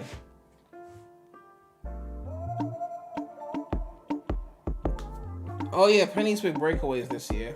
I'll play that.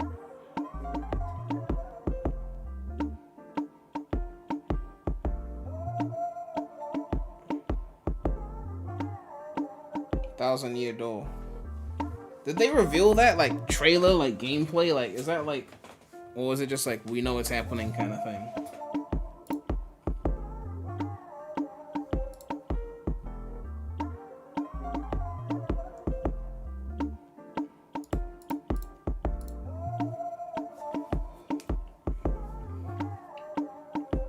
A bit ago.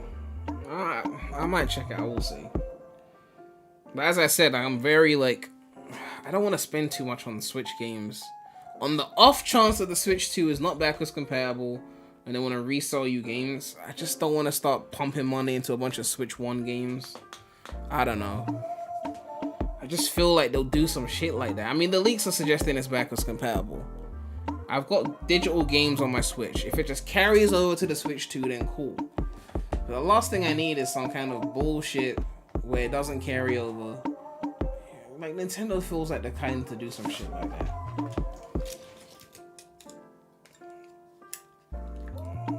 suspect it'll carry over. Yeah, I feel like it will too, but I'm just not in a hurry. Like, Metroid Dread runs at 60 FPS, right?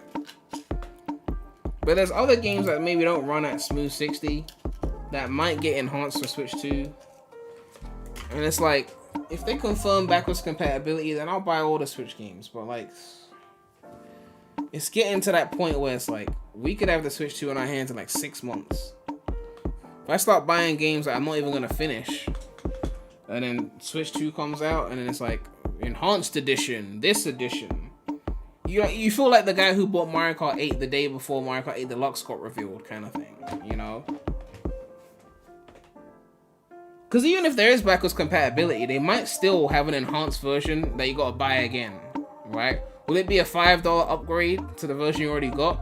Or is it just like buy it? Because like, let's say Switch 2 comes out and it's above 60 Hz. It does 120 Hz. Mario Kart 8 Deluxe Ultimate runs at 4K 120 Hz docked, 1080p 120 Hz in handheld mode. But you gotta buy the game again. I've already bought Mario Kart 8, so I'm already like synced in on that one, so there's no difference. But it's like, imagine if you just bought it like this year, and then they did that shit. It's like, well, technically it's backwards compatible. The old version will work on Switch 2, but like, you know.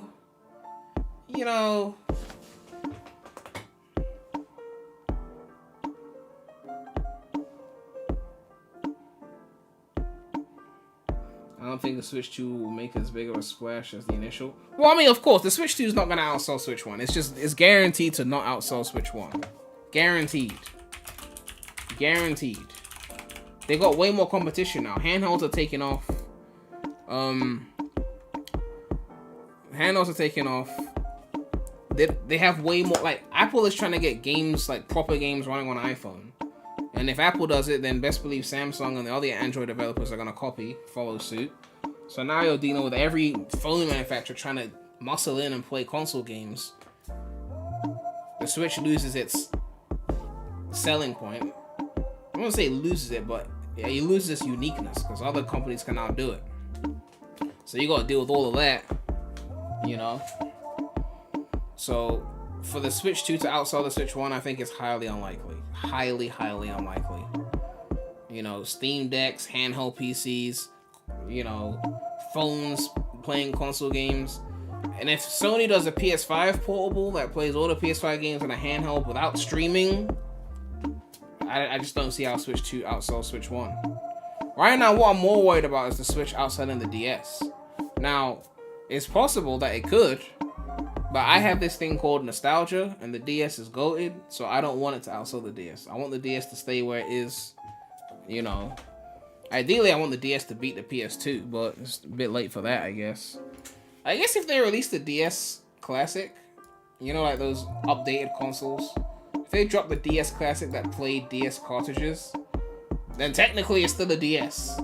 You move 1 million units of that, and then it outsells the PS2, then the DS reigns supreme for all of eternity, and my childhood is verified as the goated childhood. Simple as that, right?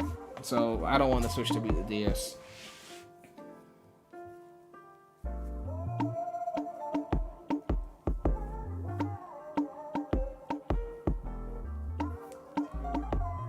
The Switch is doing well, so it would make sense to just keep that going.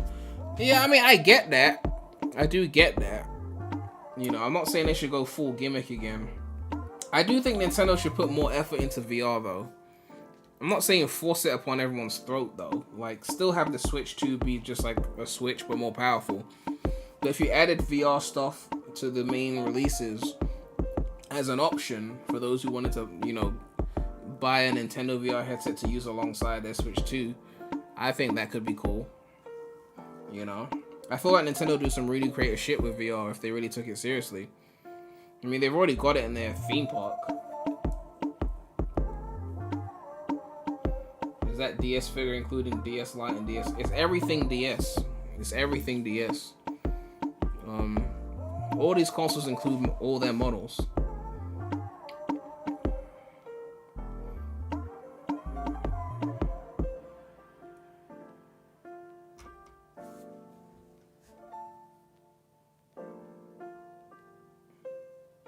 Even if handheld, the PS5 has been out for 3 years. It's totally possible Nintendo wants to match that with a non-handheld console at PS5 power. A non-handheld console? Nintendo has never been that big, aside from like the Wii, when it comes to like non-handhelds. And that was like Wii Sports carrying most of that, right? Because like if we just look at Nintendo right now,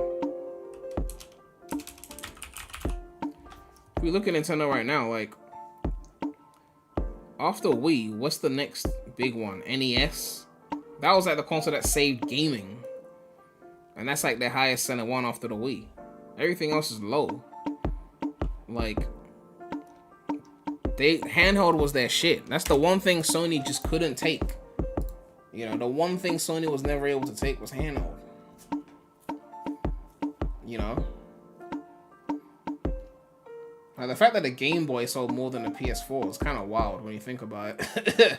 Like, the Game Boy really outsold the PS4. Like, that shit was huge.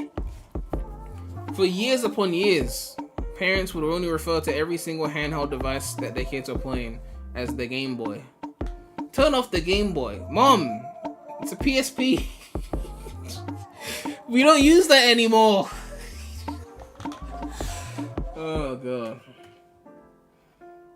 The Switch is portable, so it's not going to be as powerful as the PS5. I mean, the portability is not the reason why it's not as powerful. It's the price. I mean, I feel like in a few years, there will be handhelds as powerful as the PS5. They'll just be expensive, you know?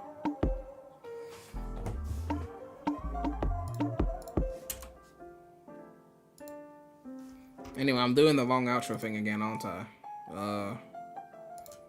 I should probably end the stream. But yeah, the game is fun. I'm enjoying it. I'll probably finish it on my own time. It looks like I lost a few subscribers. Okay, then.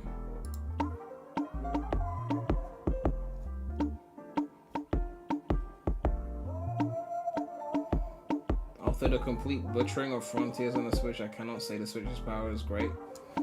Well, I mean, that's not Nintendo's fault. You know, if the game can't run well on the system, don't put it on the system, right? But I don't think they butchered it. I feel like Sega did a decent job with the Switch port, given that it was a Switch port, right?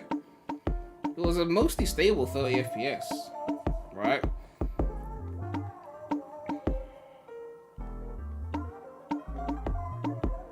You don't think that's entirely true?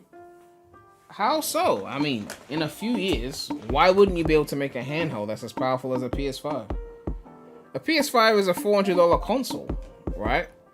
So to make a handheld as powerful as the PS5 in 2026, with new chips that are coming out, the handheld scene is moving quick.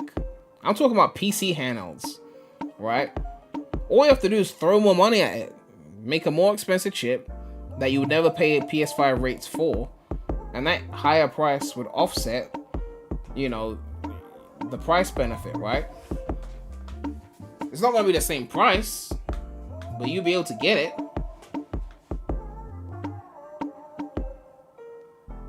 Maybe not exactly. Maybe you play things at a slightly lower resolution, but it is a handheld at the end of the day. So if it's running at 4K, if the game runs at 4K 60 on the PS5, and it runs at 1080p 60 on the handheld with the same settings, it's not as powerful as the PS5 per se, but in the sense that I can play the same games with arguably a higher PPI because it's a handheld. 1080p on a handheld is higher PPI than 4K on a TV. I mean, that's kind of what I mean, like the equivalent.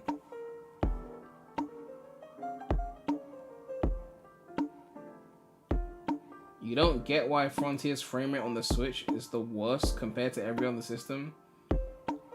I mean, I don't see how you wouldn't get that, though. It's the Switch, right? It's literally the Switch. Like, you answered your own question. But that being said, though, as someone who tried the Frontiers demo on Switch, so I remember what it played like. Also someone who tried out Frontiers on the Steam Deck OLED. Like, it's like night and day. Seeing Frontiers with, you know, in a handheld form, but not with the limitations of Switch. So, like, it was PC settings. It looked a lot nicer, that's all I'm saying. It was actually surreal to see that.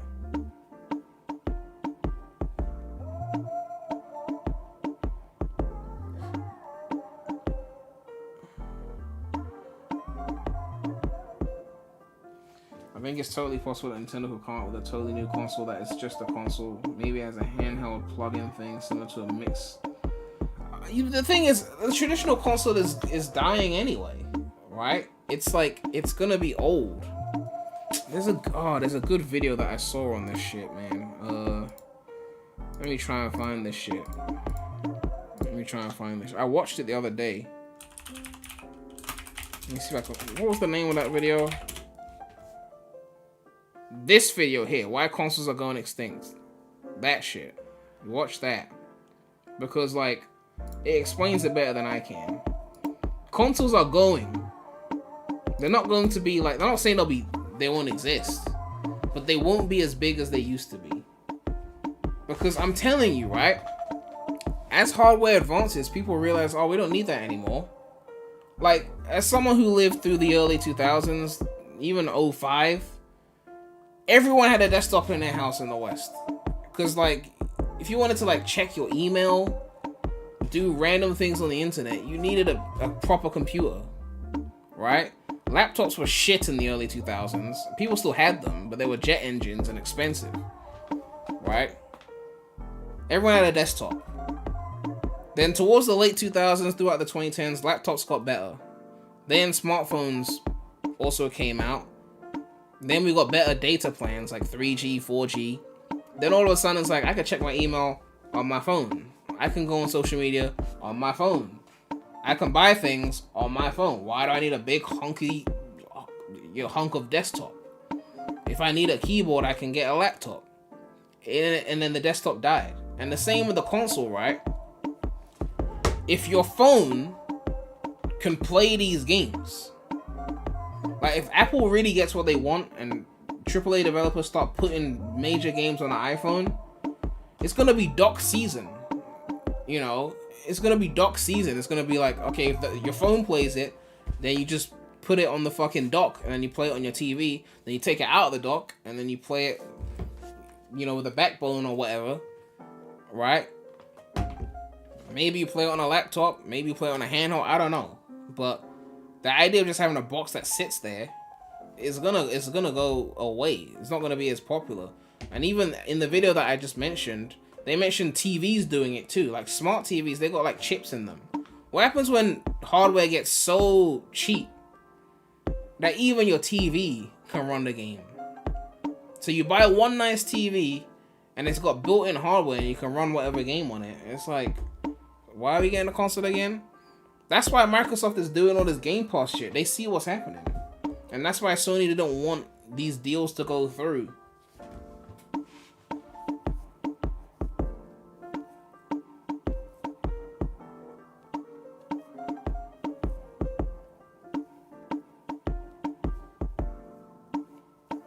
You don't want consoles to go in handheld even though it's convenient.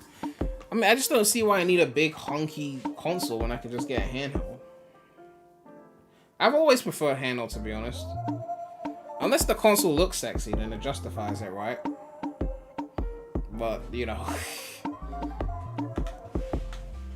Well, especially in a world where everything is digital, the console feels like, you know, because back then it's like the console was holding the disc or the cartridge, right? You needed the console for that. Now everything's being stored digitally anyway. It's like, I don't know.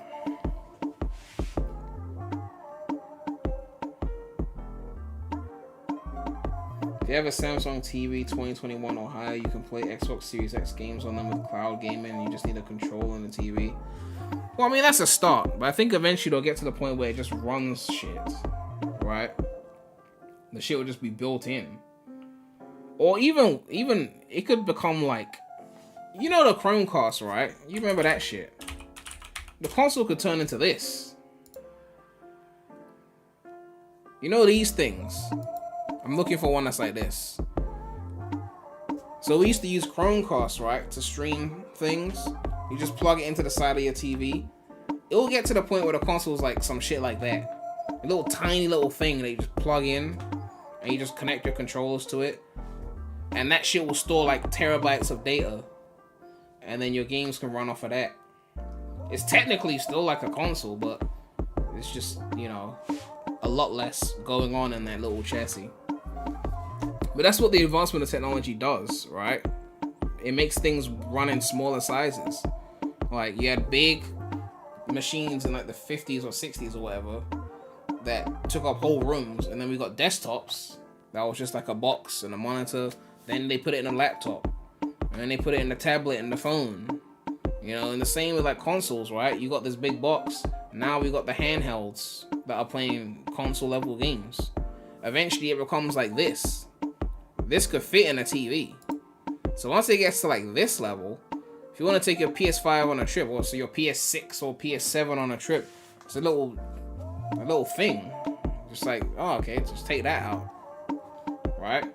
Maybe it'll be like a set standard of hardware, and then all the software just runs on it, like Microsoft games, Sony games. You log into your account on whatever TV, as long as it's got the hardware, and then you could just play your games, and then you log out when you leave, if it's like a hotel or something.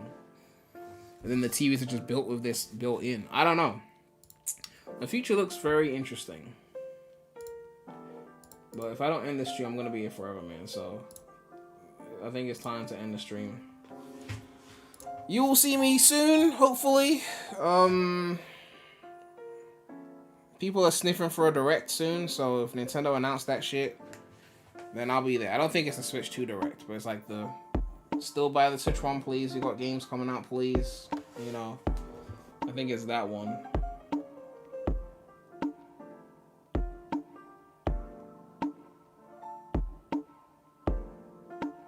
Am I planning on trying the Tomb Raider Switch ports next month? Switch ports? I got that shit on PC. I pre-ordered it, I think. Let me check if I pre-ordered it. Yeah, there you go. I did pre-order it. But apparently those games had tank controls. I didn't even know that when I pre-ordered it. I don't want to deal with no tank controls. Like, if it's tank controls, I'm probably not going to beat them. So, my fault for, you know. Can I upload this song?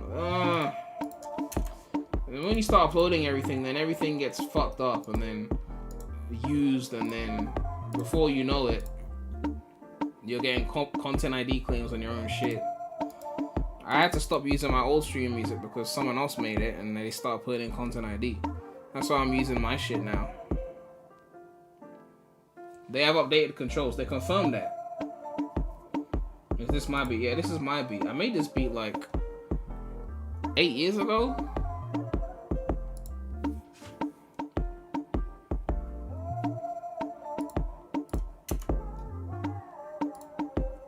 It's confirmed. Oh, okay, that's great then. That's great. So that means my Steam Deck OLED is gonna be enjoying some serious Tomb Raider, and yeah, that's gonna be fun then. I'm looking forward to that. This beat was in your Why SA3 Will Never Happen video. It was? Hold on. See, my memory don't. I be forgetting shit.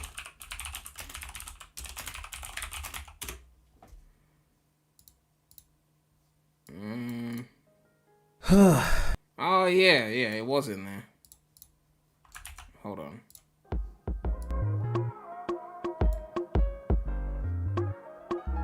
Yeah, 2016. Yeah.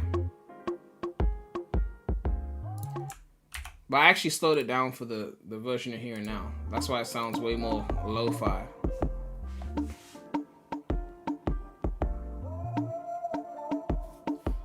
But yeah, if I don't end the stream now, I'm never gonna end the stream, so we should do a completionist cancellation to Banger. I think I missed the boat on that. Unless there was like a really good clippable moment of something he said that was just, that would be really usable, you know, then I could do it.